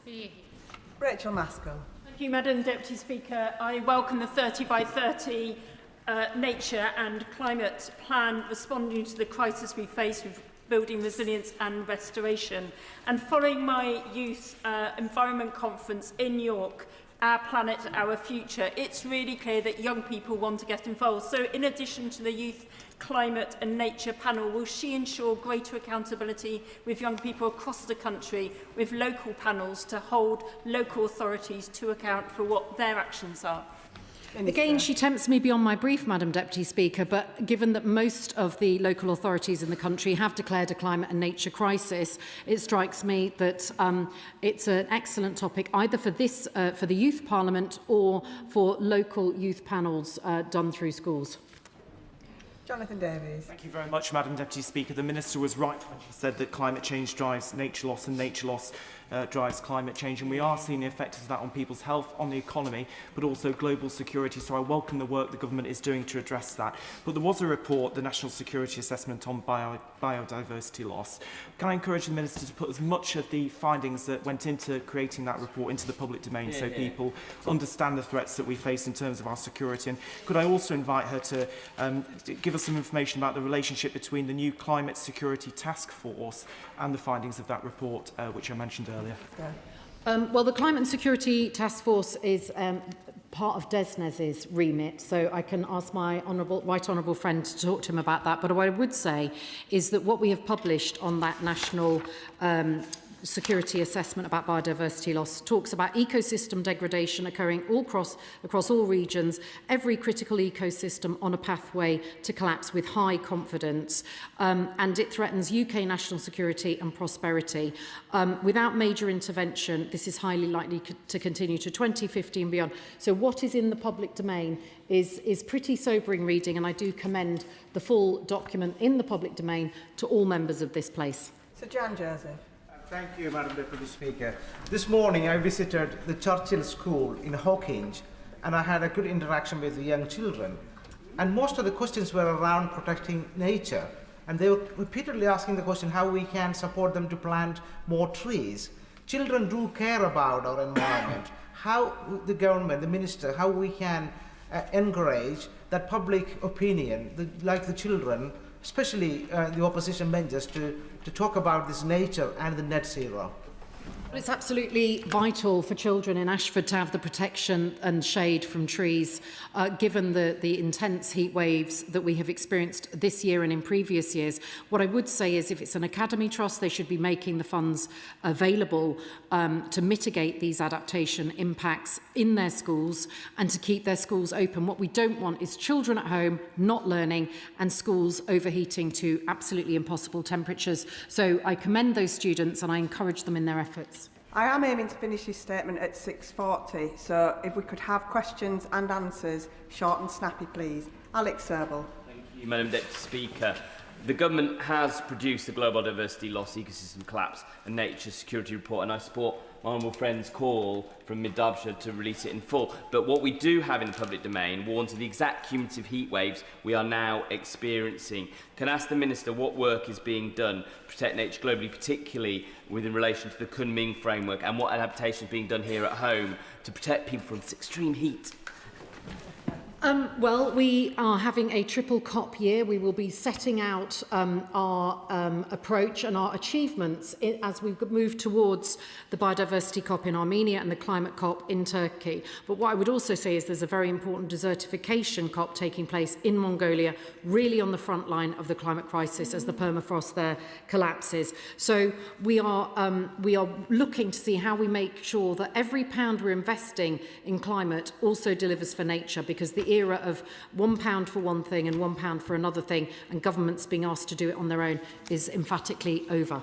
Madam Deputy Speaker, this weekend many people have heard from their water suppliers urging them to conserve water due to high demand, but there have been no new reservoirs built for over 30 years and there is little uptake of grey water systems. Does she agree we need to urgently address water storage issues and make use of grey water systems and rainwater collection in homes? Good question. We're building 9 new reservoirs, but like her, I have had the messages from Severn Trent Water. My advice is to put a bucket in the bath, to put a hose pipe out and do a bit of siphoning of the bath water to water the garden. And we already have, I think, 3 areas with hose pipe bans. I fear there may be more on the way. Anna Dixon. Thank you, Madam Deputy Speaker. I'd like to commend the organisers of the national emergency briefing, which I attended last year, as well as the local organisers of the People's Emergency Briefing in Shipley. The climate and nature crisis is an emergency. We see the consequences, particularly with wildfires becoming more common on the upland moors in my constituencies, such as Baildon Moor, Harden Moor and Rombalds Moor. So what further action is the Minister taking to protect our upland peatland moors in areas like mine? I will be travelling to Fylingdales this week and making an announcement there about what we're doing to help those brave farmers who are on the front line of that wildfire. Sarah Coombs. Thank you, Madam Deputy Speaker. Over the last few weeks, the Black Country turned red hot in this intense heat wave, which we know is most impacting vulnerable people, particularly elderly people. Because of the urban heat island effect, urban areas such as mine in West Bromwich are much hotter often than rural areas. So can the Minister set out, in addition to the excellent work we've done already, what's the government doing to protect urban areas and green urban areas to protect us from extreme heat in future? As I mentioned before, we are more than doubling the funding for tree planting through the Trees Outside Woodland grant. But what I would also say is climate change is sexist, and it seems to be that women are particularly affected because of our body composition. We're less able to reduce our core heat. So I do think we need to look at specific policies to protect particular parts of the community, the under 5s, the over 65s, and those with heart and lung problems. And we look to our health service to do that. They can't do that if their hospitals are heating up beyond 28 degrees. Conlon. Deputy Speaker. In my constituency of Beckham and Penge earlier this month, the river pool was lined with thousands of dead fish, including critically endangered European eels following a pollution incident. Thankfully, the water quality has now returned to normal, and the Environment Agency has agreed to restock the river with key fish species. Will the Minister join me in asking the Environment Agency and Thames Water to urgently conclude their investigation into what caused this and share the findings? And will she support my efforts to ensure that whoever is responsible for this is held accountable and faces the full force of the law? Well, I think I pay tribute to everyone who is helping with the restocking. He's lucky to have a fish, a river so close to London that has the European eel in it, a very sensitive and rare species. What I would say is it's important that perpetrators of environmental crimes are brought to justice swiftly, but it's also important that any case we bring is watertight and achieves the right outcomes. Thank you, Madam Deputy Speaker. A couple of years ago, I went to Spain at the end of a severe heat wave, and what I saw devastated me, fields and fields of blackened crops. And now farmers in my constituency are increasingly experiencing drought, flooding, extreme heat and the changing seasons that come from climate change. So does the Minister agree with me that action on climate change is vital to securing Britain's food supply and also making sure farming's future as a vital industry in our country? Well, again, we know that we need to experiment with agroforestry, that we need to do farming differently in this country. But when we talk about that, sometimes it's just going back to the old ways of farming with mixed arable and cattle and sheep crops to get that grassland and to use and to re-wiggle the waters. We know, I was talking today about the blocking up of a little river in the east in East Anglia for the for blackcurrant bushes, and we all grew up on Ribena. But that is a very resilient piece of farming. So growing our own fruit, not relying on Spain for our fruit and veg, because as their water supply dries up, we're going to have to do more at home. Laura Kirksmith.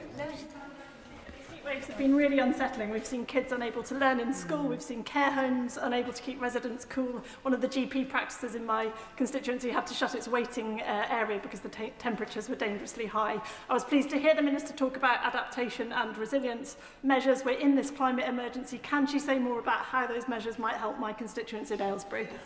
Well, she lives in a particularly beautiful part of the world, and she has a lot, which has a lot to commend it. But what I would say is we need to take a whole city approach to this. So we need to look at our roads. We need to reduce the urban heat island effect by more tree planting, by more soft planting, moving away from the grey concrete and planting more ways to hold water out of our drains and keep it on our streets and reduce the amount of concreting over of our front gardens, which has done so much to contribute towards flooding problems. Thank you, Madam Deputy Speaker. I represent a constituency at the front line of the climate and nature emergency, with flood risk part of our daily life.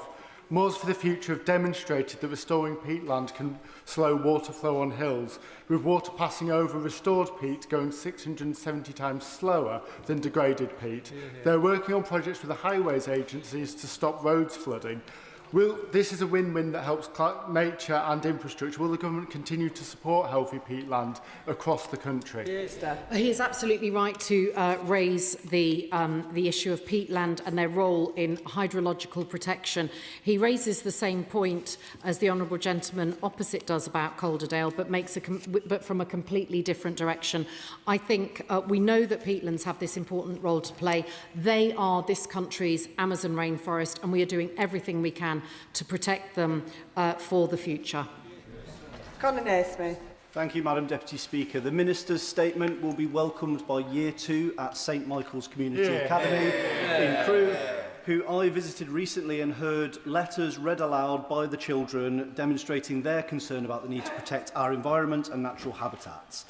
Will the Minister join me in congratulating classes in Year 2 at St Michael's Community Academy, and will she set out why the government's 30 by 30 delivery plan is so important in terms of reversing decades of... Well, his Year 2s at St Michael's have shown you're never too young to start caring about the environment, but I think it's important that we nurture and protect that climate and eco-awareness. Often as kids go into secondary schools, they can lose that, but I'm really excited that we're going to have a new GCSE in natural history so that people can learn about what they love, something again that is being done under this government, not the last.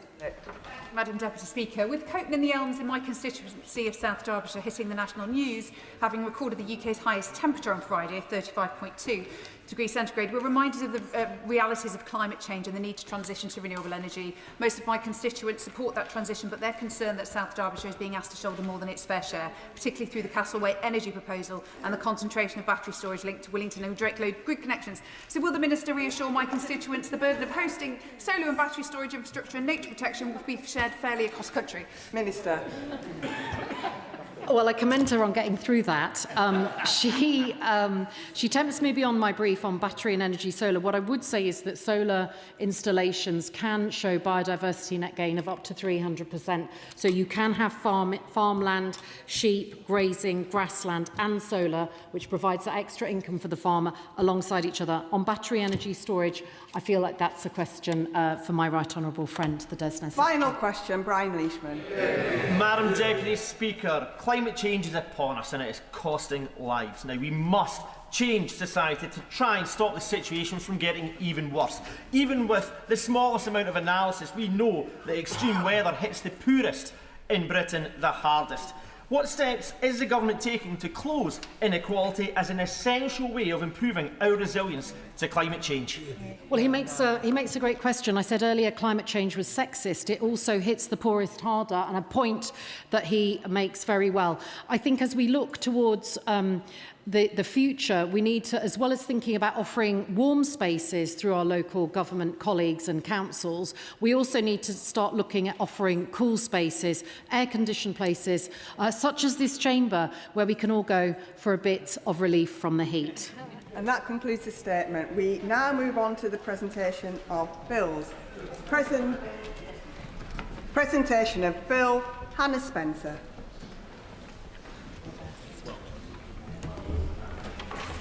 Maximum workplace temperature bill. Second reading what day? Friday the 16th of October. Friday the 16th of October. The clerk will now proceed to read the orders of the day. Immigration and Asylum Bill, second reading. Now.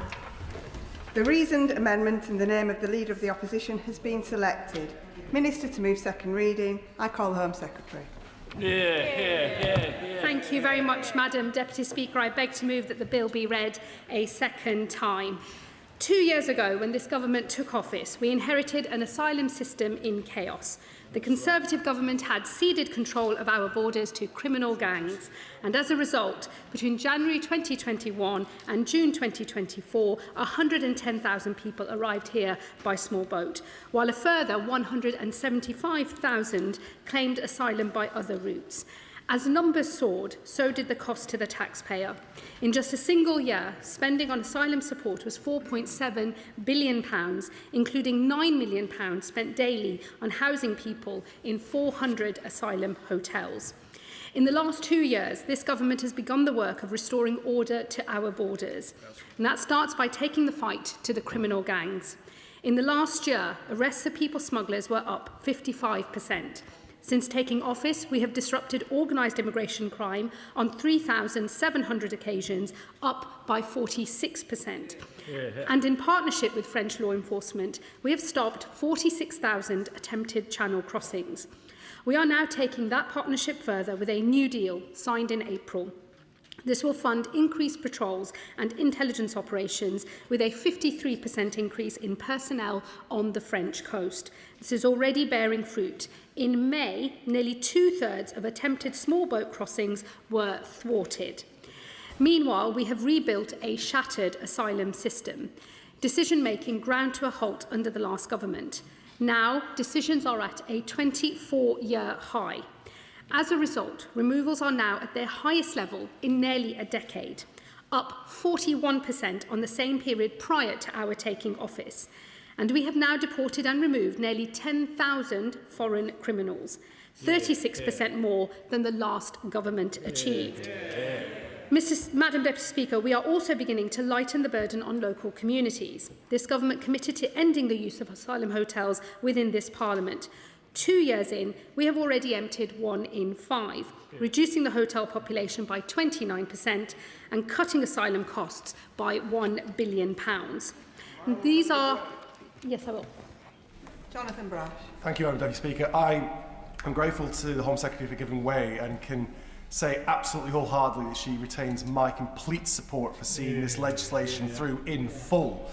Does she not agree that as we take this action forward, it is important not just that hotels are reduced, but also the dispersed accommodation that has overburdened communities like mine in Hartlepool is also reduced? Well, I thank my honourable friend for what he's just said. Let me say to him that he's absolutely right. We need to reduce the pressure in local communities as much as possible. He knows dispersed accommodation has been part of the asylum accommodation estate for many years under the previous government as well. Of course, the best way to reduce the need for asylum accommodation, both through the use of large sites, dispersed accommodation, as well as other sites as well, is to reduce the inflow of people coming into the country on small boats in the Channel. Once we get to grips with those numbers, we will see the biggest decrease in asylum accommodation, no matter what form that it takes. And that is the work that this government is taking forward. Madam Deputy Speaker, of course, yes. Grateful to the Home Secretary, and I congratulate her on not resiling at all from the tough stance that she is trying to take. Has she received any indication that after July the 20th, a Labour Home Secretary, hopefully she herself, will be able to continue to develop this important work? Oh, the honourable gentleman tempts me with some attractive bait, but I am going to resist the temptation, and I'm sure once the events of the 20th have taken place, all of these matters shall become clearer still. Madam Deputy Speaker, this government has taken some considerable steps forward, but we must do more. Around 94,000 people remain in asylum accommodation at a total cost of £3.7 billion per year. While asylum claims fell by 12% last year, they remain close to historic highs. And with the criminal gangs still at work, people continue to die in the Channel, with over 100 deaths since the start of 2024, including women and young children. Madam Deputy Speaker. Yes, I will. I thank the Home Secretary for giving way on that point. We always forget that people lose their lives in the Channel, including tragically last year, a young girl of 4 and another young man of 16 who just tried to phone his parents. Does the Home Secretary agree with me that anyone with any humanitarian beliefs at all should be doing everything they can to stop cross-channel boats, and it is incumbent on everyone that we do everything we can about that? My honourable friend is absolutely right. I think one of the things that's really shocking is that we no longer seem to be giving huge amounts of attention to the deaths that still occur in the Channel. In fact, they barely make the news. Most people don't realise that so many still lose their lives when they are crossing on small boats in the Channel, and that is why there is a moral responsibility on all of us to think about how we deal with the particular challenge of small boats crossing the Channel, how we play our part as a government committed to our humanitarian responsibilities, but how we also make sure that we finish off this trade once and for all. The only people that really benefit from this trade and the huge risks that people place themselves are the criminal gangs themselves. This is money that is going into the pockets of hardened criminals who would harm us in other ways, and we have got to put a stop to it. Madam Deputy Speaker, this country has always provided sanctuary to those fleeing war and persecution, and I am proud of that fact. But we must accept that public consent for our asylum system is fraying. Unless we restore control, we will lose the British public support entirely. My goal as Home Secretary is to rebuild the public's confidence and thereby ensure we can continue providing protection to those in need today and for generations to come. To do so, I believe we must restore fairness to our asylum system, fairness both to those who are fleeing war and persecution, and also fairness towards those communities already here who bear the burden of supporting. I'll give way over here first and then behind. To the Home Secretary for giving way. On the issue of fairness, I understand that some 80 of her backbenchers have written to the Right Honourable Member for Makerfield asking him to review your plans for indefinite leave to remain. Are they likely to be disappointed or encouraged by his response? Well, that indefinite leave to remain in the government's proposals on earned settlement will be settled policy later this year when the government responds to the earned settlement consultation, in which we have said we are consulting on transitional arrangements. Those will be settled later this year. That is not the subject matter, as he well knows, of this bill. I give way to my honourable friend. I'm very grateful to my right honourable and learned friend, and she's absolutely right. We have an absolute proud tradition of welcoming those fleeing persecution, oppression and injustice. In my constituency of Bradford East, over a decade ago, many Rohingya who were fleeing genocide made Bradford their home, and we welcomed them. Many of them were able to reunite with their families from the refugee camps, who are now living with them in Bradford, all of whom are contributing very positively to Bradford and to this country. Under her changes today, they would never be able to reunite with their family, and they would not have done that. Does she think that's right and fair on them? What I would remind my honourable friend of is that we have paused family reunification, as I know he knows, and the government has said that we will bring forward further proposals on our approach to family reunification and the need to make sure that we have more parity of treatment between those who are ultimately recognised as refugees and other migrants who come to this country, and indeed for British citizens as well, who may marry from abroad but are subject to different rules that do not apply to their refugee counterparts. I think there is a need to bring some coherence to the family reunification system and to make sure that we have an approach that is fair to all the sorts of people that make claims for family reunification. That is not the subject matter of this bill today, but it is something on which the government will bring forward additional policy proposals very soon. Madam Deputy Speaker, there is nothing fair about a system that is based upon uncontrolled, unsafe and illegal routes into this country. The only people who it serves are the people's smugglers. Instead, a fair asylum system must be grounded in controlled, safe and legal asylum. For that reason, in the last few weeks, I announced new routes for genuine refugees to build a new life here. These capped, safe and legal routes will soon allow communities, universities and businesses to sponsor refugees. This approach means those in need of protection arrive with the consent of communities and with the financial support of their sponsor and not the taxpayer. It is an approach to asylum that promotes integration within and contribution to this country. Yes. Would she put on record thanks to communities like mine in Hornsey and Fry and Barnet who have opened their doors for the Homes for Ukraine scheme and who were deeply involved both through the synagogue, the mosque and the church in community-based schemes which found accommodation locally, helped people into work who were already refugees that the UNHCR had decided were refugees, so there was no question about their applications, but which have been a real positive kind of development for our communities. My honourable friend is absolutely right. When people arrive through controlled, safe routes, when we have made a decision to allow people to enter, when we are in control, not the people smuggling gangs, the inherent openness and tolerance and generosity of the British people is unlocked, and people are willing to welcome those who are in need and who come to this country at our invitation and through a system that has broad public support. And that is those are the principles that will underpin this government's approach to the asylum system. I will give way and then I'll make a little progress. Secretary of State for giving way. I just wanted to make the point that even in rural areas like Cornwall, those community schemes welcoming Syrian refugees are working very well, and it just shows that those community sponsorship schemes can work well across the country. She's absolutely right.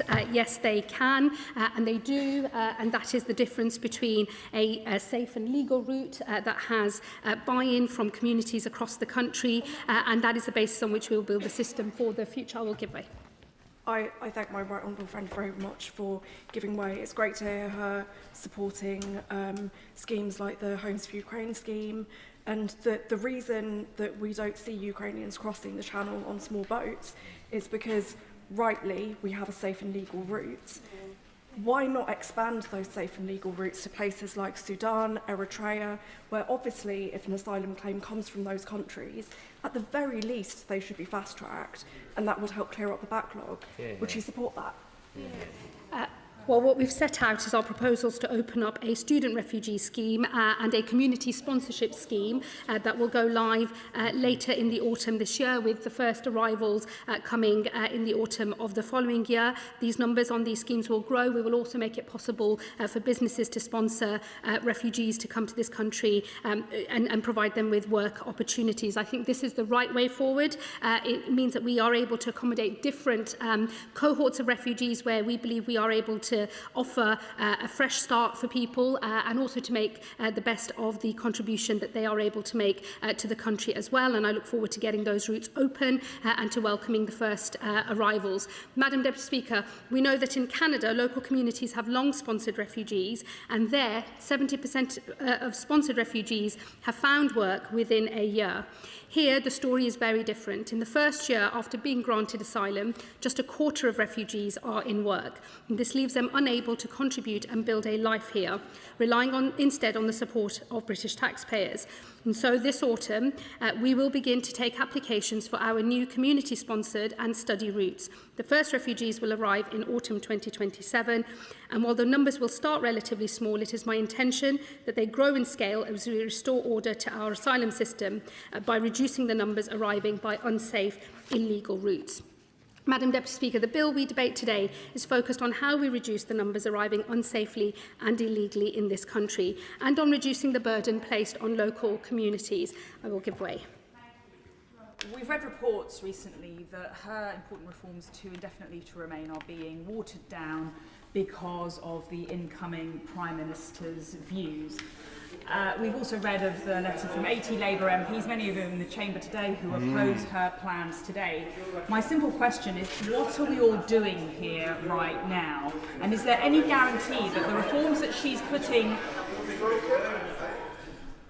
Is there any guarantee that this bill is actually going to survive contact with the next Prime Minister, who is going to be assuming power without any scrutiny, any transparency, and absolutely no accountability as to what his plans are? Well, let me say to the honourable lady, I've already answered the point on proposals around indefinite leave to remain. I would just remind her in the House that has been settled government policy to increase the qualifying period from 5 years to 10 since last summer, since before I was, in fact, Home Secretary. And what we have done in our earned settlement consultation is to set out a series of proposals that we are consulting on and also seeking views on what are the appropriate transitional arrangements that should be applied to that cohort of people. That is not what we are debating with this bill today. I am sure, if there's one thing I'm sure of, they will be the subject of intense debate in the weeks and months to come. Madam Deputy Speaker, I will give way. I thank the Home Secretary for giving way. Just for the benefit of the House and for clarification, does the Home Secretary intend to implement her proposed ILR changes via amendments to this bill during its passage, or via the immigration rules in the autumn? As he well knows, this bill is specifically about the changes we are making to our asylum system, to human rights laws, and to the approach that the government wants to take for asylum appeals. This is not a bill about indefinite leave to remain. When we have settled policy later this year, they will be subject to the usual procedures for the changes to immigration rules that always take place with scrutiny in this House. I will give way to the Honourable Lady, but I will make progress after that. Thank you. The Home Secretary referred earlier to immigrants coming here to live off the taxpayer. Can I put it to her? Not only do a disproportionate number of immigrants find themselves in work, whether it's legal work or illegal work. But the children of immigrants do pay tax, and she should remember that. I do say to the Honourable Lady, for whom I have the greatest respect, it isn't as if I'm about to forget my own background, so I don't really need other people to remind me of my own history or background in my own country. And what I would also say to her is we are talking about people smugglers and men, women and children, though these days primarily young men, getting on small boats in the Channel and crossing into this country. They are not arriving in a safe and legal way. They are not migrants as we understand them in the usual sense. We wish to pivot to a system where in the future this country will live up to its responsibilities to help those in need across the world and fulfil our international obligations by taking people through safe and legal routes where we will be able to increase the numbers that we take on those routes. It will be subject to debate in this Parliament to make sure we're playing our full part, but doing so in a controlled way and one that does not put tens of thousands of pounds per person in the hands of people smugglers. She knows that is the trade we are trying to break. We have been going after the gang masters, and now we must make legal changes to make sure that we change the calculus of those who are seeking to get on a boat in the north of France. Madam Deputy Speaker, the bill we debate today is focused on how we reduce the numbers arriving unsafely and illegally in this country and on reducing the burden placed on local communities. It is a bill that is designed to be fair to genuine refugees and fair also to British citizens. It ensures asylum claims are fair and fast, with legitimate claimants not stuck in limbo, and the swift removal of those with no right to be here. It ensures that human rights protections remain robust where they must be, but are also tightened where they need to be to eradicate the abuse that has crept into our system. And finally, the measures in this bill ensure we support those in their hour of need while making clear that this may be a right, but it comes with responsibilities. When the recipients of public support are in a position to contribute to their costs, they should. With those goals in mind, Madam Deputy Speaker, I will take the House through the detail of this bill. And that begins with measures to make asylum decisions fast and fair. Today, the backlog in appeals hearings is a major barrier to this. While this government has slashed the backlog in initial decisions, the vast majority of failed asylum seekers then lodge an appeal. There are now more than 150,000 people waiting for an appeal decision, with average wait times of well over a year. We must be honest about the nature of this appeals queue. I will give way. I really thank the honourable friend for giving way. There are a number of civil rights organisations that are opposed to the appeals process, and the Bar Council has spoken out strongly against him. They've said that it's in the interests of justice that the persons who decide immigration appeals are legally qualified. So will the Minister listen to their criticisms and strengthen our feeling in this House and remove these proposals so we can ensure high quality and legally sound dispute resolution for asylum appeals? Well, I obviously disagree with my honourable friend and indeed with the Bar Council and other groups on this matter. And in fact, as I'll come on to in a short moment in my speech, I will set out all of the many tribunals in which people make decisions of great import every single day that do not require legal training before they do so, or not required to be legally qualified professionals before they do so. Madam Deputy Speaker, we must be honest about the nature of the appeals queue.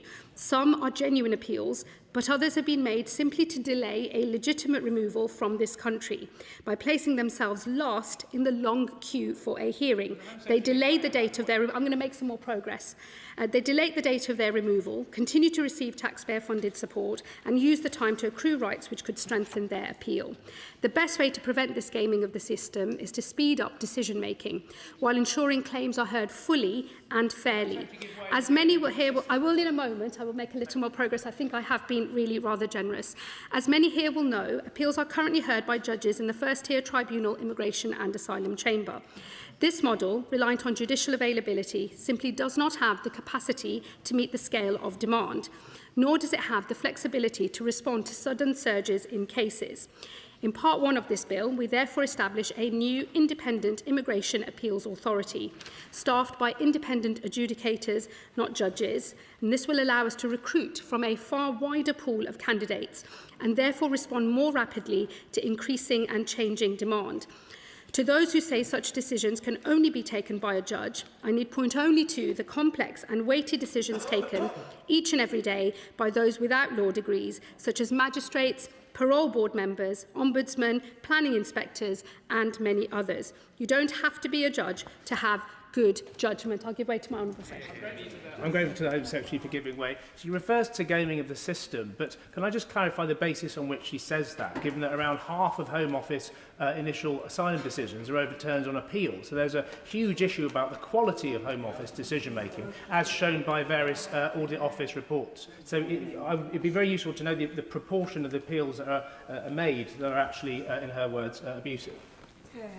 Well, as he will know, 50% of a 150,000 backlog is still 75,000 cases. He will also know that one of the real problems in the system are multiple appeals made to delay and frustrate legitimate removal from the country, which is why our proposals include a single appeal route. It is the totality of the behaviours that we see that are designed to frustrate removal, lawful, legitimate removal from this country that we are seeking to change with this new authority. Madam Deputy Speaker, I'm going to make more progress. I will come back. As anyone who knows these tribunals can attest, most immigration and asylum appeals turn on the facts. That requires careful, impartial and well-trained decision makers. Our adjudicators will be paid professionals trained to make robust, defensible decisions. Where specific legal expertise is required, we will have senior adjudicators on hand. This will be a smaller cohort of legally trained adjudicators who must have been a barrister, solicitor, or have similar legal experience. Decisions taken in the new authority will be appealable to the upper tribunal, which will continue to sit before a judge, and as today, these appeals will only be on a point of law, not an opportunity to rehear full cases. I give way to the Honourable. On the Independent Immigration Appeals Authority. I wonder that others of us in this place would not be concerned that, given the political nature of the decisions made here, that we are seeing a blurring of the line between the executive and the judiciary in exactly what the Home Minister is proposing here. As she will see, it is a fully independent authority and will be fully independent. The impartiality of this new authority is vital, and as Clause 1 of the bill makes clear, its decisions will be entirely independent of government, with every Minister of the Crown compelled to uphold the independence of the authority.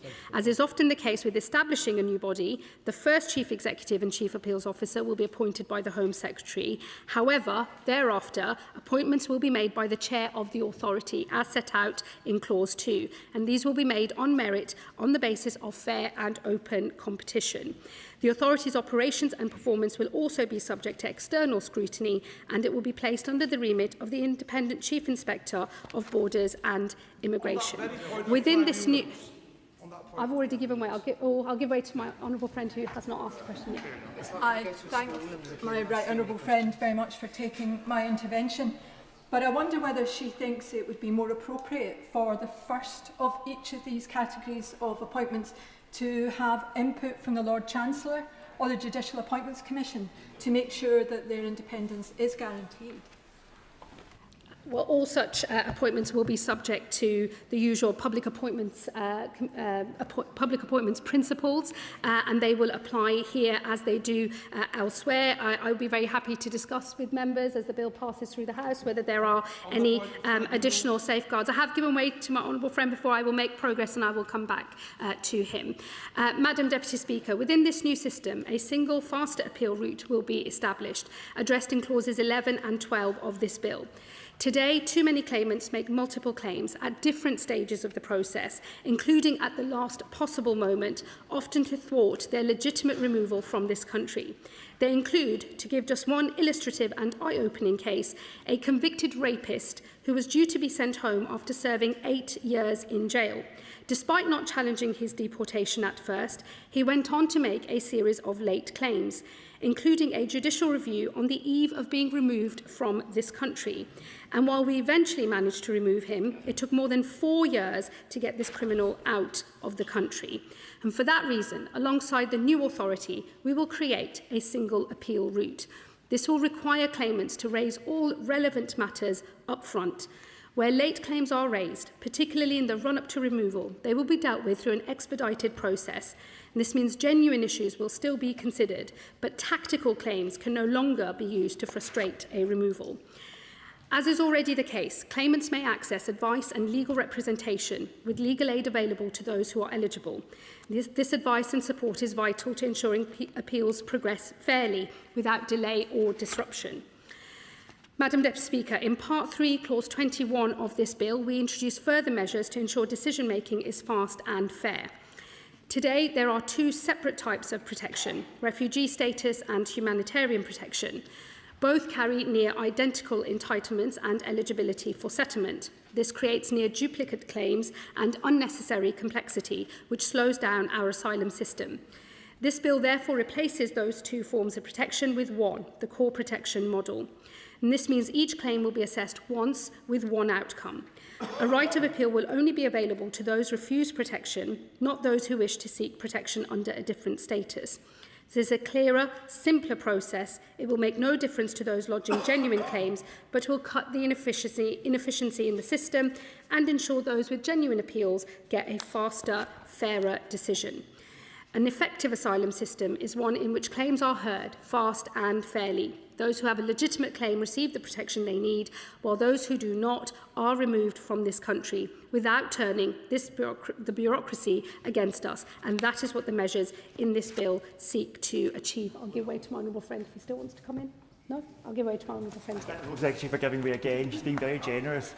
If the purpose is to make the system more swift, I was surprised to see that there wasn't a component of mandatory reconsideration that was included in this, because as we've seen in the DWP, that has really made that system faster. And secondly, we had a broadly similar system in the 1970s, 80s and 90s that was then replaced.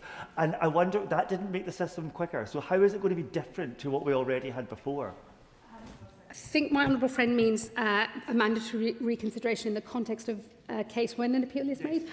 So just to assure him, before a case proceeds to appeal, we already have an internal process whereby we check whether we should still defend the claim at appeal stage, and if the facts have changed or if there were issues with the original decision, we do remove cases from the list of those that are proceeding to an appeal under the current system. So just to reassure him, we are doing something similar already. What I don't want to create is an additional bureaucracy of ever more complication, but that is part of the Home Office's current process, and we have removed cases from the appeals backlog where we know that they should be granted. I will give way. I thank the Home Secretary for giving way. The case that she's making for this legislation is that the way in which appeals are being dealt with is unnecessarily slowing up and clogging up the system because of the nature of the appeals that are being made. She herself has just argued that there is a quality control with the initial decisions that the Home Office is making. Looking at the figures, that accounts for 40% of these appeals being overturned. Can I ask her to reflect again about the initial Home Office quality of decision-making and whether or not bringing in a piece of legislation that will further complexify that decision-making process will lead to better decisions being made the first time? Because for the public value of purse and the decency of how we treat refugees, surely that is where she should be focusing her efforts. Yeah.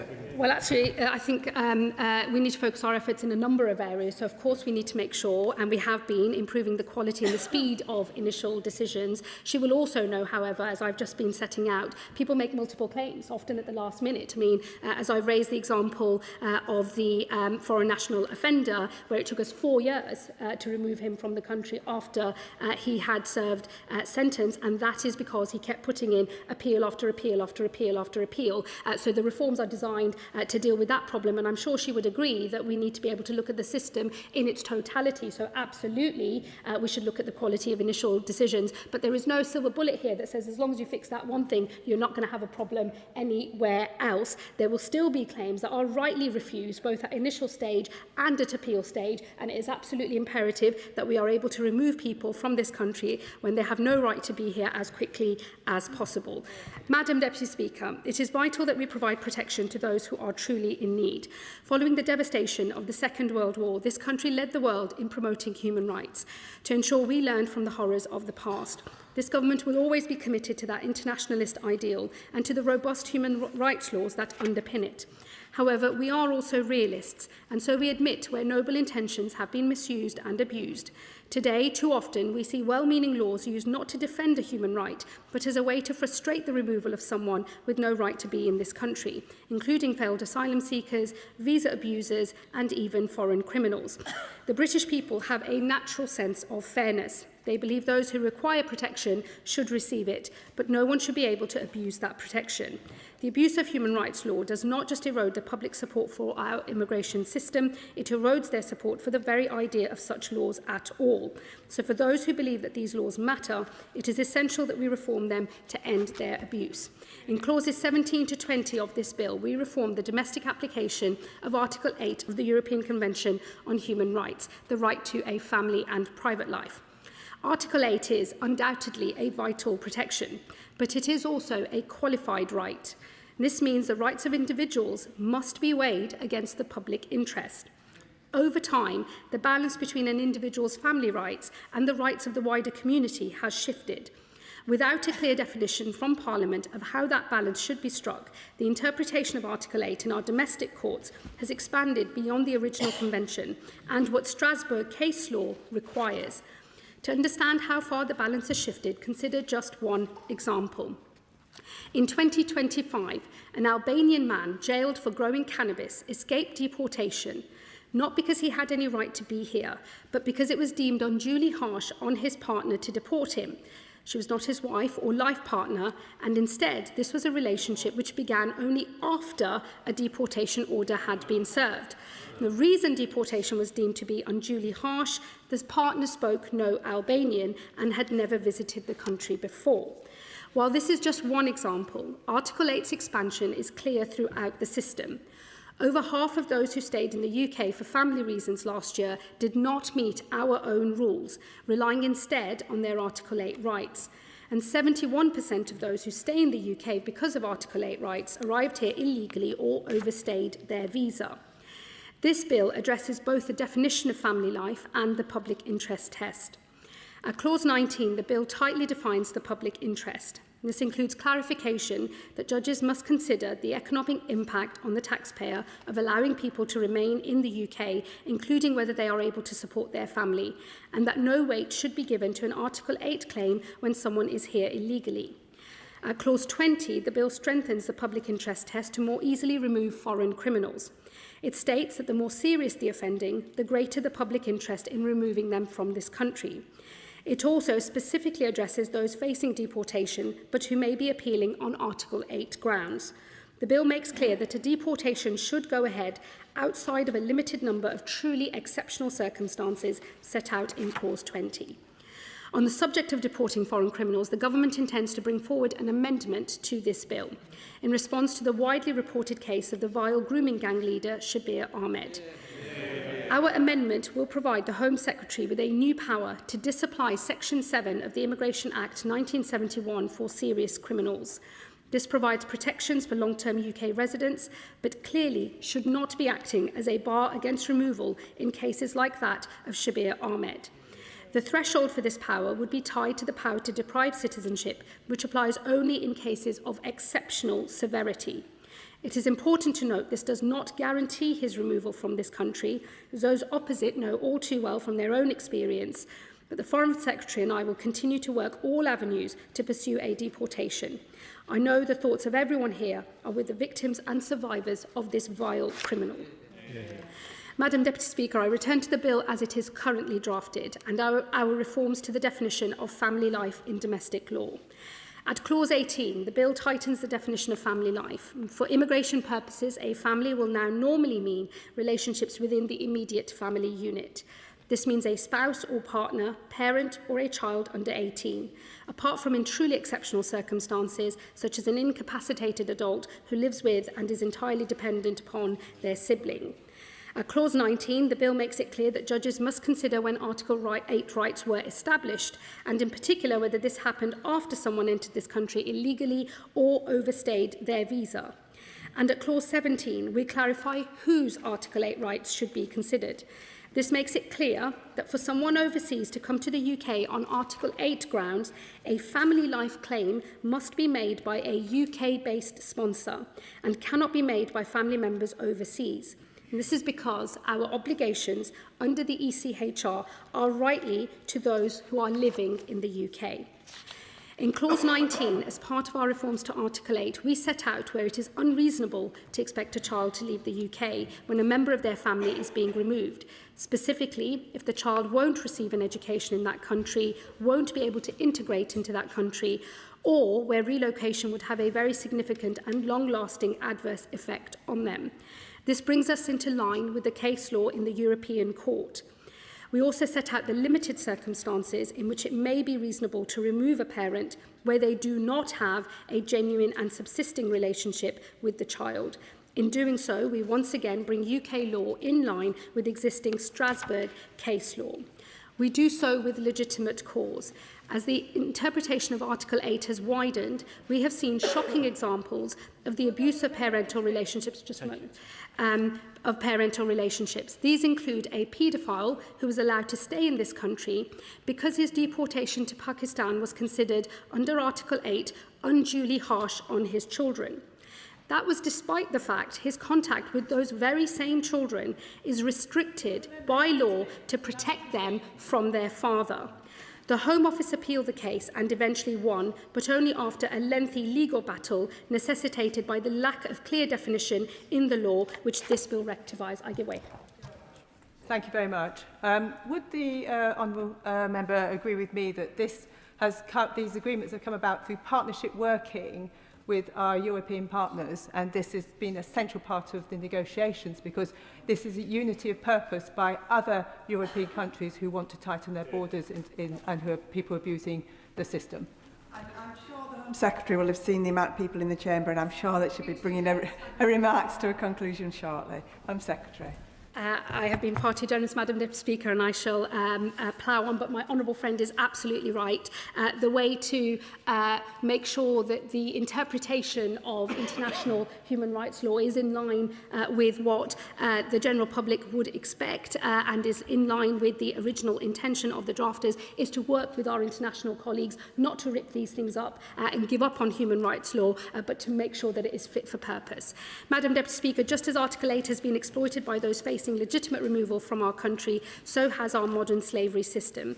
Human trafficking is an abhorrent crime, and we will always provide the support victims need, especially vulnerable children. And for that reason, within this bill, we strengthen a number of those protections, especially in relation to child trafficking guardians being placed on a statutory footing, and to make sure that modern slavery decisions about children are devolved to local authorities, so those closest to the child who are best placed to make decisions about the support they need are made properly. And we also strengthen trafficking prevention and risk orders, ensuring law enforcement can restrict offenders' movements and work.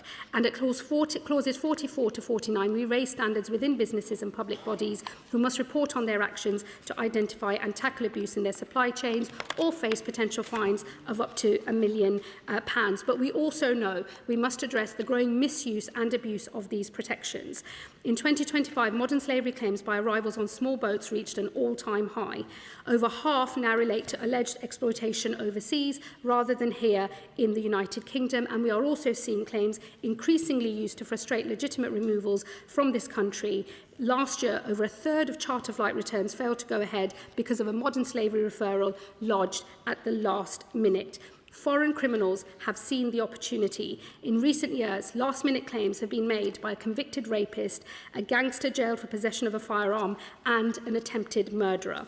In every case, those claims successfully delayed their removal from this country. And for that reason, in Part 5 of this bill, we introduced measures to address abuse in the system, in particular making clear that anyone who poses a threat to public order or national security will not receive modern slavery protection and support. This includes any foreign national who has received a custodial sentence, including if that sentence was suspended.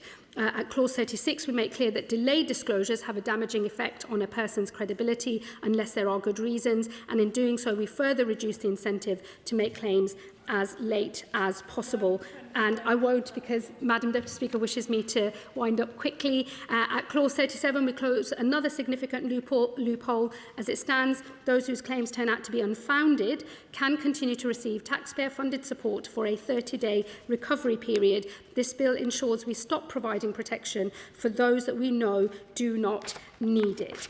Madam Deputy Speaker, this government is committed to the protections provided by human rights law, but those protections must be applied fairly, and that means ensuring they are always given to those truly in need, and it means ending the abuse that runs contrary to their spirit and intention. The measures in this bill are realistic and proportionate, designed to protect those who are genuinely deserving, while bearing down on abuse that erodes public support for the very existence of protections like this. And a fair asylum system is one in which claims are heard fast and fairly, where protections are upheld for those who need them, but not for those who seek to abuse them. It is also one in which we provide support, but expect that those who are in a position to contribute do so. Every day we ask our constituents to bear the burden of funding our asylum system, and that as that asylum system has spiralled out of control, the weight on their shoulders has grown. That is not fair, and it was also never foreseen. The original drafters of the Refugee Convention could never have imagined that the British people would spend billions each year on asylum support to continue their legacy, providing protection to those in need while retaining public support. We therefore need to adapt to our new reality, and we need a fair way of addressing the challenges of the world as it is. To that end, Part 4 of this bill creates a new contributory principle within our asylum regime. It does so at clause 23 by introducing a power that requires those who have received taxpayer-funded support to pay back a portion when they can. This measure reflects a principle that most people would recognise as fair. Once you are able to contribute, you should. Refugees have immediate access to the labour market and housing. Many go on to work, build successful lives and contribute enormously to our society. Payments under our new system will be proportionate and made over time. No one will be asked to contribute more than they can afford to do so, but payments will not be optional for those who can. And those who have received support but have been removed from the country will not be able to return until their debt is repaid. And there are some to whom this will not apply, including children and anyone who came here via a safe and legal route. In clause 23 of this bill, Madam Deputy Speaker, we introduce this new power. However, the precise design of the payment programme will be set out in draft regulations, which I will share with the House during the passage of this bill through Parliament, so there will be ample opportunity for full parliamentary scrutiny of these changes. Madam Deputy Speaker, this brings me to the end of this bill. It must be read in light of the inheritance that this government received. Borders out of control, an asylum system in crisis, a burden placed on the British people that was simply too great. This country has long provided support to those fleeing war and persecution, and proudly so.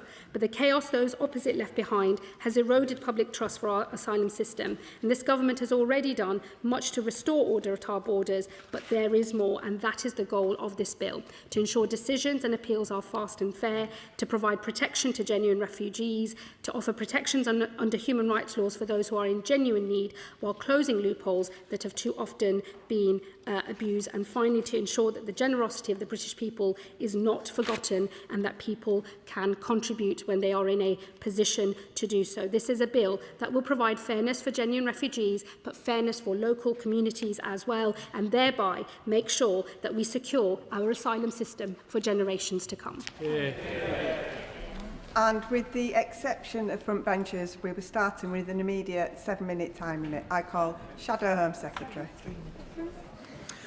Thank you, Madam Deputy Speaker. I'd like to move the reasoned amendment standing in the name of the Leader of the Opposition, myself and my honourable and right honourable colleagues, declining to give a second reading to the bill on the grounds it does not go far enough to combat illegal immigration or to ensure that all foreign criminals are deported. Firstly, Madam Deputy Speaker, I can't help but notice the absence of the member for Dover, the Immigration Minister, who I was expecting to see in his place. Perhaps the Home Secretary has not yet forgiven him for openly defying her a few weeks ago, and her rather extraordinary public campaign to get him fired. No wonder she has so much trouble deporting illegal immigrants when she can't even deport her own junior minister from Marsham Street. Now, Madam Deputy Speaker, well, does the Home Secretary deny that she tried to get him fired a couple of weeks ago, unsuccessfully? I notice she makes no such denial. Now, Madam Deputy Speaker, at the beginning of her speech, the Home Secretary made a number of claims about statistics, one or two of which I would like to very gently take issue with. She referred to small boat crossings. Since the election, 76,000 people have dangerously and illegally crossed the Channel by small boat. That is more than under any other Prime Minister.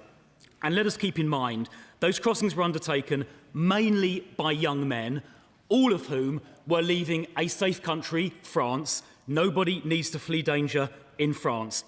She also referred to removal numbers.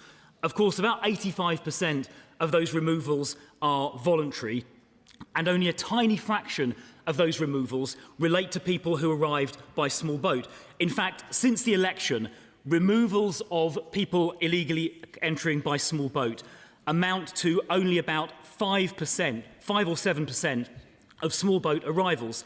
So if you enter this country by small boat and you have a 95% chance of staying and you get put up in taxpayer-funded accommodation, no wonder the crossings have occurred in record numbers. The only way of deterring these crossings is if almost everybody arriving gets deported when they arrive. Let me also observe that of the 80,000 people whose asylum claims were rejected at first instance last year, 2025, only 12,000 were removed or left. And when it comes to foreign national offenders, yes, it is true that FNO removals are somewhat up, which I welcome. But if you look at the breakdown by nationality, it tells a rather different story. Numbers of foreign criminals who are deported to countries like Albania, Romania, Lithuania, Poland, those numbers are quite strong, quite high, when you compare them against the offender population. But when you look at countries outside of Europe, the numbers are very, very much lower. So, for example, Jamaica, Iraq, Nigeria and Somalia together have 1,150 offenders in prison.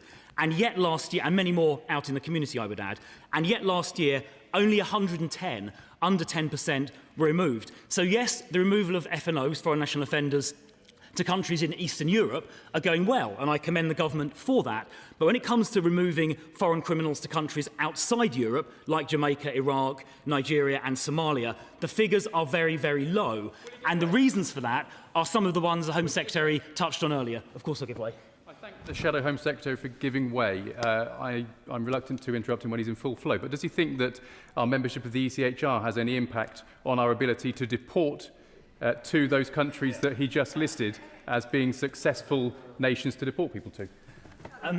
Our membership of the ECHR has less effect on deportations to Europe because it's quite hard to make an ECHR-based claim if the receiving country is in Europe. However, when it comes to deporting foreign criminals to countries outside of Europe, like those I listed, there are frequently ECHR-based claims, as the Home Secretary enumerated earlier. I'm going to expand on that a bit later. There is no question in my mind that ECHR-based claims are one of the reasons why it's very difficult to deport foreign criminals to countries like the ones I just listed. It's human rights claims combined with asylum claims and modern slavery claims that mean dangerous criminals remain in this country. And just to give the honourable gentleman a number, under Section 32 of the Borders Act 2007, the Home Secretary is under a legal duty to deport a foreign national who is sentenced to more than a year in prison. It's a legal obligation.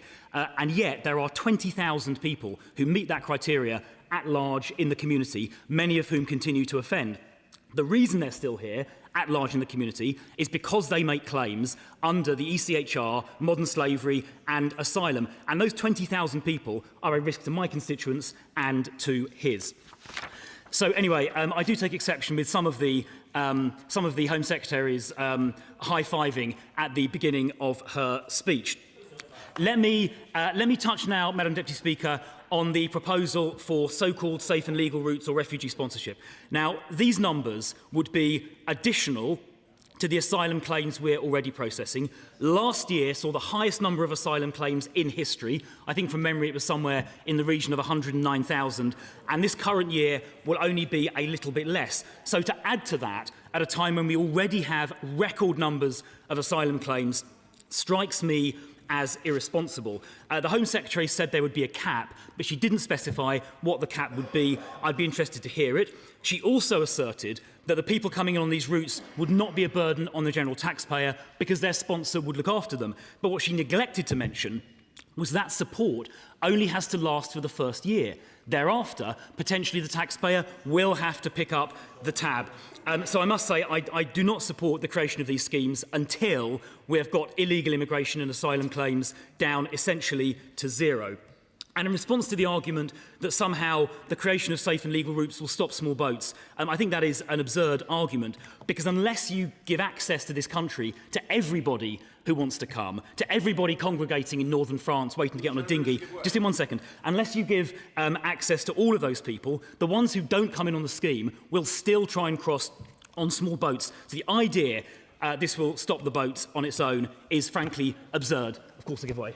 To the Shadow Minister for giving way. Does he agree with me that with the rising asylum claims and the rising number of approvals of the said asylum claims, essentially it's acting as a magnet for others and essentially it's amounting to an amnesty for asylum claimants? Yes, the honourable gentleman is absolutely right. There are many nationalities who cross the English Channel by small boat. For example, Afghan, Iranian, Iraqi, Eritrean and Sudanese, to name just 6 or 7, where the asylum grant rate is well over 90%. In some cases, it is very close to 100%, which means crossing by small boat is tantamount to the automatic right to stay here, even though those illegal immigrants, and they are illegal immigrants, are leaving a safe country, France. They're not fleeing danger, they're in France already. So I do agree, it creates a massive pull factor. Yes. Shadow Minister for giving way. I know he's an intelligent man who thinks a lot about these things. Has he considered for a moment why there are so many refugees globally? Why there are 70 million people without a home to call their own? What the effects of wars, environmental disaster and human rights abuse has on populations around the world? Shouldn't there be an international effort to try to help those people as well as dealing with the problems at home? Will putting up barbed wire all around the world solve the problem or create an even worse situation globally? Well, I mean, I do agree that the situation in countries like Afghanistan does create large movements of people. That is correct. And fixing those problems at source is clearly the best thing to do. What I don't think will solve the problem is transferring potentially tens of millions of people. He gave the number just then, it was 60 or 70 million. Transferring tens of millions of people into the West, I don't think is the right solution to this problem. Those people who are displaced are probably better helped close to their country of origin. But transporting people en masse into this country, I don't think is the solution to that. Let me finish. When we've got illegal migration under control, by which I mean zero, then I think there is a case for a limited, safe and legal route. But until such time as we do that, I don't think it's reasonable. And by the way, the people who are crossing by small boat are not the most vulnerable. They're not typically women and children. They're not people who are sick and vulnerable. They are mostly young men who are paying people smugglers. And if we were going to choose who to help, it wouldn't be mainly young men who are paying people smugglers. Now, Madam Deputy Speaker, I'm going to just make a little bit of progress. I will give way again, but I want to make a bit of progress. There'll be plenty of other opportunities to come in later. I want to briefly touch on ILR, which is conspicuous by its absence. We heard the policy proposal was announced. It was announced, I think it was last November, but we still don't have any of the details laid out. I actually agree with the thrust of the Home Secretary's proposal to increase the period to 10 years, because otherwise a large number of people, about 2 million, who entered in the last 4 or 5 years will get the permanent right to stay, including full right to benefits, including people who came in on skilled worker visas sponsored by, amongst others, kebab shops and fried chicken shops. But I am keen to make sure that the Home Secretary sticks to her previous pledge that these rules would apply to people in the country already, and she does not give in to pressure from her own backbenchers. Let me remind the House what the Home Secretary said to the Institute for Public Policy Research on the 5th of March this year. She says the changes proposed, that is to say the 10-year qualification period, she says, and I quote, "That means applying rule changes to those who are in the UK today but have not yet received settled status. I hope the Home Secretary stands by her commitment, and if she does stand by her commitment, we on this side of the House will vote for it. So she has our support on that. While we're speaking of legal migration, I would also urge the Home Secretary to reconsider her plan to introduce remote language tests. They are open to enormous fraud and abuse. Australia and Canada rejected remote language testing for that reason, and some domestic professional bodies, including the Association of Chartered and Certified Accountants, have stopped doing remote testing because it is so open to fraud. I would just ask, I know it's more efficient, I know it'll save money, but it is massively open to fraud. Madam Deputy, go on. Thank you, Madam Deputy Speaker. It's quite something to listen to the Shadow Secretary of State. I'm not sure, is he? Yes, Shadow Secretary of State. His party oversaw net migration increases of 2.5 million in 4 years and now has the brass neck to stand here and lecture this party in government about how to clear up his mess. Does he think he has any credibility at all on this matter? Or is this just about the Facebook clip that undoubtedly he'll have pumping out on his social media this evening? Yeah. Well, of course, the Honourable Gentleman knows nothing about Facebook clips, I'm sure. But look, I'm going to be honest, mistakes were made in the past, and the policies we have now developed under new leadership will fix those issues. And in fact, this ILR policy was first proposed by us about a year ago and then very wisely adopted by the Home Secretary. Now let me come to the commitment the Home Secretary made on Shabir Ahmed, the vile gang rapist who should be deported back to Pakistan. We support the amendment to Section 7 of the Immigration Act 1971. Section 33 of the Borders Act, I think it's Section 1, Subsection 3, might need some attention as well, but we certainly support that. All I would ask is that the Home Secretary does it rather than by amendment to this bill, which will take probably a year or so to reach the statute books, consider instead doing it by emergency legislation in September, which could be done in a couple of weeks, like the Terrorist Offenders Restriction of Early Release bill that we took through Parliament in, I think it was 15 days in February 2020. There is not a moment to lose, and this can quite quickly be fixed. Madam Deputy Speaker, on the substance of this bill, I agree with some of the Home Secretary's analyses on where the problems lie.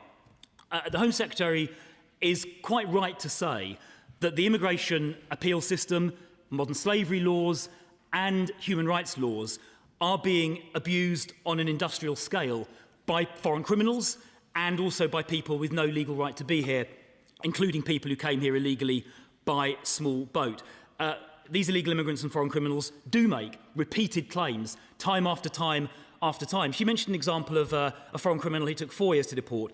There was the case I was aware of a Somali man who entered the country illegally, participated in the violent gang rape of a 16-year-old girl, and upon his release from prison, it took 8 years to deport that man back to Somalia because he made 2 or 3 different human rights claims on sometimes contradictory grounds. I think 2 modern slavery claims and a number of human rights claims as well. There have been cases where foreign criminals have avoided being deported, for example, in one case, back to Nigeria as an armed robber on the grounds his mental health needs would not be perfectly taken care of in Nigeria. Another man, a drug dealer, wasn't sent back to Iraq, again on ECHR human rights grounds, because apparently he'd become, quotes, too westernised. Not a single thought for the safety of British children to be protected from paedophiles. There's another case of a Zimbabwean paedophile who didn't get deported back to Zimbabwe because he might get treated with hostility back in Zimbabwe. The judge gave no thought to protecting British children at all. No thought protecting our citizens from criminals. There was one case where a man was taken off a charter flight to Jamaica, again on human rights grounds, I think it was Article 8, and about 6 months after being removed from that charter flight to return him to Jamaica, he murdered someone on the streets of South London. A murder committed because of the supposed human rights of a criminal who went on to commit murder. So I agree with the analysis that our immigration legal system, our modern slavery system and the human rights system is being abused on an industrial scale, and it has to end. Yeah. Does my right honourable friend agree with me that part of the problem is that practitioners of the legal system seem to believe that there are such things as absolute human rights, whereas most human rights are in fact relative ones that can be trumped by other people's human rights and in fact can be abrogated when you infringe other people's human rights. You cannot expect your own to have priority over theirs, can you, in a sensible system? I agree entirely with my right honourable friend. When it comes to foreign criminals, when it comes to people who enter this country illegally, having exited a safe place, namely France, I don't think they should be given all of the protections that we've been talking about this afternoon. So let me just turn to some of the specifics the Home Secretary has put in this bill. I think what these measures amount to, whether it's the changes to the immigration tribunal system, modern slavery, or trying to better define Article 8, they represent, I would say, small steps in the right direction. But the truth is, on their own, they are not going to work. Previous governments have attempted to make this work, and it has essentially failed, and I think it will fail again. So, for example, attempts to better define Article 8 in domestic law. That was attempted by, I think from memory, it was Section 19 of the Immigration Act 2014, which I think created Section 117 of the 2002 Act. That was an attempt to do, broadly speaking, what the Home Secretary is trying to do now, and it didn't work, because judges, not just in Strasbourg, but our domestic judges here, empowered by the Human Rights Act, simply continued interpreting family rights very expansively and allowing foreign criminals to stay. So I admire her effort to do this, but it's been tried before and it didn't work. Similarly, with trying to exclude modern slavery claims by foreign criminals, I mean, this has been attempted before. In fact, the legislation before us today it essentially seeks to amend Section 63 of the Nationality and Borders Act, which was an attempt by a previous government to fix this problem 4 or 5 years ago, and it's been repeatedly struck down by the courts. So because of the ECHR and the way it's incorporated by the Human Rights Act, it doesn't matter how we legislate. In Section 63 a few years ago, and the Home Secretary's most recent attempt today, judges will use the ECHR, empowered by the HRA, to circumvent laws passed by this Parliament. The Home Secretary experienced this herself just last week, didn't you? Didn't the Home Secretary? When her one-in, one-out scheme has been essentially upset by vexatious modern slavery claims, the Home Secretary tried valiantly to fix the loophole in guidance, and last week a court struck it down. So the conclusion I've reached, having suffered in the Home Office in the past, as she is suffering now, trying to fix these issues within the construct of the ECHR and modern slavery legislation, the conclusion I've reached, and the examples the Home Secretary gave really only support this. The only way to fix this is to come out of these institutions entirely. You can't do it by tinkering, as this bill seeks to do. The previous government tried it. I've tried it personally. Her predecessor tried it. She's now trying it again. Let me finish the point. The truth is, tinkering like this doesn't work when you have very expansive rights-based conventions. The only way of fixing this properly is to exit the ECHR entirely, repeal the Human Rights Act entirely, exit the ECAT treaty, that's the modern slavery treaty, and say that people entering the country illegally, particularly from a safe place like France, simply can't claim asylum.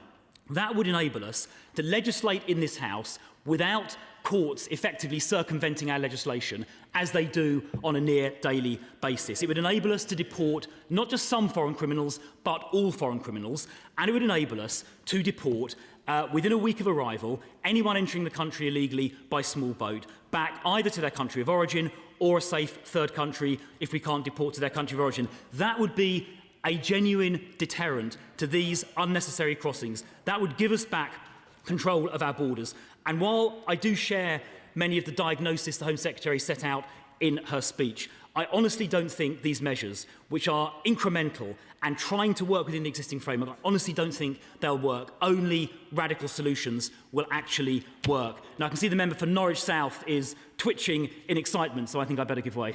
I thank the honourable member for giving way. I don't know if I'm alone here, but to listen to the Shadow Secretary of State glibly throw away 80 years of human rights legislation, human rights that were forged in the aftermath of the Holocaust, of concentration camps, of the horrors of fascism, and you stand there and glibly talk about throwing them out when they have protected millions, hundreds of millions of people around the world. There's a clue. The reason they're called human rights is because it's the universal condition. We're all human beings. And the day we forget that in this place is the day we open to a dark chapter in this country's history.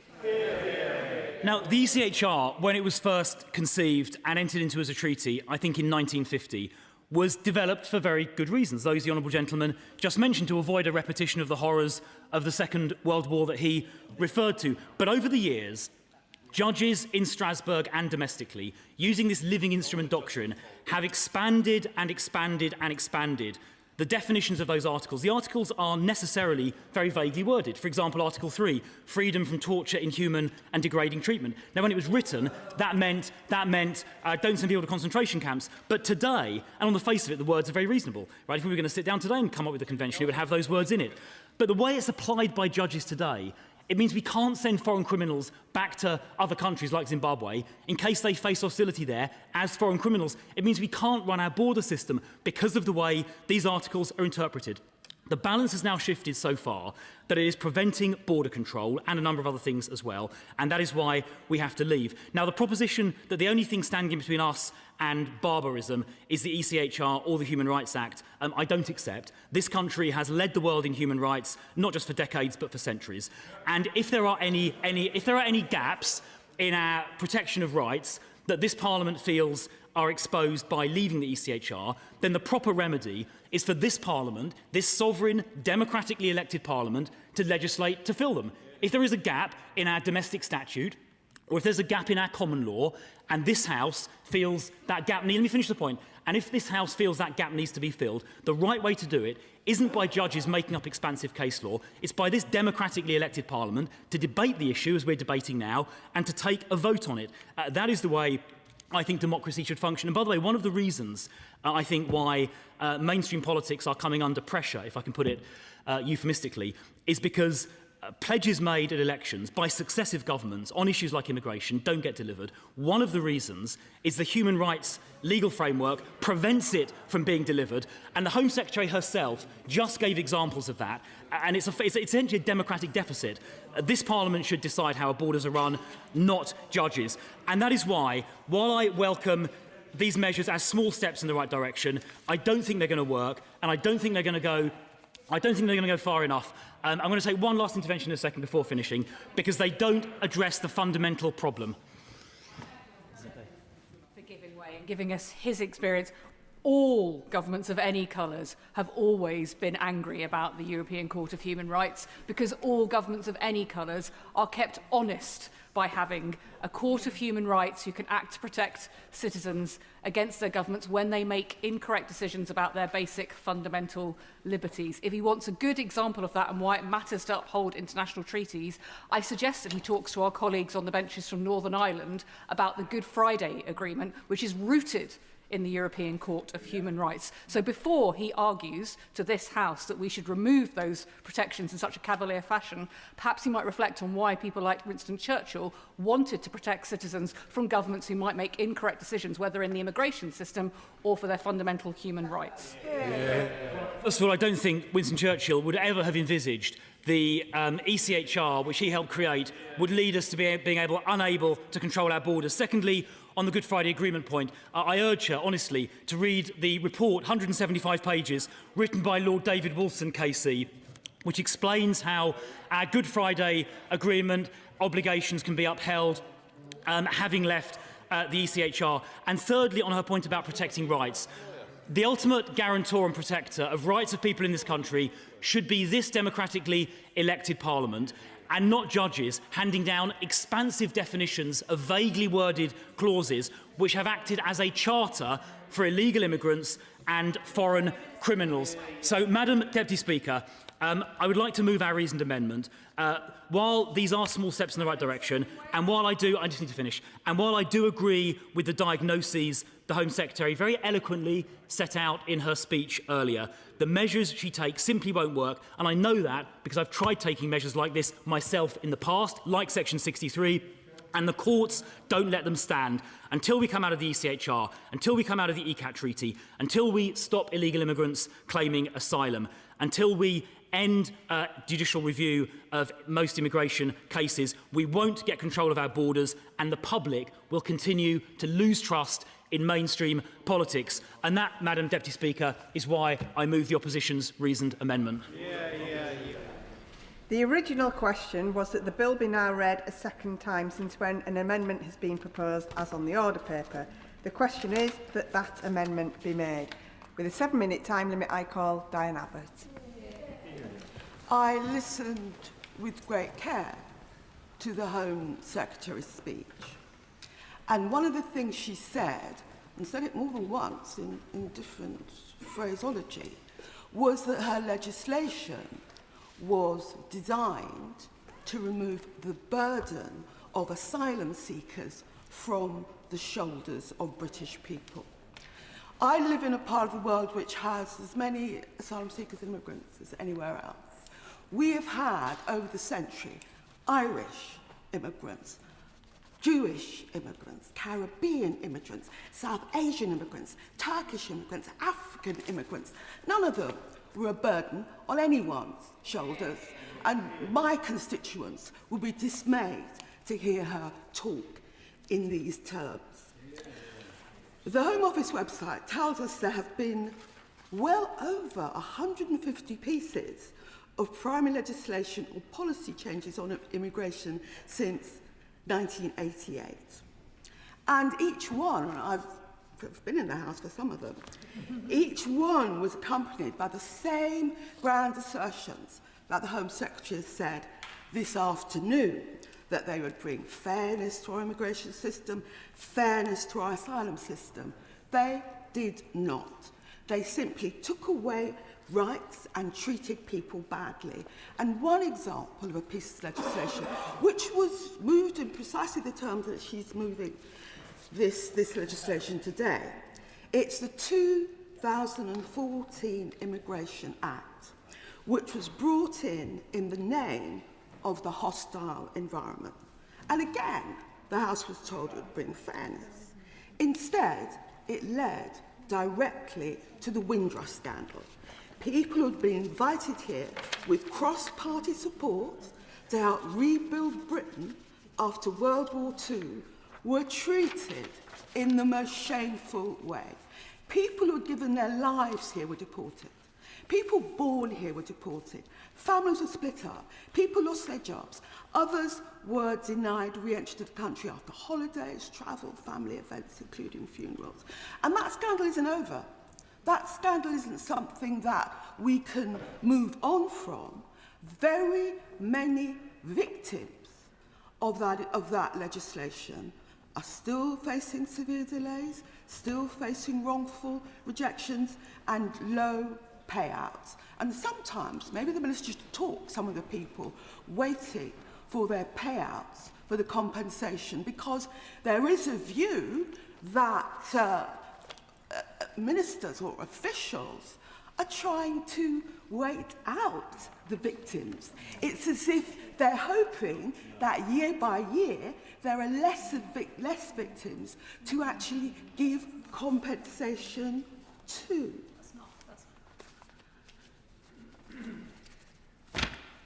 The legislation before us is being sold and explained in exactly the same way as nearly 30 years of immigration legislation has been sold to this House.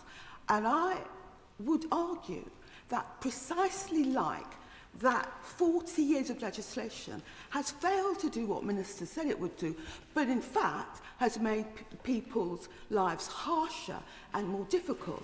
I would argue that if the Bar Council, if any amount of legal bodies are saying to her that this legislation is unfair, unduly cruel, and will not achieve the results it's meant to achieve, she needs to look again.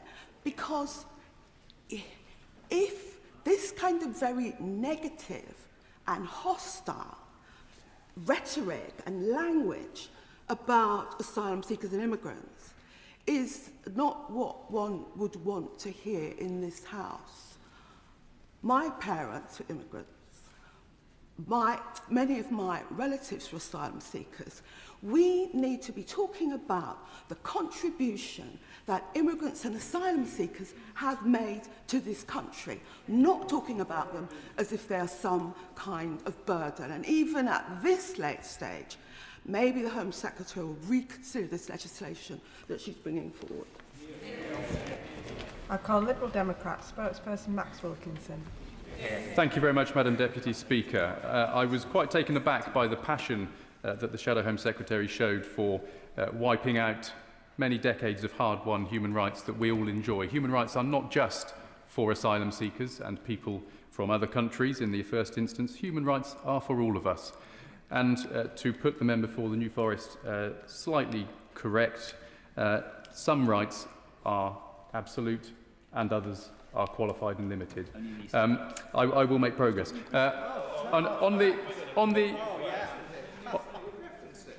I will give way. Well, to put the honourable gentleman right, it's customary that when you name another member, particularly in a critical way, you give way to them freely and not have to be forced into it. The fact of the matter is, I'd love him to list all these absolute human rights. Even in a democracy, there isn't an absolute right not to put oneself in danger when people get conscripted in a wartime situation. Does he or does he not accept the basic moral fact that if you infringe the human rights of other people, you cannot then expect your own rights to be fully respected, because you abrogate those rights, and if there has to be a clash between an innocent person's rights being infringed and the perpetrator's rights being infringed, then and I'd like to think most sensible people would say it's the perpetrator who should lose out.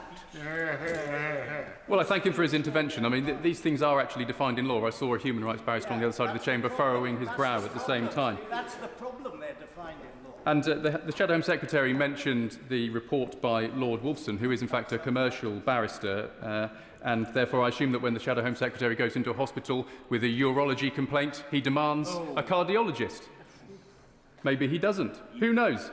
Does he seek experts from the right field? Perhaps not.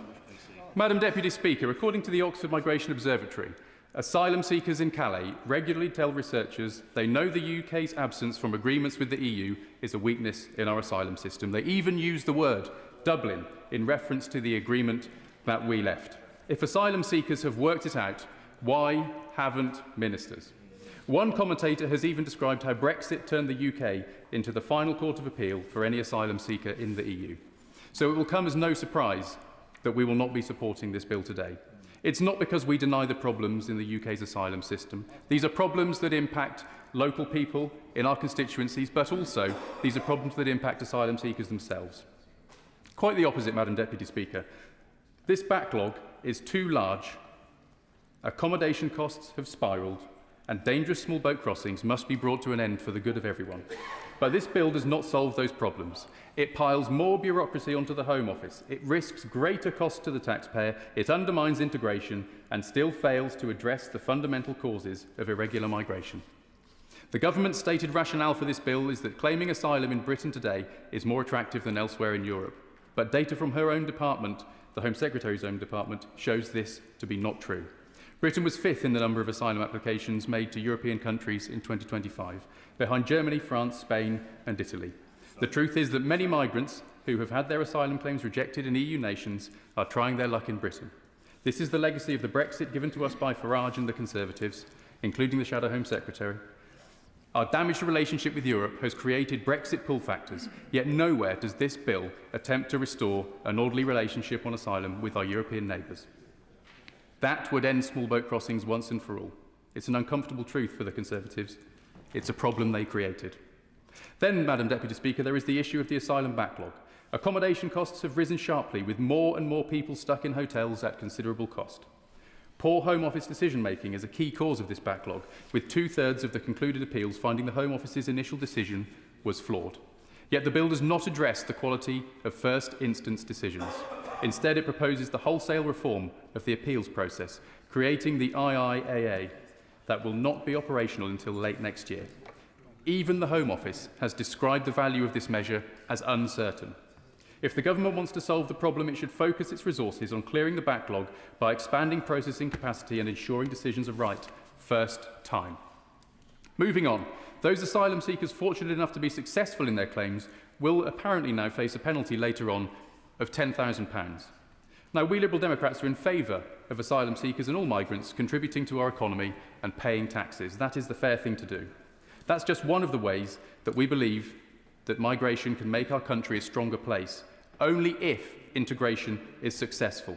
But this measure is punitive and pushes refugees further towards destitution and state support.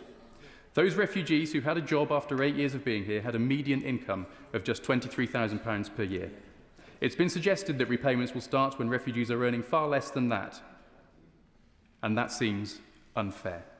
If the Home Secretary was serious about getting refugees to pay their way, she would take the opportunity to allow asylum seekers to work.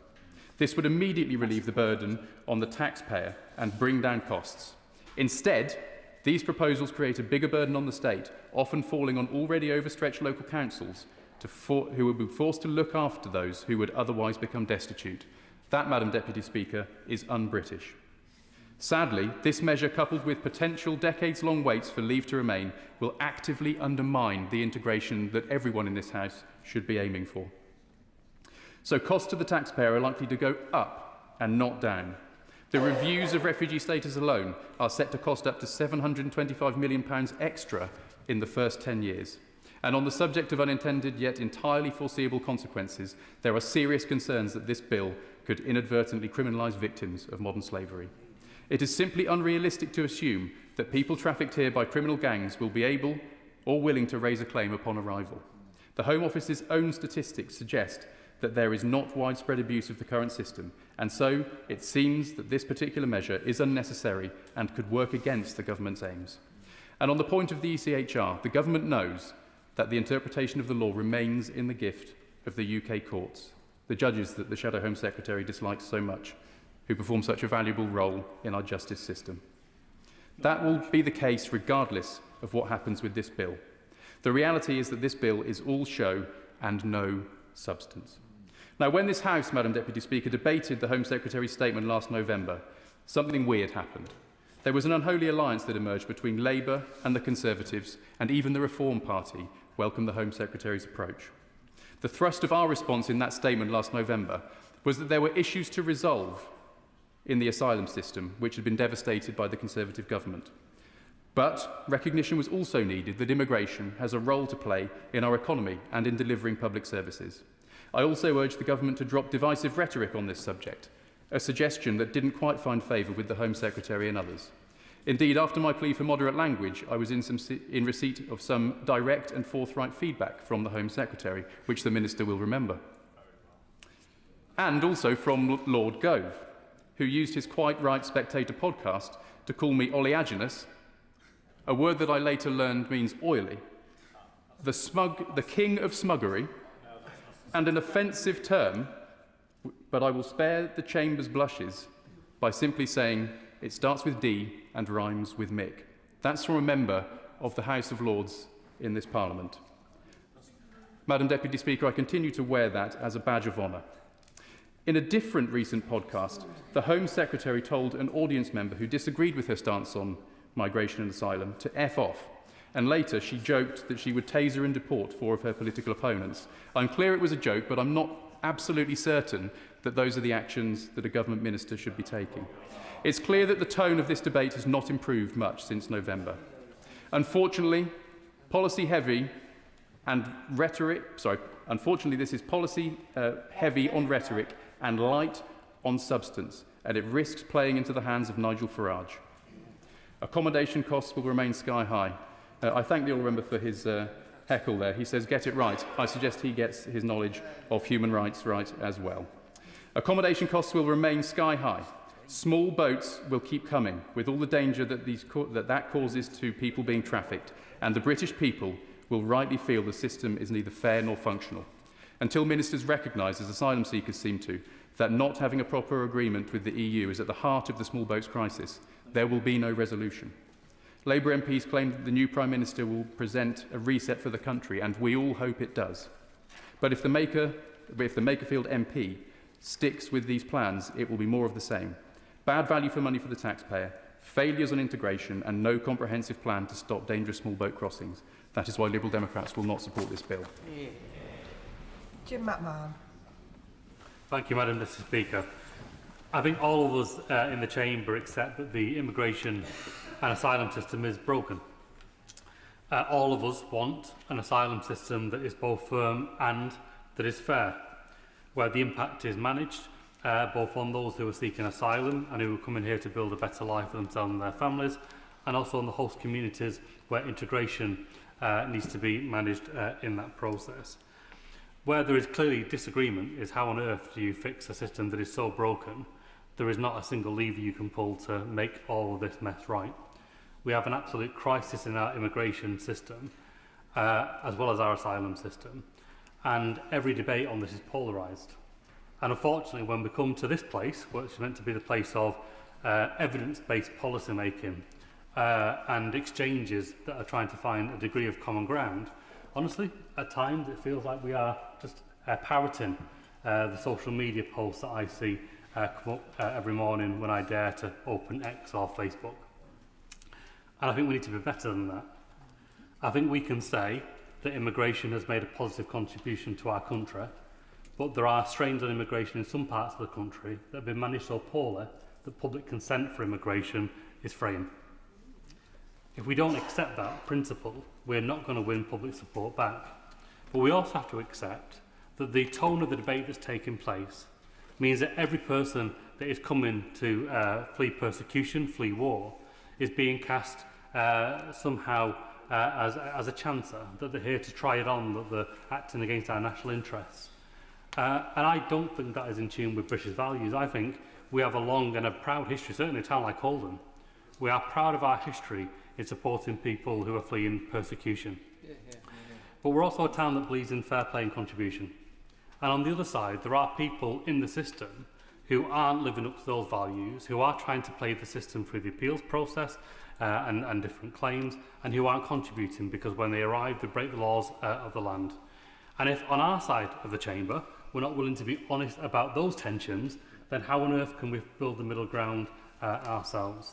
And so there's a lot of work to do here to build trust, and I have a great deal of confidence in the Home Secretary for the work that she is doing. And the evidence speaks for itself, not just actually on asylum and immigration, but I think this week we just had the figures on knife crime that we see coming down again. It takes a lot of hard work, and quite hard work quite often, to get through some of these issues, but it is happening, and this is just 2 years in. So I am optimistic that we can get a grip of this. But where I think the country, and certainly people in Oldham, want to see progress, is they do want to see a tougher line on the small boat crossings, because people don't believe that is either playing fairly or playing by the rules if you break the rules on day one. But people are aghast that there aren't safe routes for families who are fleeing persecution to be supported from. And I think that most fair-minded people look at the images of children fleeing war, and we see the same in Gaza, but we see it right across the world too, and think there, but for the grace of God go I. If that was my child, what would I want in terms of sanctuary to give them a future and not leave them exposed to starvation or death? And this is where we're not quite getting the balance right, really. So I do welcome the efforts that are being made to introduce safe routes. I do want to see a fairer distribution of asylum seekers around the country, though, because for a town like Oldham, and this was actually under the last Labour government, I think we were so fearful from right-wing headlines that essentially would say that any asylum seeker being housed in accommodation in London was living in £1 million townhouse, and they'd pick out a Camden townhouse and say that's the example. And so the government, obviously in response to that, says, well, where's accommodation cheapest? And of course they come to towns like Oldham and Rochdale and Stoke, where housing at that time was probably plentiful and very cheap. But that isn't the case today, because in Oldham today there are 588 children who are living in temporary accommodation, and over 100 of those households have been in temporary accommodation for over a year. And those housing pressures are felt by all of the community right across Oldham. And I think a fairer distribution of asylum seekers in dispersed accommodation might win a bit more public support. And on top of that, we're still waiting, I should say, to the Minister on the front bench for the Asylum Hotel to close at some point as well. I know he's been lobbied very heavily on that. But all these are important to know that all parts of the country are playing their part and are taking their fair share as a way of rebuilding public consent. But the thing I want to come on to was really just to appreciate the speed and the efforts that are being taken on the case of Shabir Ahmed. I don't think that anybody would look at the Rochdale grooming gang and Shabir Ahmed as a ringleader of that gang over a long period of time and think that he is anything other than evil and abhorrent. The way that he sexually abused, exploited those young girls in both Oldham and in Rochdale shook the town. It was on a scale that we hadn't seen before. But probably what really struck home was a complete lack of any empathy for the victims, his refusal to take any responsibility, and him laughing at the justice process that was holding him to account. And when news came of his release back into the community, and of course we don't know where he is, it certainly isn't in Oldham and Rochdale because of the exclusion zones, it re-traumatised the victims that spent a long time trying to rebuild their lives. And the fact is this, he's already been stripped of his British citizenship, he has no right to be here, barred the loophole in the 1971 Immigration Act that will now be closed thanks to the actions of our Home Secretary. Now, that isn't to say that we rush to say the answer is always deportation, but on a case of a child rapist who has acted in such an abhorrent way, this has got to be the ultimate justice that is secured for the victims that were affected by that. And I give credit for the work that's taken, but to say that pace is really important on this. The Pro Board rejected his early release on 3 separate occasions because of the risk that he posed to victims and wider society. And I don't believe today that he's any safer today than he was 18 months ago when the Pro Board last looked at the terms of the licence conditions at that time. So please, the government front bench, speed is of the essence on this case. And can I, with the seconds I've got, ask whether there might be grounds in cases like this to say that if you are facing deportation on these grounds, that actually you should be returned back to custody pending deportation. Aaron Bradley. Thank you very much, Madam Deputy Speaker, and it's an honour to follow the honourable gentleman. He was absolutely right when he talked about the tone that we need to employ here, and I recognise the comments he made about his constituents. I suspect his constituents have a very similar view to my constituents, which we're not too far apart. And I would refer him to the Home Affairs Select Committee report on asylum accommodation, which did talk about the point he made around the disproportionate numbers of asylum seekers in lower cost accommodation areas, and something that we did ask the Home Office to look at. And I would also just suggest he perhaps avoids X and Facebook for the morning. It probably will make his life a lot better. I rise to speak briefly on the bill, which I broadly welcome. I think that these are our matters that our constituents expect action to be taken, and whilst it may not go as far as some would like in some areas, and it may go too far as others would like, this is a second reading at which we're looking at the principle, and I agree with the bill that should have a second reading and then be considered at report stage and in committee. There are a couple of points I wanted to make before I move on to my main comments.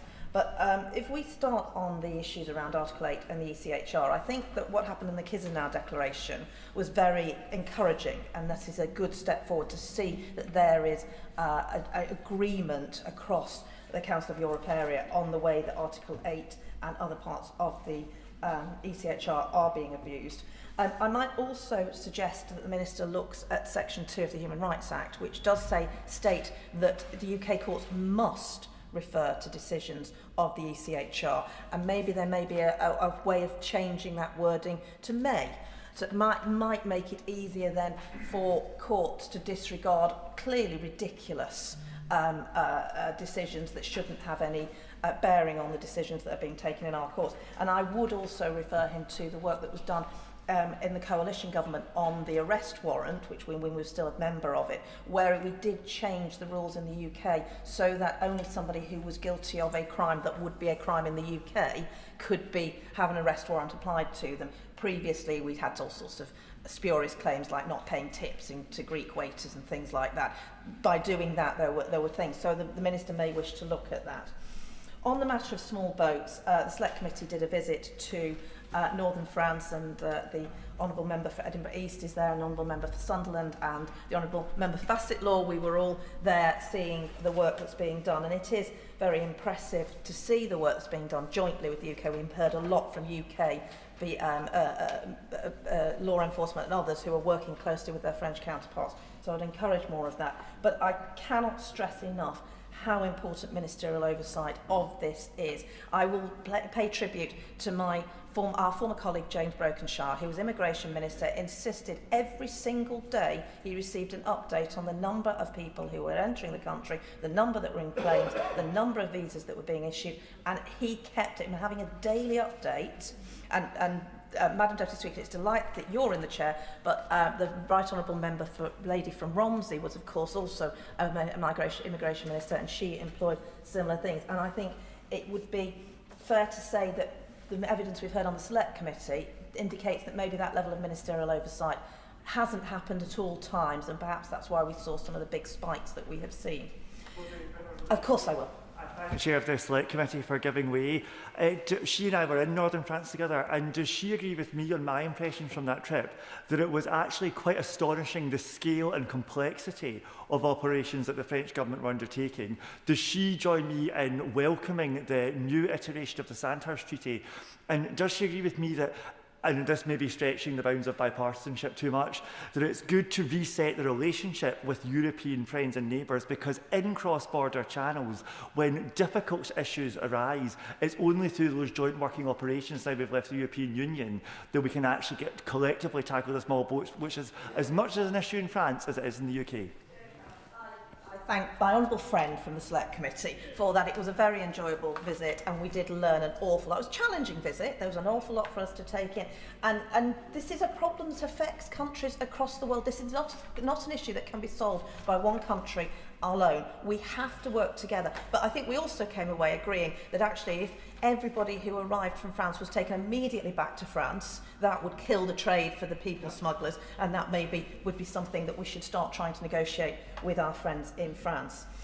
What I want to focus on now, and the very short amount of time I've got left, is part 5, and I declare as the co-chair of the All-Party Parliamentary Group on Human Trafficking and Modern Slavery, I do have some concerns about this. Apart from anything else, human trafficking, modern slavery is not an immigration crime. Your immigration status may make you more vulnerable, but it is a financial crime. It is the exploitation of one human being by another human being for financial gain.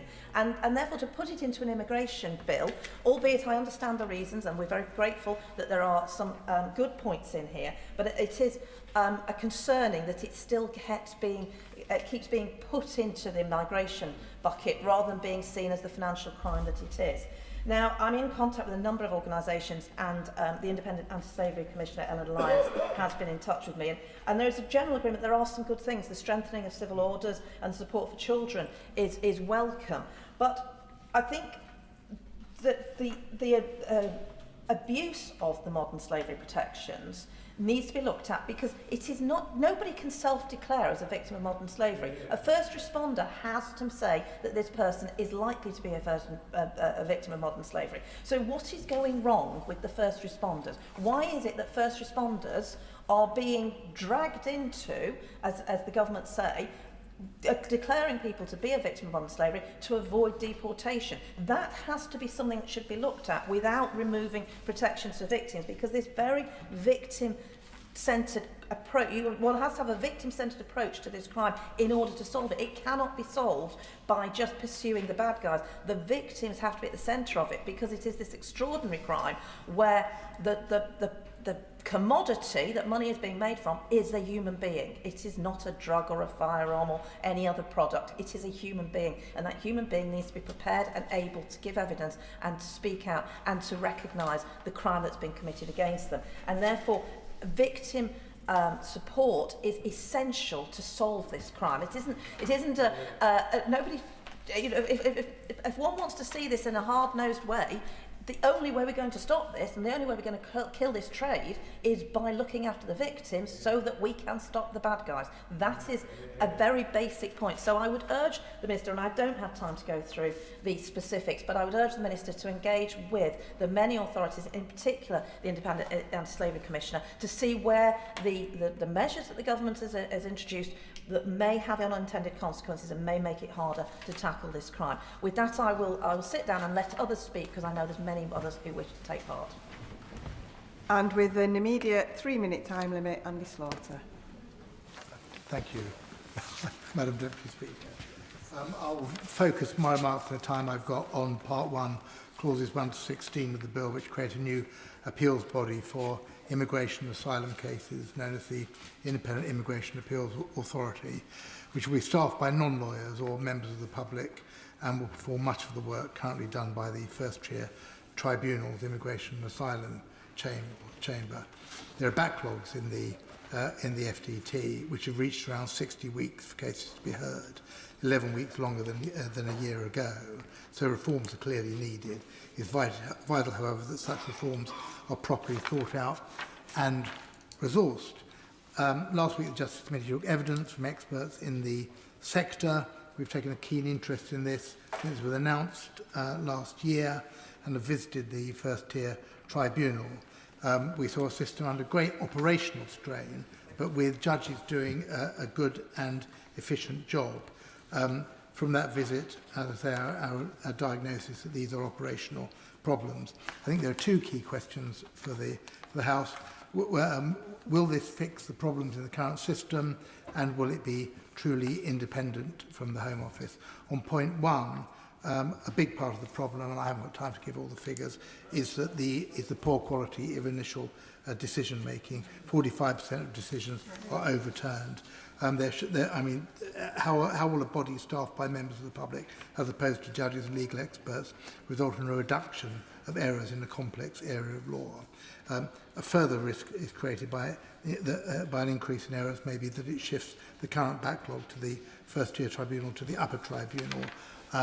It's not clear from the impact assessment accompanying the bill that enough thought has been given to the potential impact on the upper tribunal. It's also fair to assume that non-expert adjudicators may take more time to hear cases than judges would, given the complexities of asylum cases. There is insufficient legal aid available, and that is likely to lengthen hearings as well. On point two, the issue of independence, the Home Secretary says the IIA will be independent from the Home Office, puts that word in the title, but the bill contains provisions for the Home Secretary to expedite cases, to set the length of time for cases, and to appoint the Chair and Chief Executive. The IIA is effectively a quango over which the Home Secretary has substantial controls. I'm sorry, I can't do further justice to this in the time that is available. I would just like to see this body, if it is to be set up, is independent, is able to make sensible and judicial decisions, and I don't see this at the moment on what's on the face of the bill. Alberto Costa. Thank you, Madam Deputy Speaker. I hope that the whole House might surely be able to agree that public confidence in our immigration system depends on the principle that those who seek to undermine our borders, exploit vulnerable migrants, or worse still, profit from illegal migration, are identified, apprehended, and removed wherever possible. All our constituents expect robust border security, effective immigration enforcement, and a system that distinguishes between genuine asylum seekers and those who seek to abuse the rules.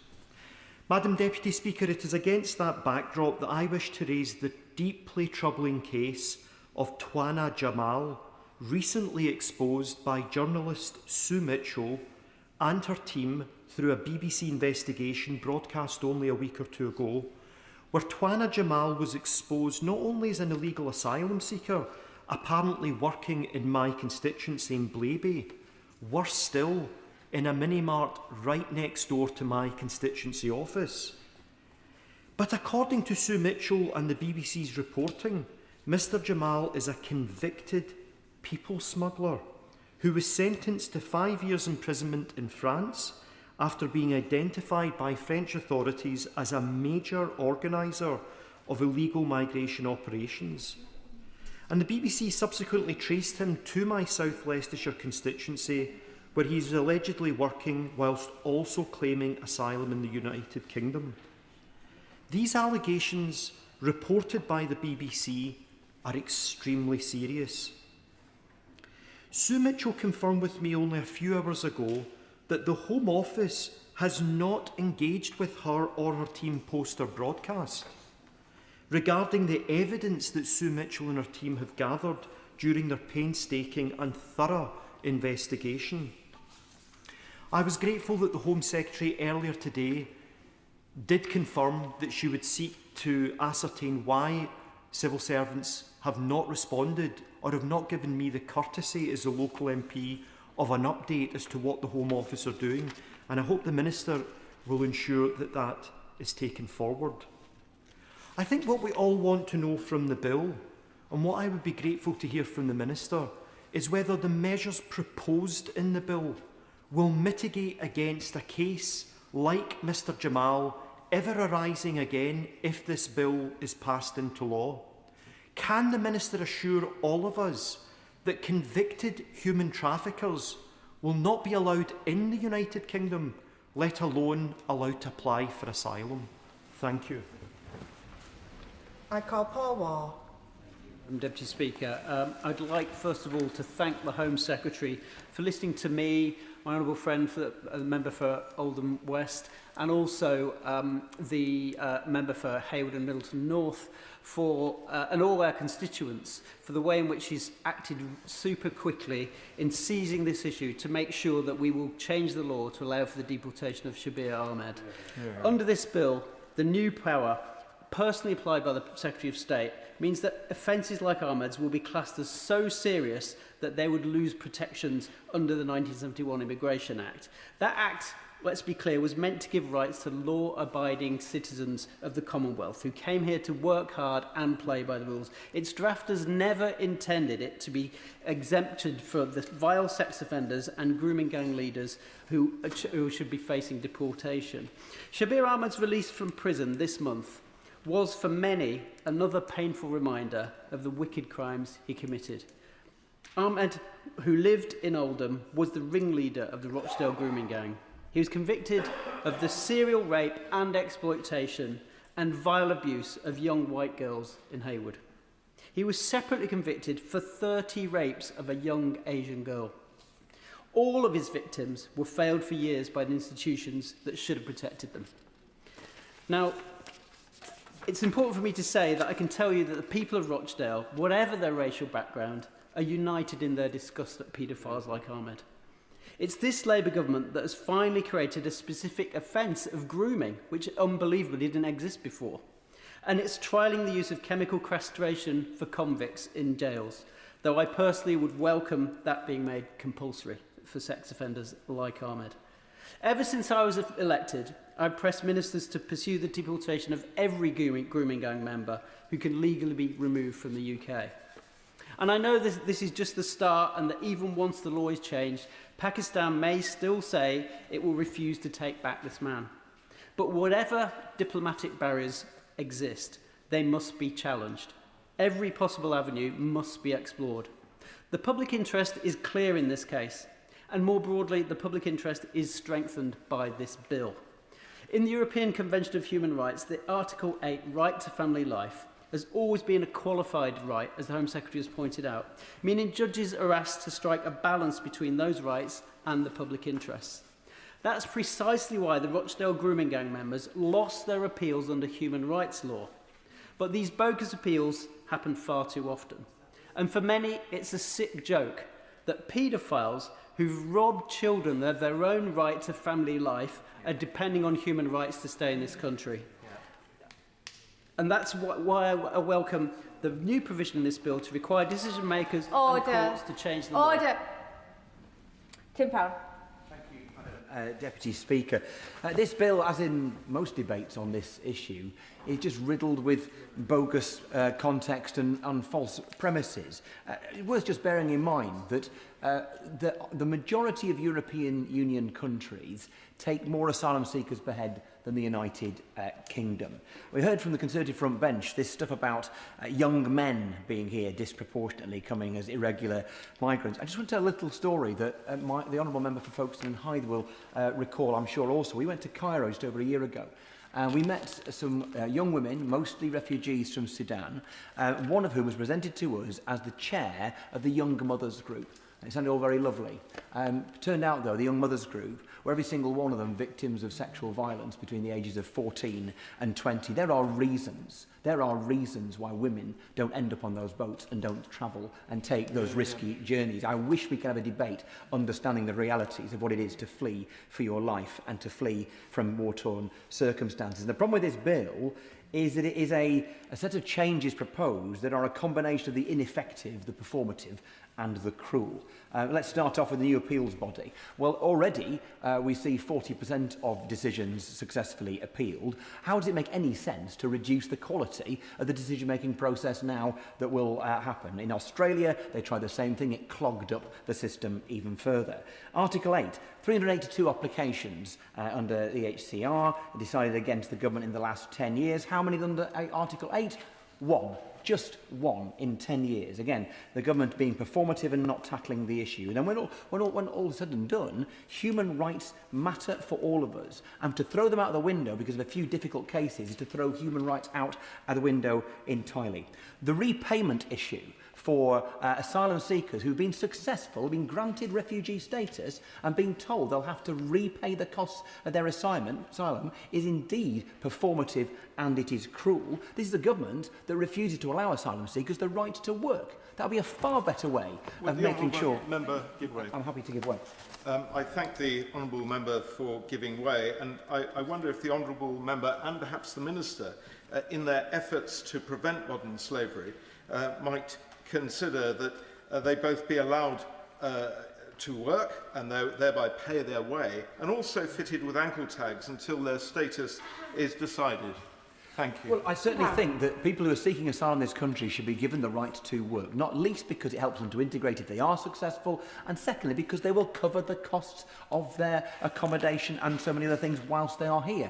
How cruel it is to be telling people who have gone through goodness knows what, who've been granted refugee status, to then say you have to pay it all back. We don't make British prisoners pay back the cost of their time in prison, but we're going to do this to asylum seekers. Again, performative, cruel, and will probably end up costing as much to administer as it would bring in anyway. And on the issue of modern slavery, what do we know about people who are victims of modern slavery? We know they're terrified of their captors. We know that often, under coercion, they're in a situation where they don't realise perhaps they are victims of modern slavery until much later. And giving people a handful of days to declare is cruel and, again, performative. There is nothing in this bill to undo or to relax the moratorium on family reunion, which is a safe route, and it's a safe route that the beneficiaries of 9 times out of 10 are women and girls. And the failure to restore family reunion is a deliberate decision to remove what is a safe route that would have been a good and positive way of being able to counter the demand for people crossing irregularly. To give raw meat to those people who are never going to vote for you anyway, to people who already take the view that immigration is bad and immigrants are bad, is utterly and totally pointless and counterproductive. When the last government, some of whom were in the Reform Party now, did this kind of thing, I thought it was despicable. But at least they meant it. At least they meant it. I can't see Steve Yem. Ewan Steinbach. Madam Deputy Speaker, Falkirk has seen a discussion of asylum policy take unprecedented command of our local debate. What has occurred in our community is an example of the failure of the past government to provide solutions that work in the best interest of our communities across the country, or the best interests of asylum seekers fleeing persecution and conflict, to put it mildly.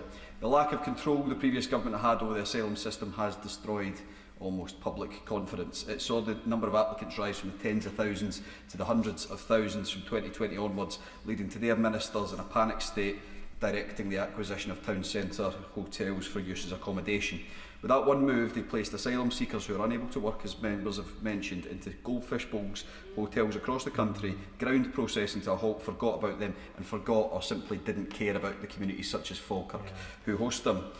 We saw costs balloon and we failed to stop the rise in people coming through illegal routes. This Labour government, on the other hand, have seen Tory asylum hotels down by over a half of the peak of 400, crossings down 41% in 1 year, claims down 12% in 1 year, and the grant rate falling from 45% when in July 2024 to 39% today, enabling £1 billion a year to be saved in accommodation costs. Where the previous government have lost control, this government have taken steps to restore it.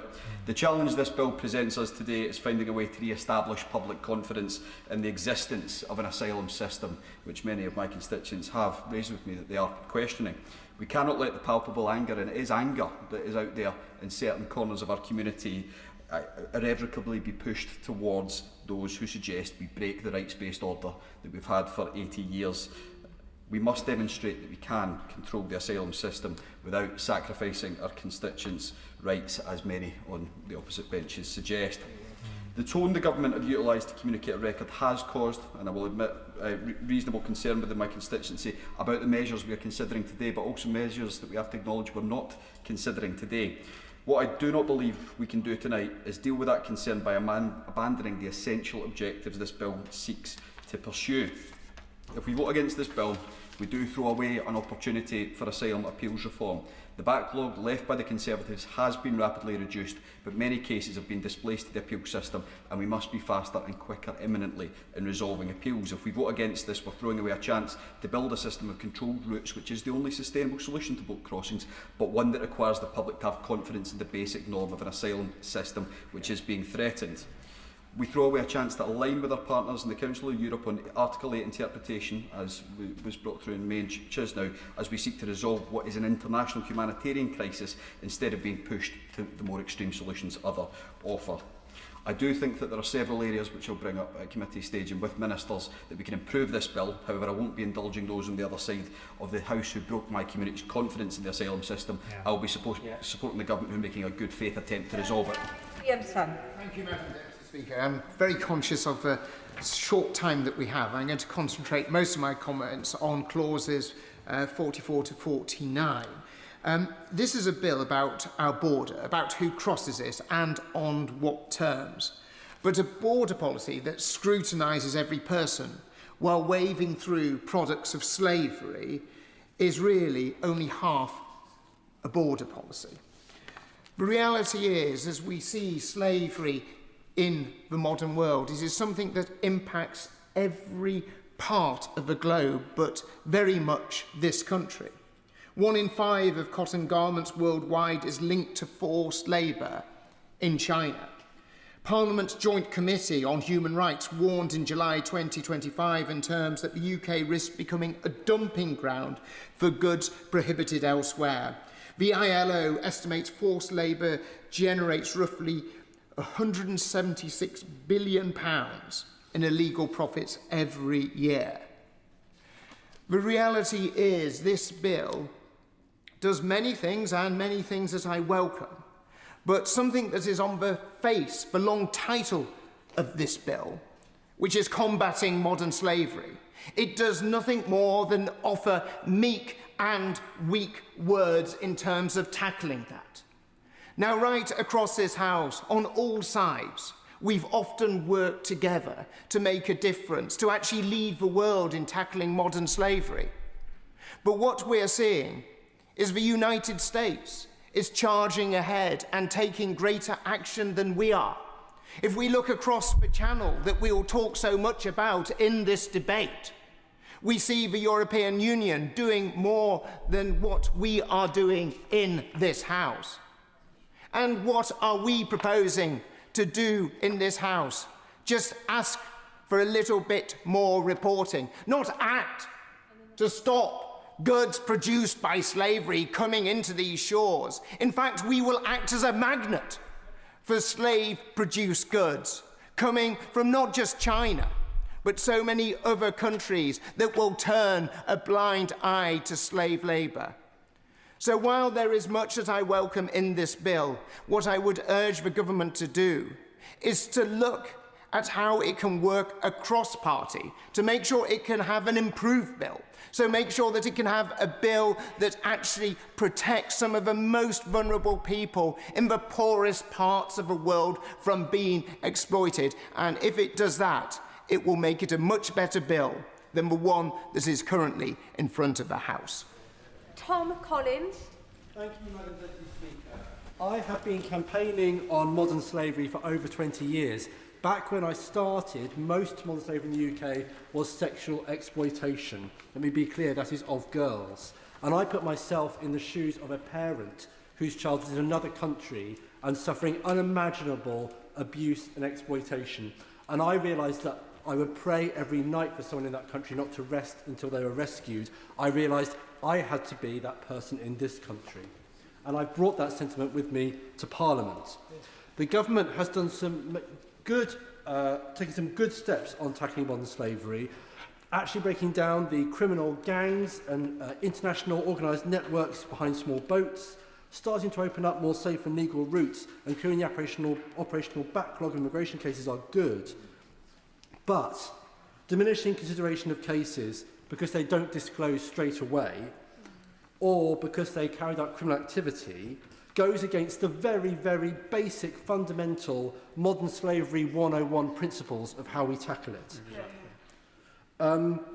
Recognising who is a victim and who is a perpetrator, and recognising the effects of trauma were great accomplishments of the Modern Slavery Act. And I fear there is a risk now that we start to see tackling illegal immigration and tackling modern slavery as being in conflict or in tension when in fact they are entirely aligned. The Secretary of State raised some powerful examples, but those are examples of decision-making that was clearly bureaucratic and detached, lacking professional judgment. And I echo the comments made by a member opposite that disclosure does not automatically mean a referral under the national referral mechanism. We should be fixing those operational problems. We should be fixing that system rather than hoping that changing the law is suddenly going to result in it making better decisions. And in fact, I would say that going and deploying that right the way down to policing as well and our multi-agency response to modern slavery in local areas is a job still to be done even since we introduced the Modern Slavery Act. Yeah. But we should not be going backwards. We should be surging and pushing forwards to eradicate modern slavery in the UK. And if we were to do that, we would find much of what concerns our communities about illegal immigration would have been solved. We must tackle modern slavery head on. We must strengthen our systems that are failing at an operational level in their design and decision-making and their implementation and bringing good governance. And for that reason, I really welcome further discussions with the government following today to improve this bill. Savile Roberts. There are several reasons why Plaid Cymru colleagues, along with the honourable members from the SNP and the Greens and others, have tabled a reasoned amendment to oppose this bill. It doesn't fix the problems in the UK asylum system, nor does it deliver the controlled and compassionate system we need.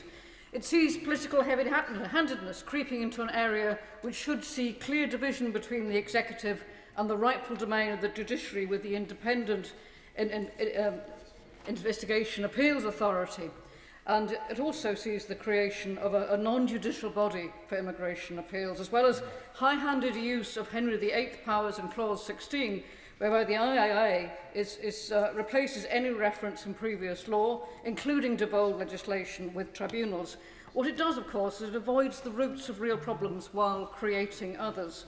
And the level of detail in some of these bill's measures are scant at best. There is little information on how the core protection status provision will work, nor the requirements for asylum support contributions. I understand more detail will be provided elsewhere, but when we've had announcement after announcement, often directly to the press rather than here in this House, how can the government expect the public to keep track of what proposals are actually in motion as we all endlessly wait for further details? This creates complexity and confusion, which does nothing to address the dangerous narratives about people fleeing war and persecution who are genuinely seeking safety through asylum. All the while, people's rights under the international order, including, of course, the rights of innocent children, are further undermined. Is this truly what Labour wants as its legacy? Because apparently the Prime Minister in waiting is happy with this approach. Last month, Plaid Cymru colleagues in the Senedd stood in defence of the Nation of Sanctuary scheme in Wales. And all that does is help people already living there to become a part of our communities. And that's the reality of where we really are. This is the performative nature of politics and how it actually plays out in our communities. And in the age of misinformation, surely it is the UK government's duty not to harm our communities further by brushing over the real problems within our asylum system. Such problems include the Home Office's poor initial decision-making and limited safe routes. It includes further demonising individuals, all the while shifting away from long-held principles of needs and right-based protection. With these in mind, and what we have heard already today about concerns from all sides of this House about the detail and the principles of this legislation, I would call on the Home Secretary to consider the arguments in the reasoned amendment from the SNP, from the Greens and from Plaid Cymru, and that this bill, as it stands, should not proceed. Melanie on. Thank you very much, Madam Deputy Speaker. I always hear the UK being described as a welcoming nature, that it's a haven for people in times of great difficulty, but I would say it is, but only in limited circumstances. Like with the Ukraine, there's been a broad consensus that the UK should play its part and offer assistance, but we should be under no illusion that this agreement was anything more than temporary, limited in scope and made in the context of the current status of the social contract. Where specific schemes have been agreed separately by the government, the public have felt that there was good reasoning, exceptional circumstances, and that the UK had a greater reason to provide assistance. That is not the case, particularly in the case of small boat crossings. The social contract is fragile, and it's required this really careful narrative that so clearly explains what the UK is doing, for who, and for how long. We will not be able to take the heat out of this area of policy until the government can clearly, confidently and repeatedly demonstrate that the systems we have in place are sufficiently robust, that citizens do feel secure, do feel that they understand the system, and increasingly that the measures in place cannot be undermined through endless appeals or JRs. Article 8 has to receive serious attention when we see that 71% of people newly granted residence rights in 2025 had either entered the UK illegally or overstayed their previous visa. It's also concerning to see that of those who have their Article 8 appeal turned down, more than half may remain in the UK illegally. Those who commit a crime utilising the same article despite breaching the terms of permission of being in the country, it is just not seen as being fair. And when the host nation's people start to feel that their hospitality has been exploited, it quickly turns to resentment and a rejection of the whole principle, which none of us want to see. We should be speeding up the processing of applications for immigration and asylum claims. It's what we promised we would do at the last election. It's unreasonable to leave people waiting for months or years on end, and while asylum processing is not far off overall 2020 rates, to get their initial decision. And we should also be taking action to speed up appeals. I worry that anything that undermines this delicate balance will see even greater frustrations growing and be exploited by those who thrive on disruption and division.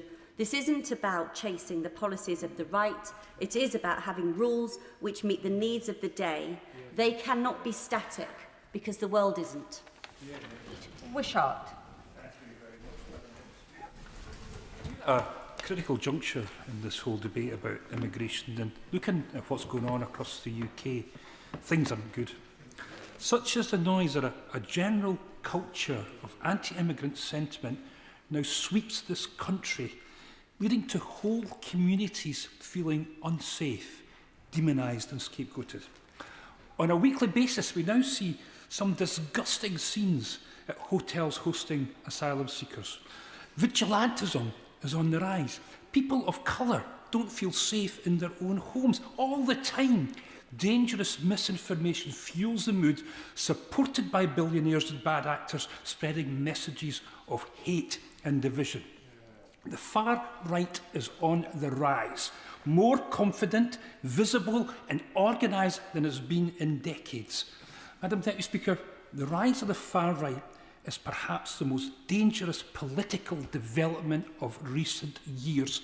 And looking at the situation just now, I say it's at best 50-50 whether they succeed or not. So this is the context for the introduction of this bill. And the government continues to think that it can beat the far right and the populists by doing exactly what the anti-immigration right want them to do. It accepts the premise that immigration is something that is bad and a negative and must be controlled by ever-increasing restrictive and repressive measures. It joins in calls to weaken essential human rights protection and to use force to remove. It agrees that routes to citizenship should be extended for payments that can't be afforded.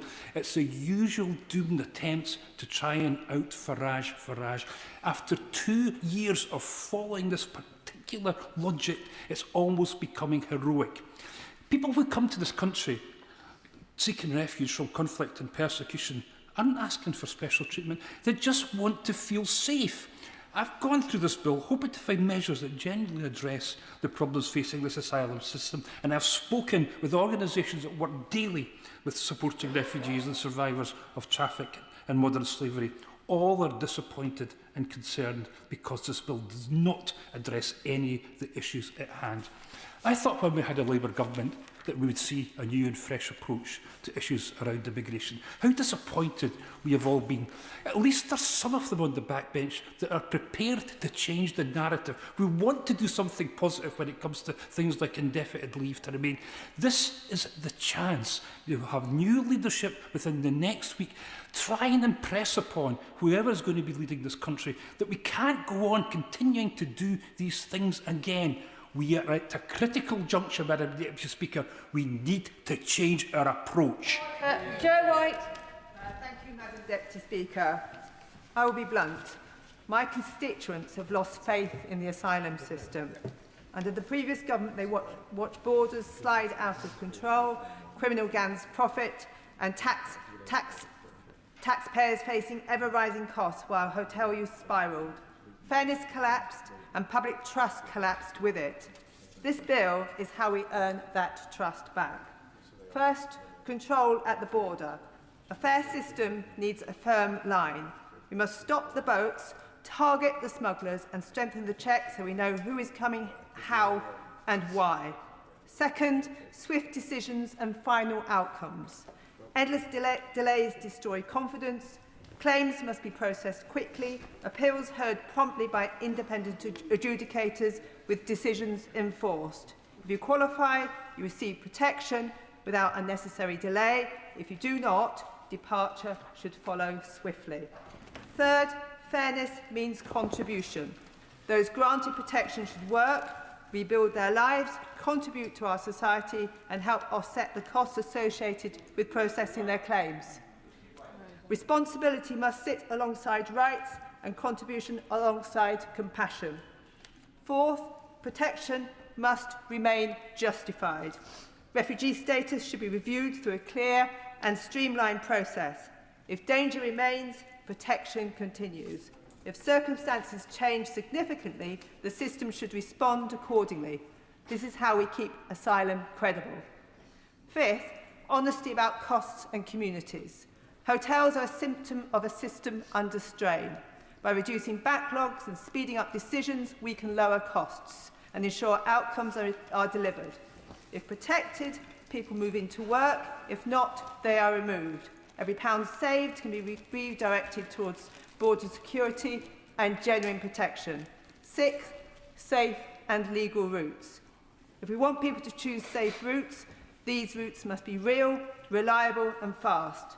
Clear criteria, rapid processing, UNHCR referrals and community sponsorship can provide a genuine alternative to dangerous crossings.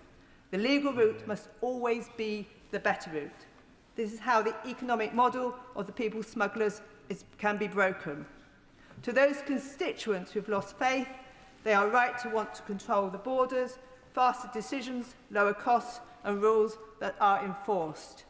Control at the border, compassion where it counts, contribution and consequences in equal measure. We cannot undo yesterday's failures, but we can build a system that's fair and credible. That's why I'm supporting the bill. Okay. Thank you, Madam Deputy Speaker. We must reduce immigration to this country and get a grip of our asylum system.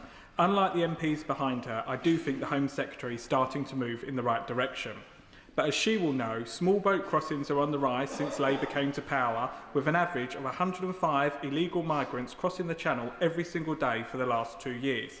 Almost 100,000 people are being housed in asylum accommodation, with the numbers up 11% in HMOs under this Labour government.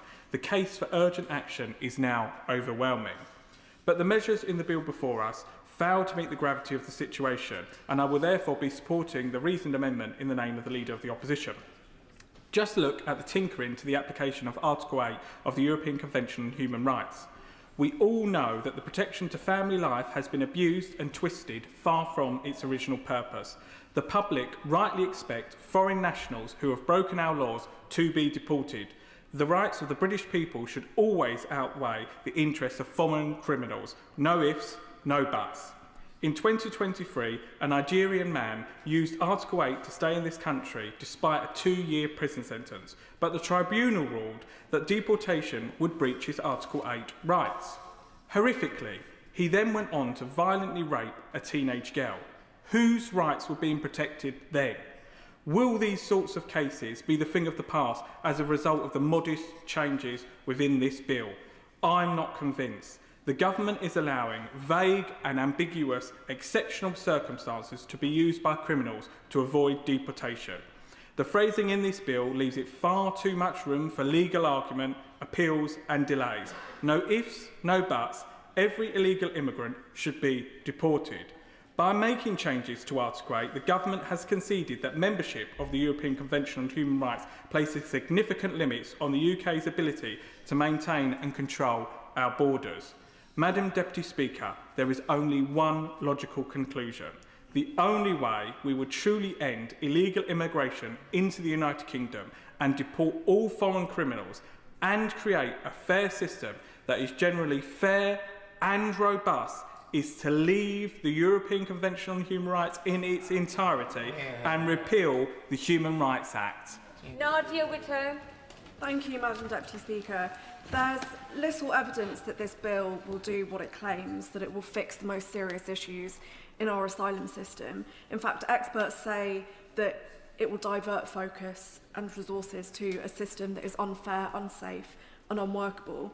There are many problems in this bill, but for the sake of time, I'll focus on the Independent Immigration Appeals Authority. So the government says that to tackle the backlog, it will replace the tribunal system, which is made up of judges, with a new system of adjudicators who are not legally qualified, but are given the power and the responsibility to make what are in many cases life and death decisions. The government claims that they will be independent, but they're appointed by the chief executive, who is appointed by the Secretary of State. So this undermines the independence of the judiciary and the separation of powers, which are a key cornerstones of our democracy. The Law Society says that it risks, and I quote, more wrong decisions, more court challenges, higher costs and longer uncertainty. Poor Home Office decision-making drives the appeals backlog. In the last financial year, 39% of appeals were granted and over 10,000 appeals were withdrawn because the Home Office abandoned its initial decision. So rather than building new expensive bodies, the government should invest in the existing system and get asylum decisions right the first time. The government could have brought a bill today containing evidence-based policies that would actually fix our broken asylum system. For example, a not-for-profit asylum accommodation system to improve living conditions and integration, genuinely safe routes that are not severely restricted and heavily capped, fast-tracking obviously well-founded asylum cases, such as those from war zones. But instead, I'm ashamed to say that this immigration and asylum bill is a betrayal of our party's values, and I cannot support it. I'd urge the government to withdraw this bill and instead work with sector organisations and experts to create an immigration and asylum system rooted in compassion, justice and human rights. Government. Oh, thank you, Madam Speaker. Following the Honourable Lady from Nottingham East, I agree with one word she said, that this bill is a betrayal. It's not a betrayal of the Labour Party, though. It's a betrayal of the British people. Because this bill will fail. Just as the Labour government has been promising for 2 years now that it will smash the gangs and stop the boats, it has failed. They all laugh. They're all laughing at the British people who are furious with this Labour government. This government has failed. The last Tory government failed because they've been lying to the British. I'll get to that. I will get to that.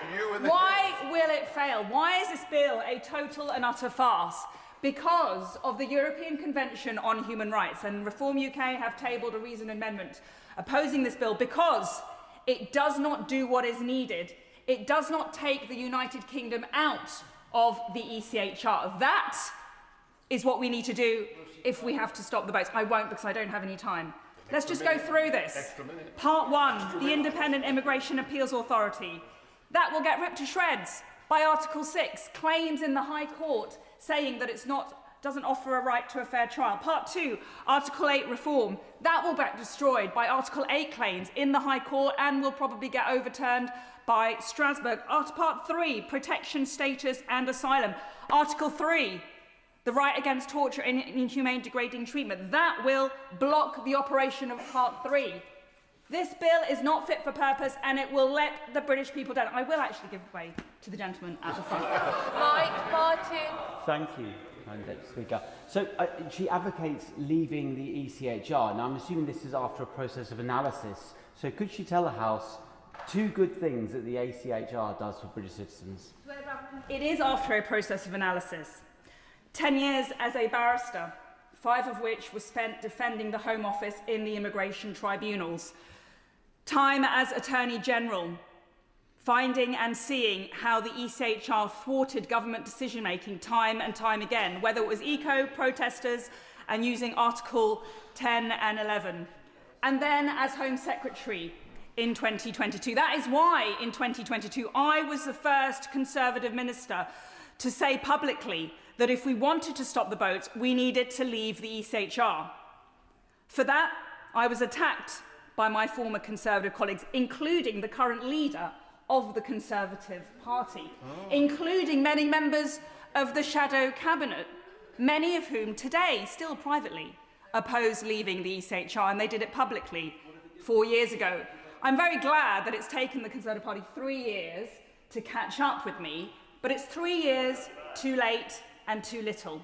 Because when they had the power, when they had the mandate, and when they had ministers telling them what needed to be done, that we needed to leave the ECHR, they blocked, they attacked, they criticised, and they vilified people like me.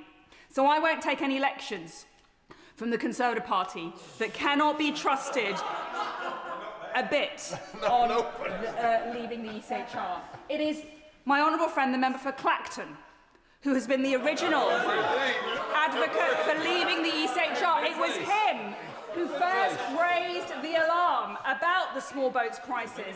It was only thanks to the pressure and the campaigning that he led single-handedly that even forced this place to wake up and take some action. So yes, we need to leave the ECHR. I've set out a plan on how to do so.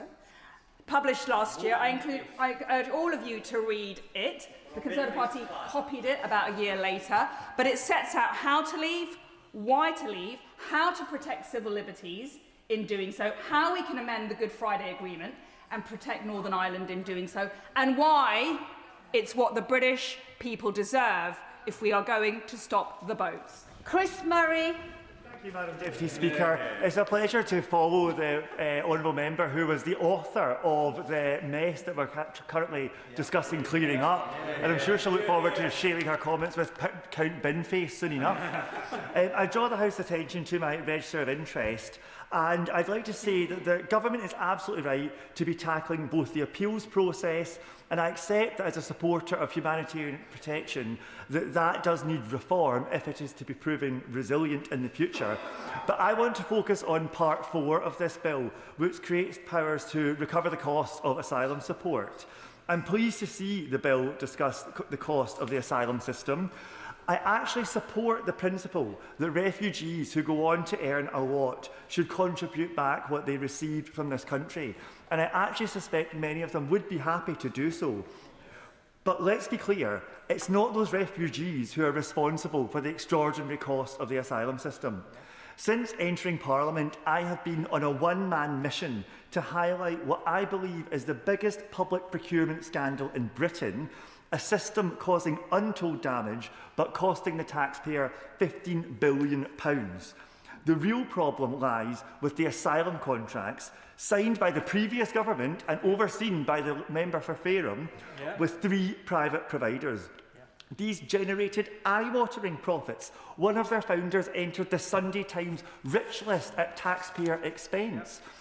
But when these companies come before the Home Affairs Select Committee, they refuse to answer even the most basic questions, while serious concerns about misconduct in their supply chains remain. I recognise that this government inherited these contracts from the member from Fareham and are roped into them for the foreseeable future. And I support asking successful refugees to contribute, but that would be a peripheral issue. Yes, I will give way. I'm grateful for him giving way. He's almost making my argument for me. The whole reason and rationale as to why the Home Office has to enter into expensive contracts and spend £5 million worth of British taxpayers' money every day to house the asylum seekers is because of the ECHR, because it imposes onerous duties on the state to accommodate unlimited numbers of asylum seekers without any thought as to the cost effectiveness. No, it's not, Madam Deputy Speaker. It's because the Honourable Lady passed the Rwanda Act that allowed the backlog to soar. It's because the Honourable Lady signed off putting them in hotels, which cost £34,000 per asylum seeker as opposed to £14,000 per asylum seeker when she came into office. And it's because the Honourable Lady failed to get that department to grip the public procurement of taxpayers' money that she wasted and then tried to instrumentalise to sow division in the country. These outsourcing contracts have allowed extortionate profit at taxpayers' expense. They have damaged communities, they have failed the vulnerable, and they have exposed serious weaknesses in the Home Office procurement. My question is the government certain they do not need further powers to sort out these contracts and recoup the costs that have already been wasted? If not, why is that not included in the bill? The second reading is about principles, and I believe this bill identifies the right areas for reform: appeals, protection and costs. For that reason, I will be supporting it tonight, and I look forward to seeing the concerns about the detail, implementation and asylum contracts being addressed as it progresses. Sean Berry. Thank you, Madam Deputy Speaker. I wish to speak in support of the reasoned amendment, which has not been selected, tabled in the name of the Honourable Member for Perth and Kinross-shire. Alongside me and my Green Party colleagues and a cross-party grouping, I associate myself with the comments made already by the Honourable friends on this bench. We must reject division, not feed it. Together, I believe our amendment represents the views of the majority of the UK public, who reject the far right and who delight in the strong reputation this country has of welcoming refugees, who believe in human rights and that we must treat those fleeing war, danger, discrimination and oppression the same as we would want to be treated if circumstances changed in this country, and who are proud of the many, many migrants, families of all kinds over the years who are not only long settled and well integrated, but integral to our British identity. In terms of maintaining our proud British tradition of integration and community cohesion, this bill will do the opposite. It is designed to make it harder for families to form, as well as to reunite and remain together, and clearly designed to prevent refugees from finding a permanent, safe new home here, which will damage community cohesion by preventing long-term integration. The conclusions of Liberty around this bill's impact on children are stark. They say more children will face separation either from their parent or their home, and they have huge concerns about the proposals to force no weight to be given to relationships formed here in the UK by people here in irregular circumstances. Banning people from falling in love is unlikely to work, so therefore there will undoubtedly be many children seriously harmed by this blunt and bad faith proposal. In addition, the proposals in Part 4 to force payments from financially vulnerable refugees are misconceived and cruel. Remember, Madam Deputy Speaker, this will apply to the very poorest refugees. So it's a tax on poverty and on being a victim of war or persecution, a tax on the free speech exercised by those who end up political prisoners, a tax on LGBT plus people, on women fighting for education, on discriminating against minorities in authoritarian regimes. And this bill obviously does nothing to increase the right to work for people seeking asylum, which is the most obvious way to close the hotels, reduce poverty and destitution, and reduce the cost to the state of the long waits refugees face. And above all, this bill does nothing to improve the poor initial decision-making every MP's caseworkers know all too much about, and it does not fix the problems caused by Brexit or provide any new safe routes for seeking asylum here itself, to reduce small boats and prevent the criminal exploitation of those with clear and legitimate claims but no safe way to reach here at all. Madam Deputy Speaker, the Home Secretary must reconsider and withdraw this bill. I've made it very clear to the whips on duty that I'm not going to get everybody in, and interventions are not helping. Lewis Atkinson. Thank you, Madam Deputy Speaker. Asylum and immigration are key concerns for my Sunderland constituents, and their judgment on the asylum system this government inherited is clear, and it's correct. The system was broken, it lacked control, and it cost taxpayers too much. By this, they don't just talk about the illegal and dangerous crossings of the Channel, but they also mean it was broken post-arrival, in the extended periods of time in which people have been accommodated in dispersal accommodation while waiting decision or appeal outcomes. They are right to expect the amount of public money spent on that system reducing, an amount that has increased as a result of the failings of the system that the member for Fareham Waterlooville oversaw. It's on that basis that I welcome the introduction of this legislation, along with the other steps the government is taking to restore control to the system while maintaining a proper offer of safe routes for those fleeing war and persecution. In the 2 years since the election, rather than chuntering on from benches opposite, the government has begun to get a grip. Small boat crossings down 12% now compared to the equivalent period in 2024. Initial decisions the highest on record, increasing removals of people without a legal right to remain here. That isn't happening by accident, and it's certainly not happening because of gimmicks and political game playing. It's happening as a result of hard, unglamorous work, disrupting the gangs, deepening cooperation with European partners, and actually making decisions on applications. As others have said, with Home Affairs Select Committee colleagues, I travelled to northern France last year and saw the significant efforts, UK-backed efforts, to stop the boats. But I also heard from the French a concern that we cannot dismiss, that there remain pull factors on this side of the Channel. And those pull factors include a system that incentivises late appeals. Because of the lengthy appeals backlog, it is right that this government takes steps to reform the appeal system. I would also just draw the House's attention. I think the Shadow Home Secretary said that no previous attempts had worked to reform the system. The Blair government, faced by a broken appeal system, passed immigration acts in 2002 and 2004.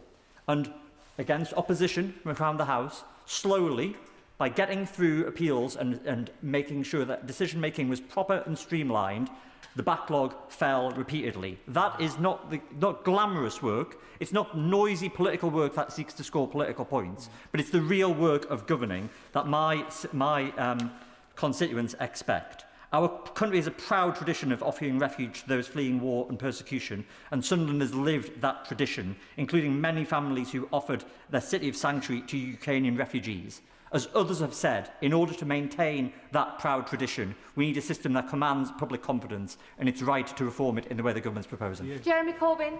Thank you, Madam Deputy Speaker. The media, reform and all the far right in Britain have created the most horrible and dangerous atmosphere in this country against refugees, against migrants and against minorities. They promoted racism, and that racism is played out in the violence on the streets, the violence against mosques, the violence against synagogues, and the violence against any minority group within our society. They should think very carefully about what they say and how they depict asylum seekers and refugees.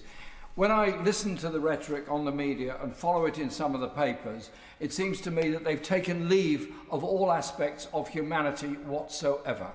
The honourable member who just spoke said he'd been over to northern France to examine what was going on there. I've been over to northern France as well. I've been over to Calais and I've talked to people living in tents, and they are desperate. They're desperate people who once worked for the British Army in Afghanistan. They're desperate people who were bombed in Iraq. They're desperate people who were bombed in Syria. They're desperate people trying to find somewhere to survive in this world. And what they find is hostility, they find danger, and they find abuse. Nobody in their right mind would get into one of those dinghies and cross the channel unless they were utterly desperate for it. So can't we just have a sense of humanity about this and have some international, European-wide approach to the issues faced by people who are desperate? Thousands have died crossing the Mediterranean. Hundreds have died crossing the Channel. The historians of the next century will say of this century, what were the politicians of Europe doing while all these people were drowning because they were trying to get to a place of safety? Can't we instead look at the importance of international institutions, look at the value of the European Convention of Human Rights, which protects all of our human rights, and try and have some humane system of doing things? In the last minute I've got in this speech, I want to draw attention to the amendment that I've put forward, endorsed by members of the Independent Alliance Group, concerning the Afghan resettlement scheme. The people of Afghanistan have suffered grievously from the war.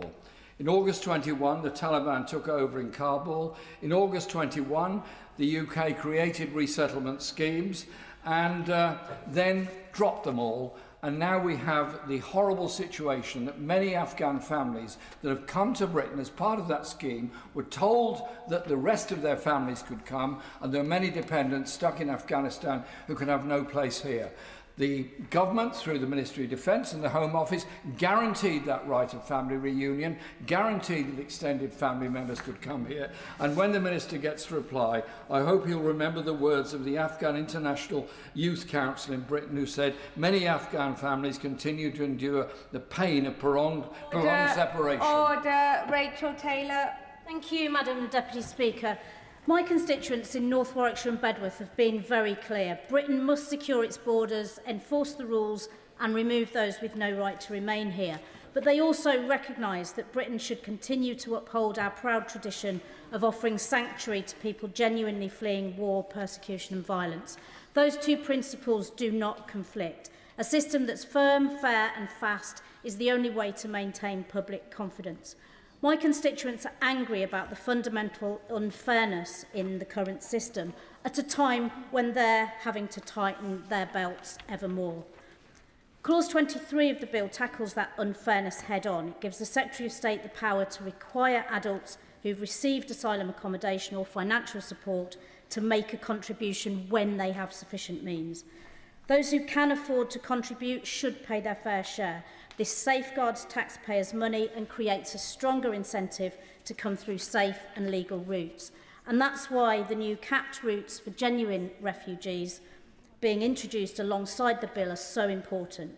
Working with the United Nations High Commissioner for Refugees, the government will establish controlled community sponsorship, study and work routes. Numbers will start small because we have to restore confidence in the system. People arriving through these routes will have proper support in place so they can reach safety without dangerous journeys or people smugglers. My constituents are also rightly concerned when serious foreign criminals are allowed to remain here by relying on broad interpretation of Article 8 of the European Convention on Human Rights. But the answer is not to leave the ECHR. The answer is to make the law clearer. Clauses 18 to 20 clearly define what constitutes family life and ensure that public safety and the prevention of crime come first. People in North Warwickshire and Bedworth are tired of politicians making promises on immigration without a credible plan to deliver. They want border security, not slogans. They want an asylum system that protects the vulnerable without being open to abuse. I'm backing this landmark legislation because it will restore control of Britain's borders and deliver an asylum system that's fair to the British taxpayer, compassionate to those genuinely seeking safety, and tough on those who seek to exploit our country and its generosity. Tony Vaughan. Thank you, Madam Speaker. draw attention to my register of interest. I will focus in the short time I have on the question of Part 1 and the immigration appeals reforms, specifically the question of will it work to cut the appeals backlog. I want to start by just making the point that Home Office decision-making is a significant driver of appeal numbers. The Home Office's own internal quality checks show an error rate of around 48% in the most recently published figures, and around 45% of Home Office refusals were overturned on appeal, according to MOJ statistics for the year ending March 25. And I think it's important to make the point that if those decisions were right first time,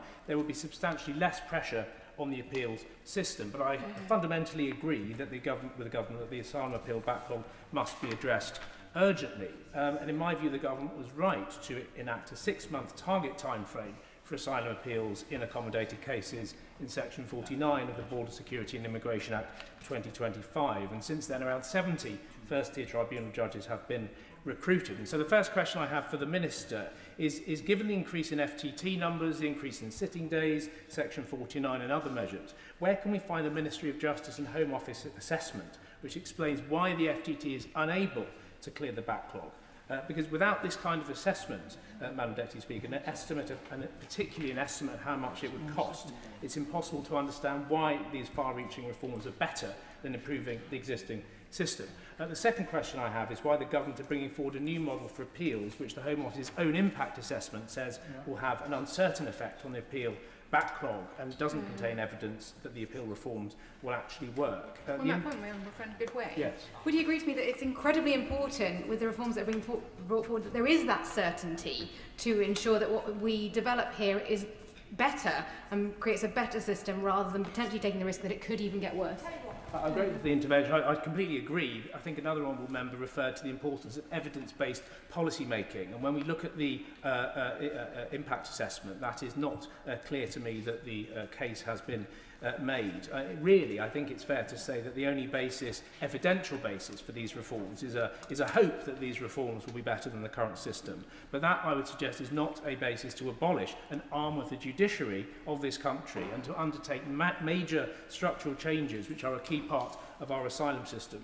On the other hand, Madam Deputy Speaker, there is evidence suggesting that a lay adjudicator system will not work.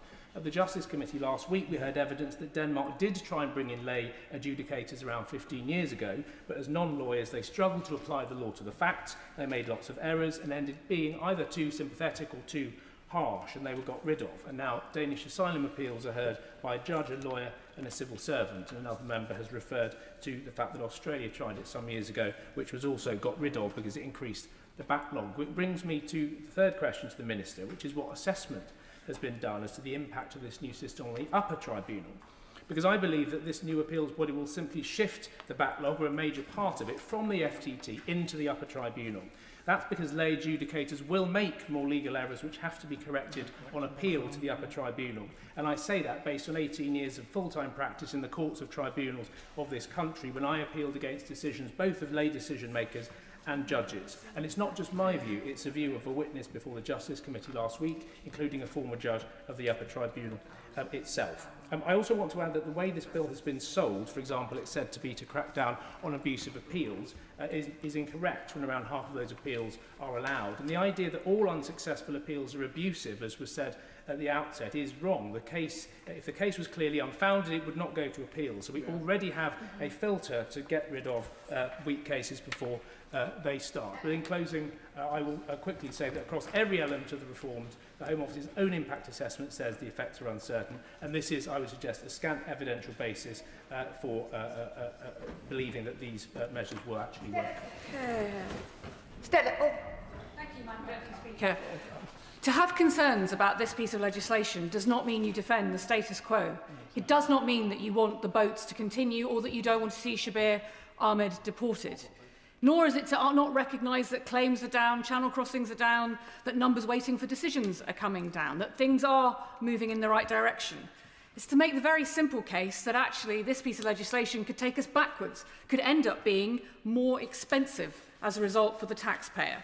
So I do not stand here raising concerns about this legislation because of my concerns about the approach to the ECHR and the importance of defending it as a fundamental approach to our liberty, or as somebody proud to live in a community that welcomes refugees, proud to have spent this morning talking to a refugee businessman. If we're going to tell stories about refugees, let's tell the whole story about the contribution they make for our country.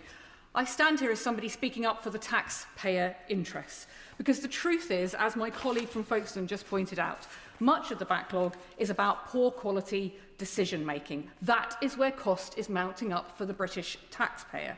The idea that when 2/3 of those appeals are accepted or indeed withdrawn by the Home Office, there aren't lessons to be learned about how we can save money doesn't bear scrutiny. Frankly, it would be a decent thing if the Home Office could turn up to those first-tier tribunals in the first place, because that would probably improve decision-making as well, but we know that's been a problem. We also, failing to go after the Eurodac data means it's harder for us to deal with asylum claims between Europe, and that's absolutely why Brexit has caused problems. But fundamentally, spending money getting it right the first time would be the best way to give people confidence in our asylum system. So bringing in a new system that will add further complexity is only likely to add cost. We are creating a refugee system that will see us spending money repeatedly asking people whether they are still victims of torture, whether there is still civil war in their country. Testing and retesting these people for no apparent gain other than to prove that we have got a broken system. This bill introduces a Diet Coke version of refugee status, the core protection visa, which will require refugees to be retested every 2.5 years, potentially for 20 years. Think of the cost. The Refugee Council has estimated it would be about £1 billion. And then there are all the people that we are forgetting in this process. We have already talked about the madness of introducing a £10,000 debt on people on low income, so they're never able to properly sort themselves out in the UK if we do give them status. In my final seconds, I want to refer to the overseas domestic workers in this country who are being exploited. The member for Staffordshire spoke powerfully about the importance of not seeing everybody who comes here as a criminal, but actually recognising the criminal behaviour. There are things that we could do so much better that would save the British taxpayer money, restore confidence in the system. I'm sad to say I don't think this bill is going to take us in that direction. Thank you, Madam Deputy Speaker. This bill seems inspired by the belief that hostility towards asylum seekers will deter them, whilst hostility towards migrants will not deter those we need economically. It cannot have it both ways. There is a deeper problem with the bill's logic on citizenship provisions. The only way to make this approach work is to create a second class of citizen. But what do we do with those we cannot deport? What happens when the person who has done the harm was born here with no claim to another citizenship?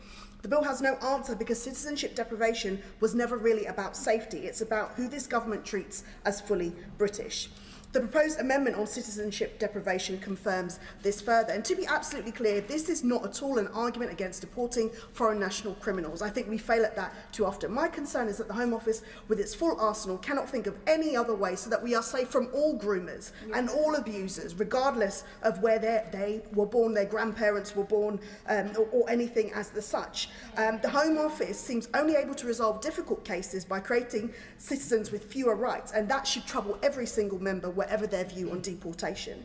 There have also been press briefings suggesting that the bill hands ministers sweeping powers to strip British citizenship.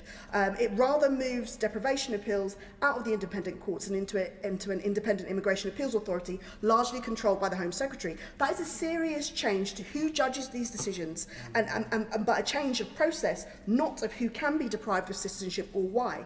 This appears to be blurred with a separate bill stopping citizenship being restored after the first successful appeal, letting this government sound tougher than it is, whilst avoiding scrutiny of a power already used disproportionately against Black, Asian and migrant heritage citizens. And on asylum seekers, forcing them to pay £10,000 for their own shelter is purely punitive, ignoring the legal right to asylum. Denying the right to work and rent, then demanding repayment, is designed to punish, not uphold human rights. The bill also deliberately ignores Article 8, the right to family life, potentially tearing people from loved ones, including British citizens. It contravenes the Modern Slavery Act spirit, imposing arbitrary disclosure deadlines and removing leave to remain for trafficking survivors. Automatic deportation for custodial sentences introduces double jeopardy. A wrongful sentence can now also mean unjust deportation. The deportation system is already a mess run by the same Home Office that is now asking for sole control without oversight. If DEFRA, for example, oversaw food shortages, would we then accept a bid to take over all our farms?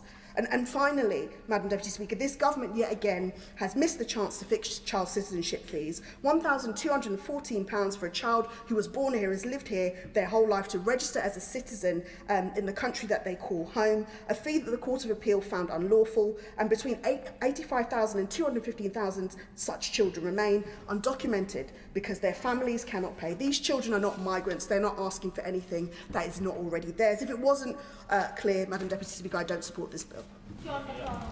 I wish to briefly return to trafficking issue. I welcome Theresa May's proposals on legislation when she introduced them on trafficking. It was a huge breakthrough. And I did so because in my constituency with Heathrow, we had hundreds of children, unaccompanied children, coming in at Heathrow, being taken into care, then disappearing, and they'd wind up in often cannabis farms. We also had large numbers of young women being brought in for prostitution in the local hotels. Often they would be created a drug dependency. So I, like the Anti-Slavery Commissioner, who's criticised the government for the language that they've used and the contextualisation of this issue, I agree. I'm appalled at the way in which, first of all, trafficking has been included in this bill, but also in the narrative that's been developed by the Labour front bench. Trafficking, to qualify as someone who's been trafficked, is not a soft touch. As the Honourable Lady said, no one individual can claim. There actually has to be a first responder. Usually, in my example, as in my constituency, is usually a police officer. And then there's an assessment in the national assessment process, and it's tough. The first stage is about the first stage is demonstrating grounds. The second stage is conclusive grounds, and it's a tough assessment. It's a high threshold to get through. So I'm concerned that we've been dragged into this debate now, and in a way I think that undermines the whole process that we've been so proud of, that we've developed in recent years. But also, it doesn't seem to relate to the reality of traffic, because having a time limit and saying to people, well, you never claimed in the first instance or within a limited period of time. The people we're dealing with are traumatised. Some of them, as I said, with young women in particular, made drug dependent and often ashamed to even admit to what they've been doing. The legislation that we're promoting today bears no reality to what is actually happening on the ground. And as a result of that, some people who have been trafficked will be made vulnerable again. I'm really disappointed. The Home Secretary said that this legislation was all about the calculus of those people thinking about coming on the boats. I actually think it's electoral calculus. It's electoral calculus that is a mistaken calculus, because I actually think it will lose the Labour Party votes. It will also lose the respect that we gained as a result of the cross-party approach we supported in tackling trafficking itself. I'm extremely disappointed. I think this is a step forward, and I can't support it tonight. I will vote against it at every opportunity. Steve Witherden. Thank you, Madam Deputy Speaker. I recognise the need for reform to our immigration system, but many of the measures in this bill require further scrutiny. Existing legislation has long served as an important safeguard, ensuring powers are exercised properly. The bill in its current form would make it significantly harder for families where a child is British or has lived here for 7 years. This will affect large numbers of families. The government's own assessment suggests around 11,700 people would be affected. We pride ourselves on British values of decency, yet this bill risks moving the goalposts and separating loved ones despite long-established ties in the UK. I welcome the open approach and accessibility of the department, but I would appreciate even further clarification from the Minister on how these changes can be reconciled with the UK's obligations under international law. As we consider this bill and the wider direction of immigration reforms, we must consider the enormous contribution migrants make to our communities and public services. In NHS Wales, more than 1 in 10 staff are non-UK nationals. Across my constituency in Newtown, Rosclannachregog and the Dee Valley, migrant workers play a vital role in our health and social care services. Their dedication and commitment deserve our gratitude, not policies that make life harder for them and their families. This government should not allow anti-migrant rhetoric and division to shape policy. We should stand firmly on the side of the migrants who are our neighbours, friends, vital contributors to our economy, and the people who help keep our essential public services running. Diolch yn fawr. Smith. Madam Deputy Speaker, let's be straight. Immigration is a good and necessary thing for our country. Successive waves of immigration over hundreds of years have helped make Britain the country we are, whether Huguenots fleeing French persecution in the 17th century or West Indians answering Britain's calls for workers in the aftermath of World War II. But it's also true to say that preceding waves of immigration have been comparatively small as compared to the size of the population and the pace relatively slow. And so today many Brits hold two positions simultaneously. We want to be a generous, open and welcoming country, but we're also concerned about the lack of control that successive governments have had over our own borders. In the last 5 years, over 460,000 people have claimed asylum in the UK. A decade ago, that figure was 165,000. And the last government allowed net legal migration of 2.5 million in just 4 years. So we must be in no doubt, if we fail to achieve a just and fair system, we'll undermine public support for our asylum system, with the risk that the general population turns away from the generous and compassionate country that most of us consider the UK to be. I could talk about many things in the bill that I think are good and necessary, but I'll just talk about one, and that's the introduction of requirements for asylum seekers to contribute financially towards the cost of an asylum system, as long as doing so would not push them into destitution. When I was leading a homelessness charity before Parliament, we supported a young man called Mubarak, who was only 18. He'd come from the UK, to the UK from Sudan, via Libya and Malta. When we asked him what he wanted to do, he was clear. "I want to be a plumber," he said. Let's not deny people like Mubarak the dignity they deserve. Let's give them the chance to contribute to the society that has taken them in as soon as they can. Indeed, in my experience, this is most often what people who have been welcomed into this country as refugees actually want to do. That is, make a contribution to the country that has welcomed them. I give my full support to much else of what this government is doing to secure control of our borders, including community sponsorship schemes, creating the first ever safe and legal routes to this country. Now the government is picking up the pieces of the mess that the last government made. And the only way that we can restore the bonds of solidarity and compassion between citizen and asylum seeker is by restoring trust that the system itself is fair, effective and based on contribution. That's what this bill is seeking to do, and I fully support it. I'm going to squeeze in one more speaker on 2 minutes. Dr. Peter Prinsley, 2 minutes. Thank you, Madam Deputy Speaker. I want to speak about something very simple. The difference between being put somewhere and being welcomed somewhere. When Russia invaded Ukraine, we welcomed Ukrainians into our home, like many here. The questions were practical. Where's the nearest doctor? How does the bus work? That's why I welcome the Home Secretary's commitment to named community sponsorship. The government retaining control over who enters, in what numbers, and the welcome will come from the community. Canada has a similar system, and we've seen that the sponsorship works with the Homes for Ukraine. More than 400 Ukrainians were welcomed into West Suffolk. So the people of Suffolk are keen to help. They've proved it. I met with the parish council and the head teacher at Barnham Primary School. They're concerned about the use of the RAF Barnham base. That doesn't make these people uncaring. Their concern is about how it's being done. They deserve to be properly consulted. Named community sponsorship and asylum accommodation are not the same. One offers refugees a safe and legal route, while the other houses people as their asylum claims are decided. But the question is simple. Do we begin with a site and ask the community to accept it, or do we begin with a community and ask what it is willing to do to help? The second is a much better starting point. Now, for sponsorship to work, communities need training, clear guidance and continuing support. But the people of Suffolk do not need lessons in compassion. They have opened their homes. But they must also be heard when they raise concerns about RAF Barnham. The Home Secretary's reforms can combine control with sanctuary. But to achieve that, we must trust our communities and listen to them. Unfortunately, I have to go to the front benches now and I call the Shadow Minister, Matt Vickers. Thank you, Madam Deputy Speaker. This has been an important and thoughtful debate, and I begin by thanking members from across the House for their contributions. There have been genuine differences of opinion this evening, But I think there is broad agreement on one point.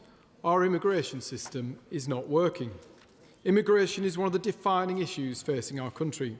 It goes to the security of our borders, the integrity of our laws, the pressure on our public services, and ultimately the confidence the British people have in the ability of the government to keep its promises. The British people expect an immigration system that is fair to those who play by the rules and firm with those who seek to abuse them. They expect secure borders, swift decisions, effective enforcement and, above all, a government to deliver. That is the test this bill must meet. In many respects, today's debate brings us full circle.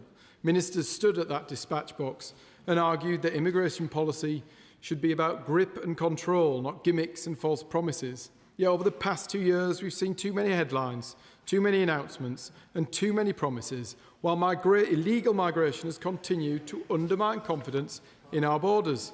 Let me be clear, I do not believe that anyone in this House wants to see people risking their lives crossing the Channel in small boats. Those crossings benefit organised criminal gangs, undermine confidence in our immigration system, place enormous pressure on communities, public services and public finances, and all too often end in tragedy. Nobody should accept them as inevitable. The question before us today is therefore a simple one. Does this bill contain the measures necessary to stop illegal migration? Because that must surely be the ambition. The government's own impact assessment recognises that deterrence is essential, but it also accepts that the deterrent effect of these proposals is too uncertain even to quantify. That uncertainty goes to the heart of the bill. The fundamental principles should be straightforward. If someone enters the United Kingdom illegally, they should not be able to stay. Everything else flows from that principle. Without it, public confidence is weakened. Genuine refugees lose out. Those who come here legally and contribute to our country are let down, and the criminal gangs continue to exploit the gaps in our system. Now, I want to be fair to the Home Secretary. There are measures in the bill that we welcome. It's right that the government is seeking to recover more of the costs of asylum support. It's right that ministers are finally acknowledging that the Article 8 framework has frustrated removals. It's right that they recognise shortcomings in the operation of the modern slavery system. And it's right that they acknowledge that the current appeals process is too slow, too cumbersome and too vulnerable to abuse. In truth, one of the most striking features of this bill is that the government has finally accepted many of the arguments that it spent the last 2 years dismissing. But recognising a problem is not the same as solving it. The Home Secretary and I agree on much of the diagnosis. Where we disagree, it's on the cure. Time and again, this bill identifies the right issues, but stops short of the reforms needed to address them. The government proposes a new independent immigration appeals authority, yet cannot tell us with any certainty whether it will actually speed up removals or simply replace one backlog with another. The bill looks to narrow Article 8 claims while simultaneously creating a new sponsor human rights claim that risks opening another avenue for litigation. It speaks about strengthening deportation powers, yet leaves unanswered wider questions about the legal framework that continues to frustrate removals. Despite repeated promises, this bill contains no comprehensive reforms to settlement, no clear answer on preventing those who arrive illegally from obtaining citizenship, and no comprehensive removals framework capable of delivering the deterrence that ministers themselves say is necessary. That's why we've tabled our reasoned amendment. We believe this bill does not yet go far enough to restore public confidence or to deliver the outcome that the British people rightly expect. Our alternative is clear. Those who enter the country illegally should have no right to stay. Several members today have spoken about public confidence. They're right to do so. Public confidence depends upon knowing that the rules matter, that those who have no right to remain will be removed, that foreign national offenders can be deported swiftly, that endless legal challenges cannot frustrate the clearly expressed will of Parliament, and that those who came here legally, work hard and contribute are not disadvantaged by a system that appears unable to distinguish between those who respect the rules and those who seek to exploit them. As has been mentioned, the Home Secretary faces a political challenge from her own benches. If she wants to come back and deliver real and meaningful reform that will properly secure our borders, and she needs some support. To do that, she can give us a call. The British people do not want another cycle of announcements followed by... The British people do not want another cycle of announcements followed by disappointment. They want to know that criminal gangs will no longer profit from human misery. They want to know that dangerous channel crossings will end. They want to know that those with no right to remain will not spend years exhausting endless appeals while the taxpayer picks up the bill. And they want to know that Britain remains a country that welcomes those who come legally while maintaining control over who enters and who stays. That is not an unreasonable expectation. It's a foundation of a fair immigration system.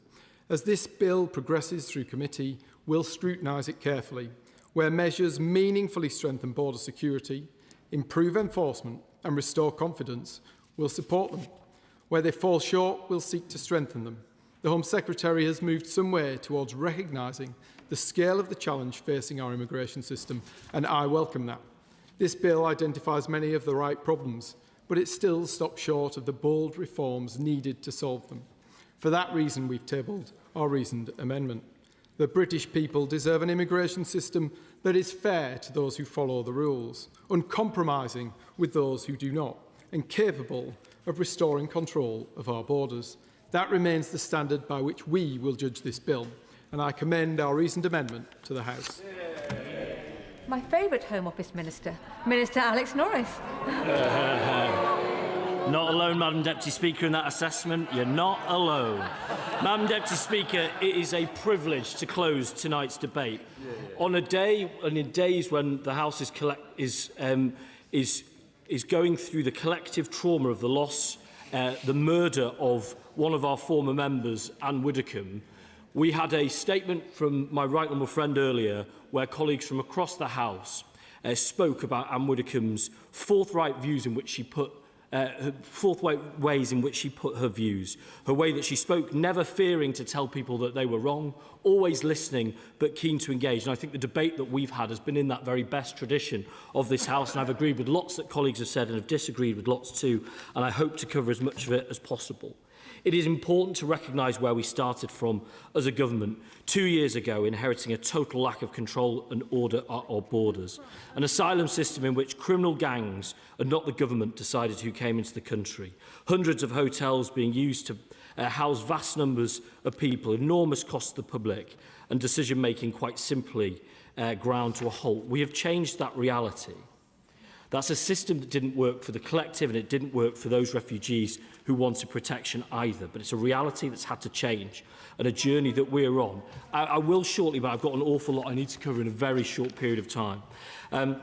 We've made significant progress. Asylum decision-making is up.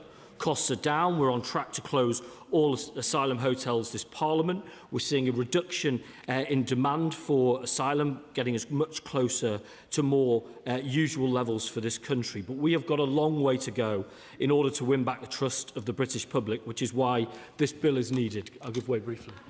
Minister for giving way. When it comes to trust, one of the issues that my constituents have is the sudden rise in planning applications for HMOs.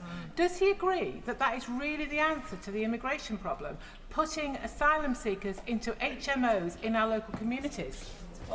Houses of multiple occupation have always been a part of providing refuge for either people with mental health issues, people fleeing domestic abuse and many other things. They can be right, but we want to find that right balance, to make sure through our policy of full dispersal that that burden is shared more equitably, but fundamentally to reduce demand, and that is at the heart of the debate. Now, the bill does five things, and I'll try to group the points from my honourable friends within those five. So, part one, we heard lots from the members of Hammersmith and Chiswick, Hackney North and Stoke Newington, Westmoreland and Lonsdale, Dwina Merioneth, Bassett Law, Nottingham East, Folkestone and Hythe, Clapham and Brixton Hill about the Independent Immigration Appeals Authority. I'd want to recognise the important work that that judges do in the system. They work hard, they've been creative to provide more capacity, and I am grateful for them for doing so. Nevertheless, I want to be clear with the House, simply trying to sweat the existing model will not give us the capacity we need to have a functioning appeal system. That's why we're making the changes that we are making. I can't accept that lack of legal training in itself is a weakness in this model. We see it, as my right honourable friend said, for example, in the magistrate system. We also know that other countries such as Canada and New Zealand have that lay adjudication as well. Colleagues have made really important points about the independence of this body and the potential blurring of lines with the executive. We have no desire to do that whatsoever. I think that what's on the face of the bill shows clearly that separation, but nevertheless, we will work with colleagues throughout the stages of this bill to give them the confidence, because, as I say, we have no desire to blur those lines. On the point on impact, just to take the point on the impact assessment, a lot of that uncertainty relates to the fact that we are not setting an arbitrary timeline on when the new system must be fully operational. We have to have, including a period of double running, security that the system will stand up properly. That's why there's a degree of uncertainty, but nevertheless, we need that greater capacity that the system will give. With regards to the section on the European Convention on Human Rights, and again, important contributions from colleagues from South Leicestershire, Great Grimsby, Broxbourne, Fareham and Waterlooville, Sunderland Central, Islington North, Montgomeryshire and Glyndŵr and Walthamstow. Now, first of all, we have a contrast. We have the empty calories offered by the opposition in their reasoned amendment, the idea that all our issues could be solved by leaving international agreements that would make all of us weaker. You know, these are rights for all of us, and there are domestic ones and international ones too. In lieu of serious answers, they try to offer us three-word solutions. That will not work in this case. And I say gently to colleagues, they talk about this in the context of returns. Well, returns need two things. Yes, an individual to be barrier-free legally, but secondly, for a place for them to return to. And having negotiated returns agreements around the world, I say gently to colleagues, resiling from very important international agreements weakens that rather than strengthens it. But what I will say to my colleagues, perhaps on these benches and certainly perhaps not on the opposite benches, we must make sure, and I didn't hear much of this, I'm happy to say in the debate, that we don't defend a broken status quo and recognise that those agreements, particularly when they are being applied more broadly domestically than they are in Strasbourg case law, it is not unreasonable to seek to align those a little better. I think that's an entirely reasonable thing to do. We've heard from my right honourable friend the ways in which some people have sought to game it. Let's close those loopholes so that we maintain public confidence and public consent for the ECHR. The member for Walthamstow mentioned core protection. I'm not going to give way, I'm afraid. Mentioned core protection. It is right to simplify the protection status in this country. It's right to put what we put in immigration rules in the spring into statute. I will say to those who are concerned about the 30-month status, as I've been clear from this dispatch, but previously and in other forums, we don't want people to stay on core protection for a long period of time. If they switch to a protected work and study route, that will take them out of the 30-month renewal, as will coming via safe and legal means. Turning now to asylum support, again, important contributions made by members from Cheltenham, Perth and Kinrossshire, Edinburgh, East and Musselburgh, Brighton Pavilion, North Warwickshire and Bedworth, and Northumberland.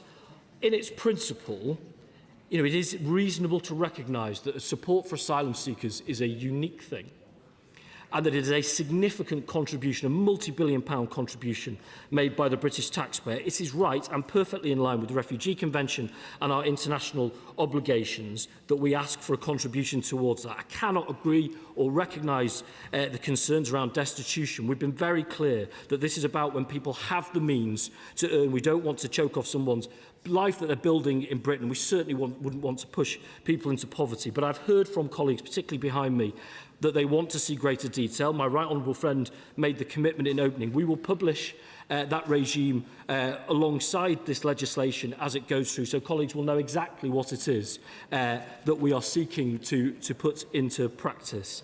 And then on the fifth provision on modern slavery. Now, I'd say to colleagues, first of all, lots of colleagues have talked about their own personal records in this space. Well, me too. I've been doing that for 9 years in this place. I've always used my platform for better protections around slavery. we were asked, colleagues Staffordshire Moorlands, Stone, Worcester, Hayes and Harlington, why is this in here? Well, first of all, it's an opportunity to strengthen the regime. I've been talking about TISC and Section 54 for all my years in this place. This strengthens that.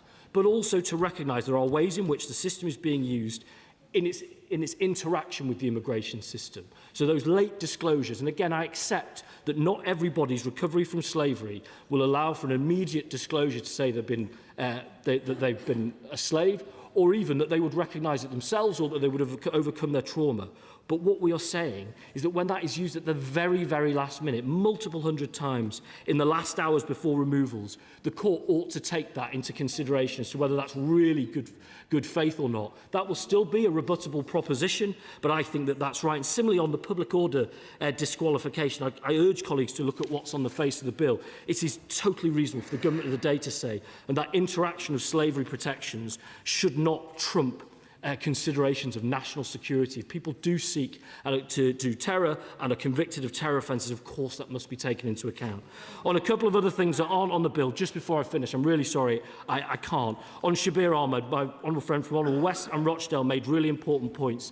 They heard me say last Monday, and they'll hear me say again, that from the government's point of view, all options are on the table. This legislation provides, we believe, a really good vehicle to tackle this challenge, whilst alongside working on removal too. I'll be very keen to continue to engage with honourable colleagues on this, but I'm glad, as I think everybody has been in this debate, that we have the opportunity to move through on this shared priority.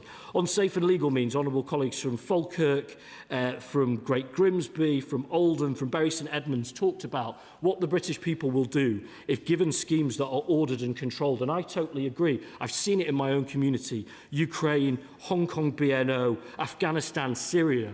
But what they won't accept is that lack of order and control. And that is what's at the heart of this bill and this government's approach, the chance to pivot from that broken model to a fixed model that works within our values, keeps public confidence too. Just very quickly on two final points. The honourable member from Walthamstow talked about the overseas domestic worker visa. I would encourage her, if she hasn't, to talk to my honourable friend, the member for Birmingham Yardley. She will know that we are reviewing that at the moment. But if she says she thinks this is a good vehicle for pushing that, the points that she makes very well, I would agree with that. And then just finally on contracts, I agree with what the honourable gentleman says. That's why we're going to reform them. And with that in mind, Madam Deputy Speaker.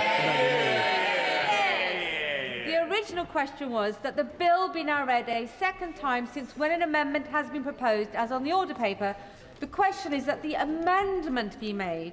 As many of that opinion say aye. Aye. No. No.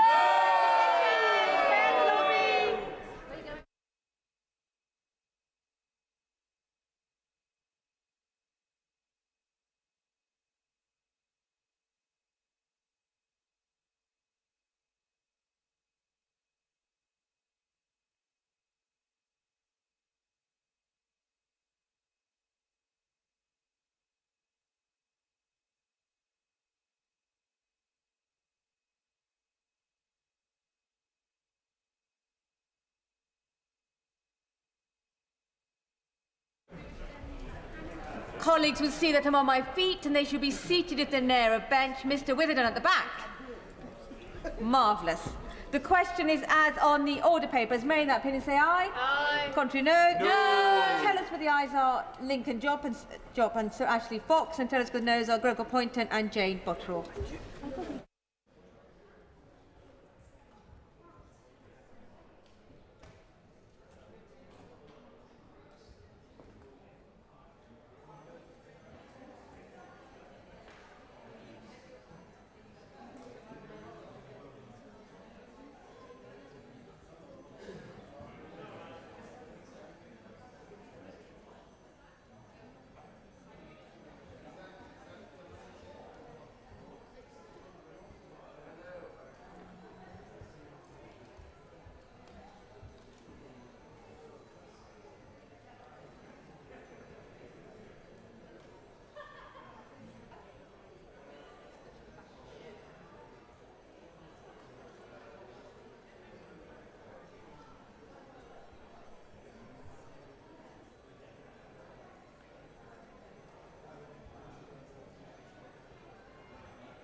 97.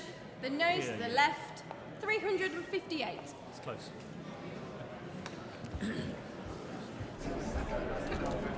The ayes to the right, 97. The noes to the left, 358. So the noes have it, the noes have it. Unlock.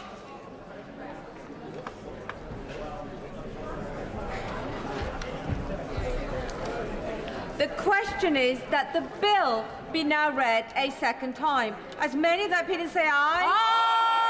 Aye. Of the contrary, no.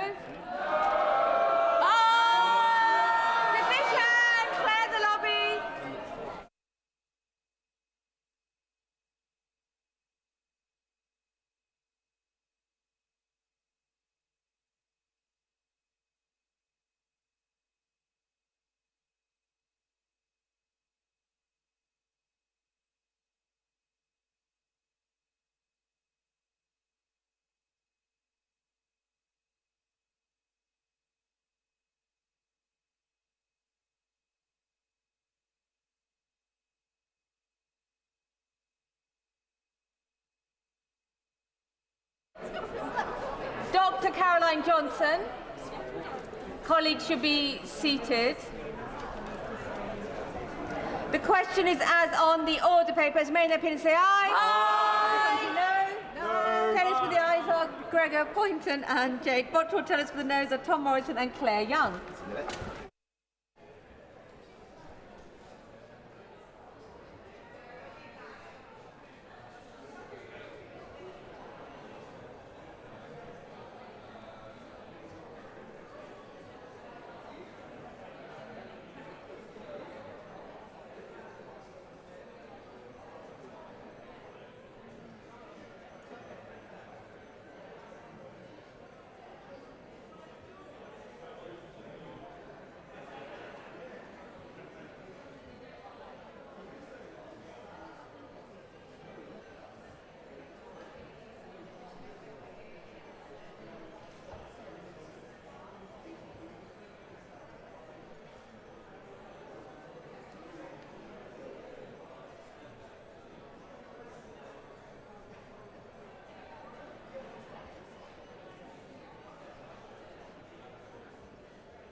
order.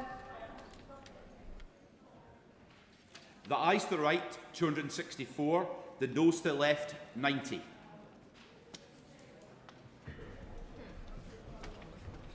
The ayes to the right, 264. The noes to the left, 90.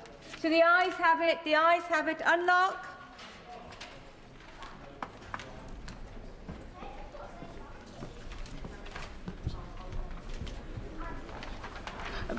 Programme motion to be moved formally. I beg to move. The question is as on the order papers. May that opinion say aye? Aye. Of the contrary, no. The ayes have it. The ayes have it. Money motion to be moved formally. I beg to move. Question is as on the order papers. May that opinion say aye? Aye. Of the contrary, no. The ayes have it. The ayes have it. Ways and means motion to move formally. I beg to move. The question is as on the order papers. May that opinion say aye? Aye. Of the contrary, no. The ayes have it. The ayes have it. That is the end of that bit of business. If ministers wish to shuffle over on the front benches, please do so now. Thank you very much. Well done today. We now come to a selection of SIs, and with the leave of the House, I will group SIs number 5 and 10 together. Motion number 5, electricity. Motion number 6 on local government. Motion number 7 on health and safety. Motion number 8 on environmental protection. Motion number 9 on electronic communications. Motion number 10 on urban development. Minister to move. I beg to move. Question is as on the order paper. As may in that opinion say aye? Aye. Contrary, no. The ayes have it. The ayes have it. Motion number 11 on dangerous drugs. Minister to move. I beg to move. The question is as on the order paper. As may in that opinion say aye? Aye. Contrary, no. The ayes have it. The ayes have it. Motion number 12 on trade unions. Minister to move. I beg to move. Question is as on the order paper. As may in that opinion say aye? Aye. Contrary, no. No. The division is deferred until Wednesday. Motion number 13, trade union and labour relations consolidation. Minister to move. I beg to move. Question is as on the order papers. May in that opinion say aye? Aye. Contrary, no. No. The division is deferred until Wednesday. Motion number 14 on the Independent Parliamentary Standards Authority. I call the Minister to move the motion. The question is as on the order paper. As many in that opinion say aye? Aye. Contrary, no. The ayes have it. The ayes have it. Motion number 15 on the Electoral Commission. I call the Minister to move the motion. Move formally. The question is as on the order paper. As many in that opinion say aye? Aye. Contrary, no. The ayes have it. The ayes have it. I'm now moving on to petitions. If the front bench wish to shuffle over before I do so.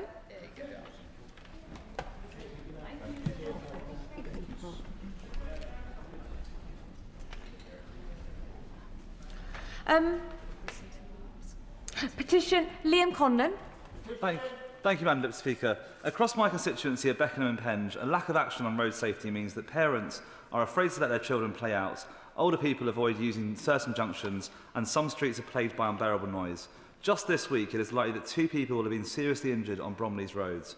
Whilst there are particular issues at hotspots such as Kent House Road, Kent House Lane, Blandford Road and Hawes Lane, residents across all of Beckenham and Penge are let down by the wait for harm approach employed by Bromley Council, where they will only take action when 5 people have been killed or seriously injured.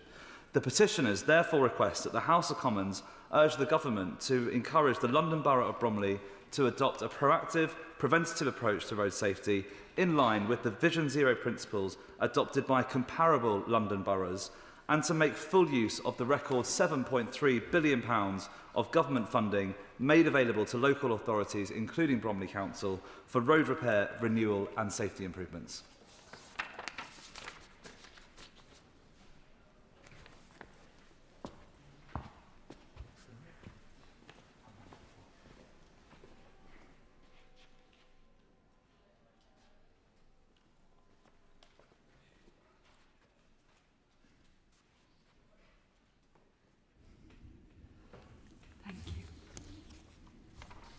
Petition, road safety in the London Borough of Bromley.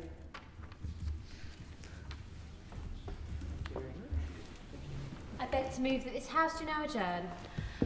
And the question is that this House do now adjourn, and I call Dr. Ellie Chowns on embodied carbon in buildings. Dr. Ellie Chowns. Thank you very much, Madam Deputy Speaker.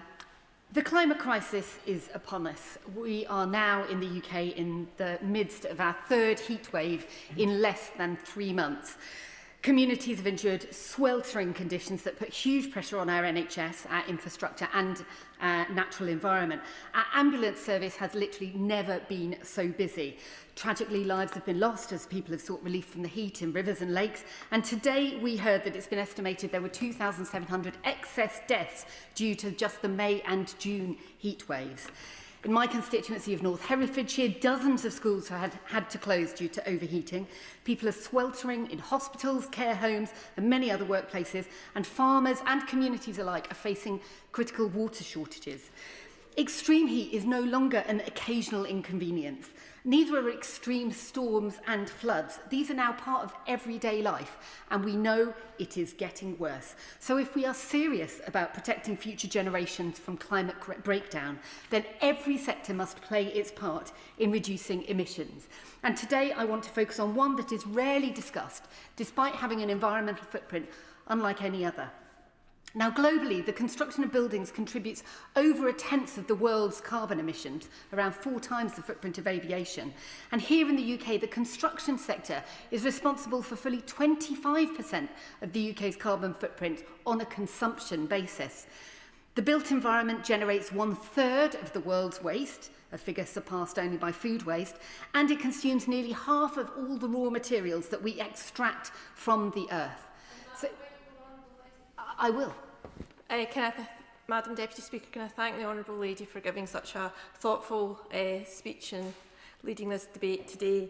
As a chartered surveyor, I advised on some of Scotland's first carbon neutral developments, and I wonder if the Honourable Lady agrees that developers purchasing cleared sites often struggle to get the appropriate BREEAM accreditation due to shortcuts having been taken by the previous owners of the site during the demolition process. I thank the honourable member. She makes an excellent point from a position of great expertise. And this is precisely what this debate is about. You know, we need to recognise that we should be reusing buildings as much as possible. We should be reducing the destruction that is caused by failure to reuse. And we should be ensuring that regulations are put in place that enable those who are developing, but also those who have sites and have responsibility for them, to take account of the whole life cycle carbon assessment in deciding how to deal with a building. You know, the waste hierarchy, reduce, reuse, recycle. Let's take that into account in the construction sector, which is such a critical part of our nation's carbon emissions. So I thank her for her point. I will indeed. I thank the Honourable Lady for giving way. She's making a very compelling speech about the importance of thinking on a whole life basis about the carbon of buildings. But does her argument also support the view that for new buildings, as well as thinking of the whole life carbon impact of them, we have an opportunity to design buildings properly so that they are cool in summer and warm in winter, rather than new schools such as Aureus in my constituency, being only 10 years old and incredibly hot even now in this summer? Thank you, absolutely. I couldn't agree more. Since I joined this place, I have been campaigning for homes, for buildings that are truly fit for the future. We need to take this into account when we build and design buildings. We don't want to be building buildings that we've then got to retrofit at a huge expense later on. And we need to recognise that there are so many opportunities at the design stage and in terms of the materials that we use in construction that can play a crucially important role in reducing the need for active heating and cooling by incorporating passive elements, and of course recognising that measures to address the embodied carbon of buildings can also play a role in reducing the operational carbon impact of buildings. So it's an excellent point and I thank him for it. So it's clear the construction industry has a huge impact on both climate change and indeed biodiversity loss. And we rightly spend time discussing how efficiently buildings operate once they are occupied. But we spend remarkably little time discussing the emissions that occur before anybody even walks through the front door of a new building. These emissions are known as embodied carbon, i.e. the greenhouse gases emitted when we extract raw materials and process them into building materials and use them for construction. And according to the UK Green Building Council, embodied carbon accounts for around 20% of the UK's total greenhouse gas emissions, and embodied carbon is expected to account for fully half of the built environment's emissions by 2035. But, bizarrely, it has so far been ignored by central government policy. Building regulations only sets limits on a subset of operational emissions. The government's new Future Homes Standard ignores embodied carbon and only tackles energy use in new homes, a small fraction of the total emissions from the built environment. The standard is silent on material use, the construction processes and embodied carbon.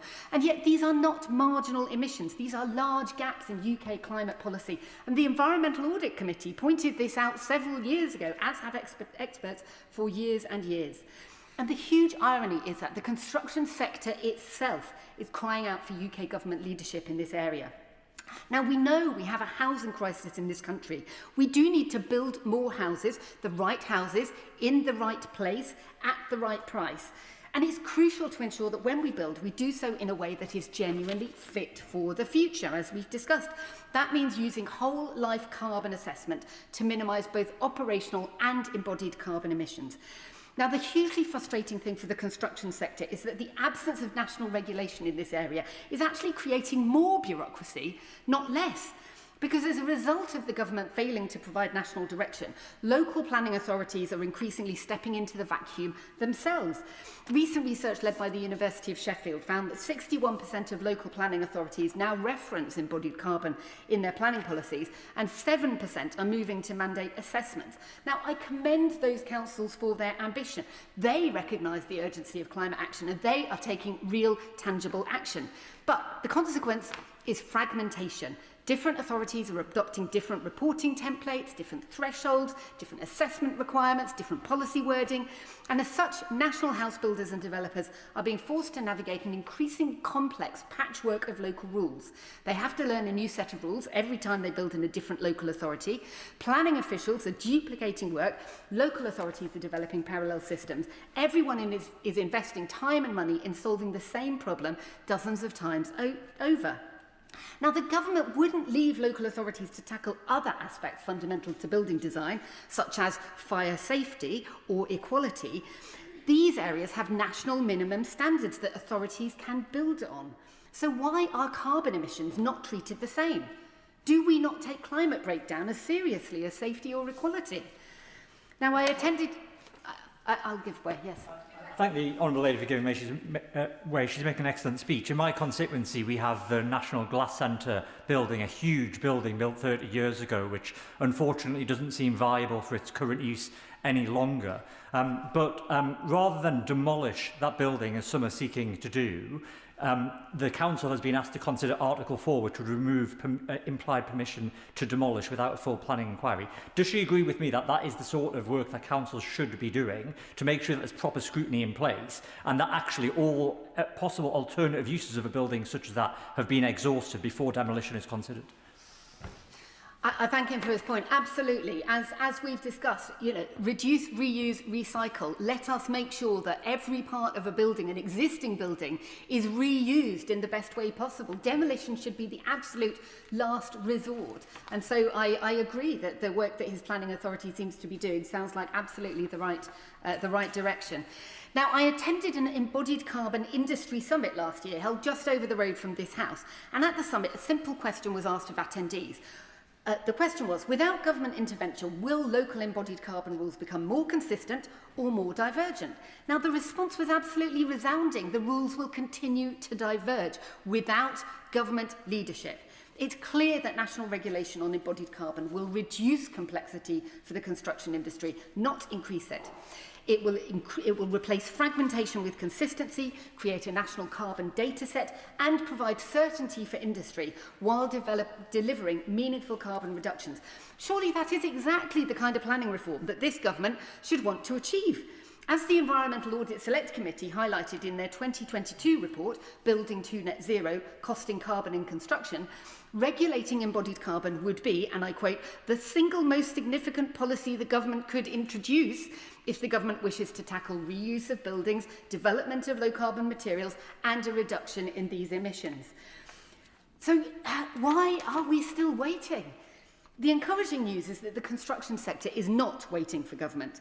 For more than 4 years, over 250 organisations from across the built environment sector have supported a campaign called Part Z, named after the various other parts of the building regulations, and calling for national embodied carbon regulation.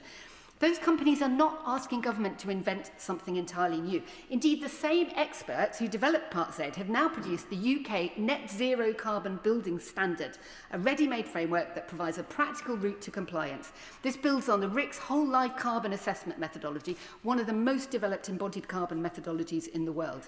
So these documents could form the basis of future regulatory reporting requirements and, in time, a new approved document. Government does not need to start from scratch. The construction industry has already done much of the hard work. Indeed, members of this government used to be in support of such action. When a private member's bill on embodied carbon was debated in 2022, Jonathan Reynolds, now this government's chief whip, previously Secretary of State for Business and Trade, said, "We support it." We do not talk about colleagues by their first and second names. We mention their constituencies, and if we're mentioning them, we give them the courtesy of letting them know. So, a quick, just making sure it doesn't happen again, and for future reference. Thank you. Thank you. I am so sorry, Madam Deputy Speaker. I stand entirely corrected. The aforementioned gentleman said, "We support it. I agree with the proposition that industry would welcome further regulation in this area." He was right then, and that statement is right now. Because this is not regulation that industry fears. It's regulation that the construction sector itself is asking for.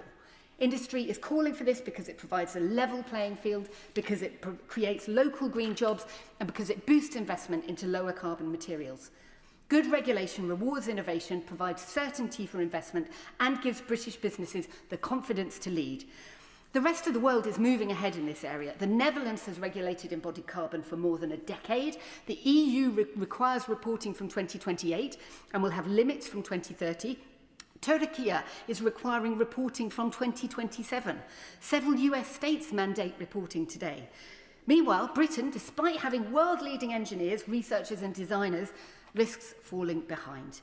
This is not simply an environmental issue. This is an industrial strategy issue. It's a planning reform issue. It's a housing issue.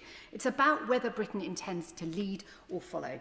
So today I ask the Minister for one thing above all else: national leadership. I ask for a clear pathway towards national regulation of embodied carbon to measure and reduce embodied carbon, aligned with the direction already being taken by many of our international partners and by many in the construction industry themselves. I ask that embodied carbon is finally recognised within national planning policy, replacing today's fragmented patchwork with one coherent national approach. I ask the government to consider using the UK Net Zero Carbon Building Standard as the route to fast-tracking the compliance requirements, finally giving industry the certainty it's been requesting for years. And I ask the government to tell us when it will finally release its long-delayed circular economy growth plan, which offers an opportunity to ensure that embodied carbon, dealing with embodied carbon is at its core.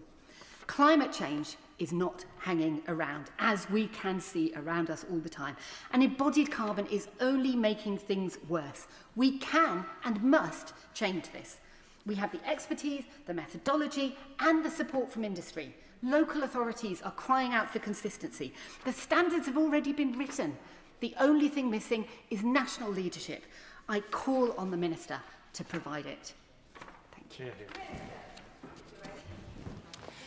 Thank you, Madam Deputy Speaker, and I'd like to thank the Honourable Member for North Herefordshire for securing this debate and for the constructive and the consistent way in which she's pursued the issue of embodied carbon in buildings. I know this is an issue of particular interest for her and for many other members, including members for Paisley and Renfrewshire North, Widdid, Cotton Wantage and Sunderland Central. I'm sure that the member will continue to press the issue and keep it on the government's agenda. Let me be clear from the outset. The government agrees action on embodied carbon in new buildings is important. To meet our net zero targets, we can't just look at energy use in occupation. We recently introduced the Future Homes and Building Standards, which will make sure new buildings become zero carbon in operation once the electricity grid has decarbonised. But we also need to understand the embodied carbon associated with materials, construction, maintenance, replacement and end-of-life treatment. As operational emissions fall, embodied carbon will become an increasingly important part of a building's whole life emissions. I know the issue of embodied carbon in new buildings has been raised in the House before, and Government is aware of proposals for embodied carbon assessments, approved methodologies, guidance and central reporting. The Government recognises the aims behind those proposals: better data, more consistent measurement, greater transparency and, over time, a pathway towards reduction of embodied carbon in the country's new buildings. Those are legitimate aims. Better measurement is an essential first step because we cannot reduce what we do not understand. But embodied carbon is not a single, simple number. It depends on a whole host of design choices, as well as assumptions about lifespan, data quality, construction methods and end-of-life treatment. Different assumptions can produce different results for the same building. That's why the Government must be careful in considering whether and how to intervene. In July 2025, we published research from ACOM on the practical, technical and economic impacts of measuring and reducing embodied carbon in new buildings. It identified opportunities for industry to track and reduce carbon impacts, but it also identified challenges and barriers, including the need for better skills, more consistent methodologies, improved data and practical tools. Yes, of course. I thank the Minister for giving way. As she has pointed out, there is a need for more consistency. Does she not recognise that government is the institution that can provide exactly that consistency that the sector requires? What I would say is that despite these challenges, the Government recognises the excellent leadership already being shown by parts of the sector, as she describes, in tackling embodied carbon. Parts of the construction supply chain are already working to measure and reduce whole life carbon. And we saw this momentum in the conference that she mentioned earlier at the end of last year. Officials from MHCLG and DESNES attended, as did the Honourable Member for North Herefordshire, alongside industry and professional bodies. The summit highlighted both the appetite for action and the importance of consistency, better data infrastructure and a phased approach to give industry appropriate time to adapt. The Government also supports the work of the Future Homes Hub on embodied and whole life carbon in new homes.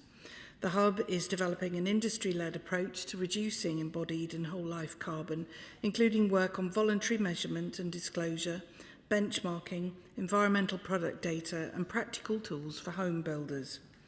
However, despite these excellent examples, there will be many more I haven't mentioned, it would be wrong to assume the whole construction industry is in the same place already for regulation, as is often claimed. While larger developers and consultancy teams may have the expertise and tools to carry out robust assessments, many smaller builders, local contractors and clients do not. There can also be varied costs in even assessing the whole life or embodied carbon of a project. For this reason, the Government's taking time to consider the right approach. Taking time does not mean inaction. It means doing the work properly. Rushed policy could lead to inconsistent assessments, poor quality data, disputes about methodology and perverse incentives. It could also drive the substitution of materials without proper regard to their safety, quality, durability or cost. Members will understand that Government needs to consider these issues in the round. We have ambitious housing delivery targets. We're committed to making buildings safer. A policy that reduces reported embodied carbon but undermines safety, increases defects or slows housing delivery would not serve the public well. In considering our approach, the Government must look at several areas: the methodology, the quality and coverage of data, the capacity of industry, the sequencing between measurement and reduction, and the economic impacts. A hospital, a high-rise block and a small housing scheme will not have the same constraints or carbon profile. Any future framework must recognise this. Some have raised the role of planning, which can be an important lever. The planning system provides the freedom for local authorities and developers to carry out carbon accounting, and some are, as the Honourable Member described, are already encouraging whole-life carbon assessment. But we must also be mindful of the cumulative demands placed on the planning system. The Government has also recently consulted on proposed reforms to the National Planning Policy Framework and other changes to the planning system. This consultation sought views on a revised framework which would encourage applicants to reuse existing structures and materials and give substantial weight to proposed development for existing buildings where this improves energy efficiency.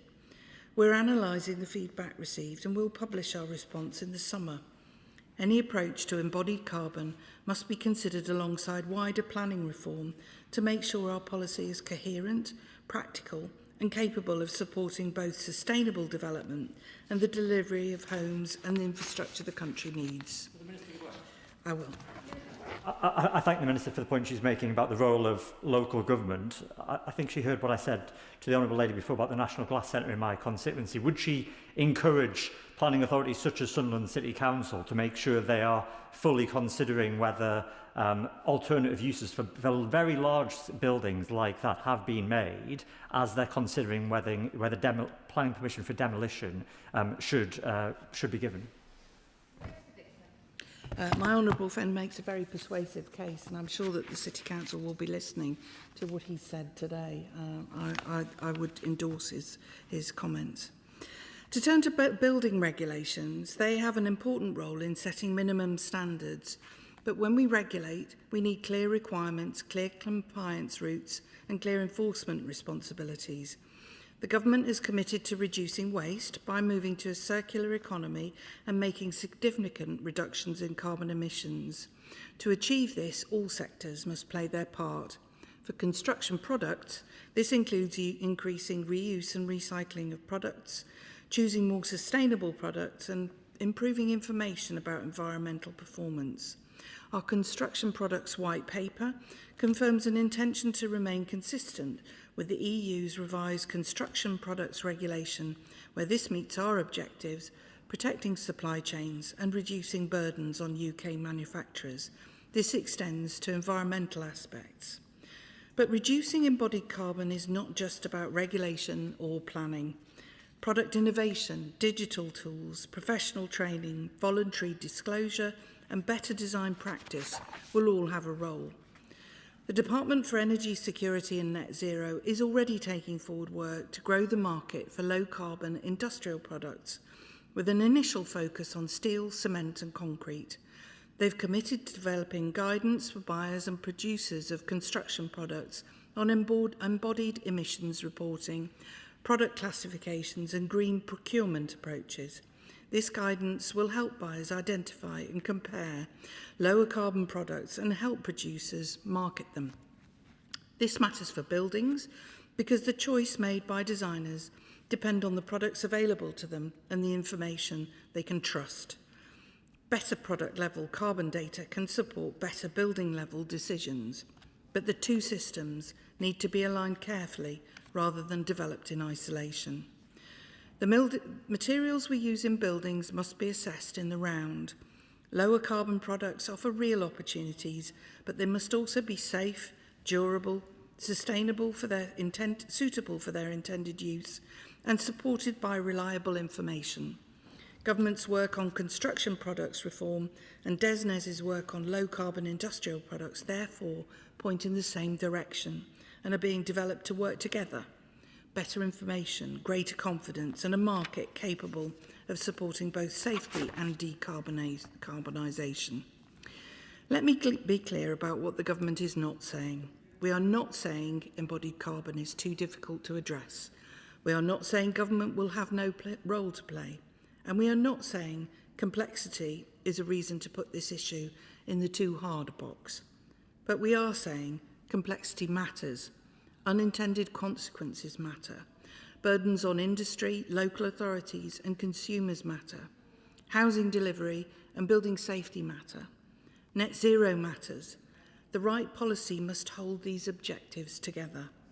I therefore welcome today's debate and the challenge from members who want government to move faster. But responsible government sometimes means resisting the temptation to immediately reach for a simple answer to a complex problem.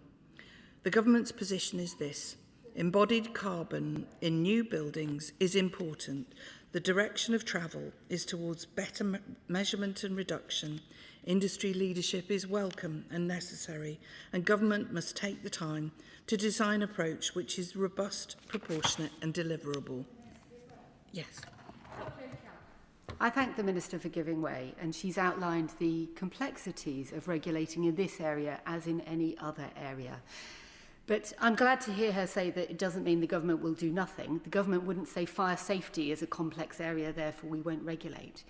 But in this area, as I outlined in my speech, hundreds of industry experts have come together to create a framework that the government could use as the basis for regulating. Does she recognise that so much of the preparatory work has already been done to address that complexity? I recognise the honourable member's point. We are aware of the industry-led Part Z proposal, and setting expectations in this way is one possible approach to addressing embodied carbon of new buildings. I recognise that there's a great deal of work already taking place across industry, and we're aware of the parts of the sector have been coming together to encourage consistency and increase awareness and engagement. We know it's a challenge across the built environment and construction supply chains, and that's why we're considering the next steps very carefully. Ahead of any potential intervention, we want to understand the impacts on the sector. So we've commissioned research to help improve understanding of the data currently available on embodied carbon and identify where gaps and challenges lie. We will continue to work with industry, local government, professional bodies, environmental organisations and parliamentarians to consider the right levers for action. I again thank the Honourable Member for North Herefordshire for securing this debate, and I look forward to continued engagement with her and with colleagues across the House as this important area of policy develops. Thank you. The question is, this House do now adjourn. As many in that opinion say aye? Aye. The ayes have it. The ayes have it. Order, order.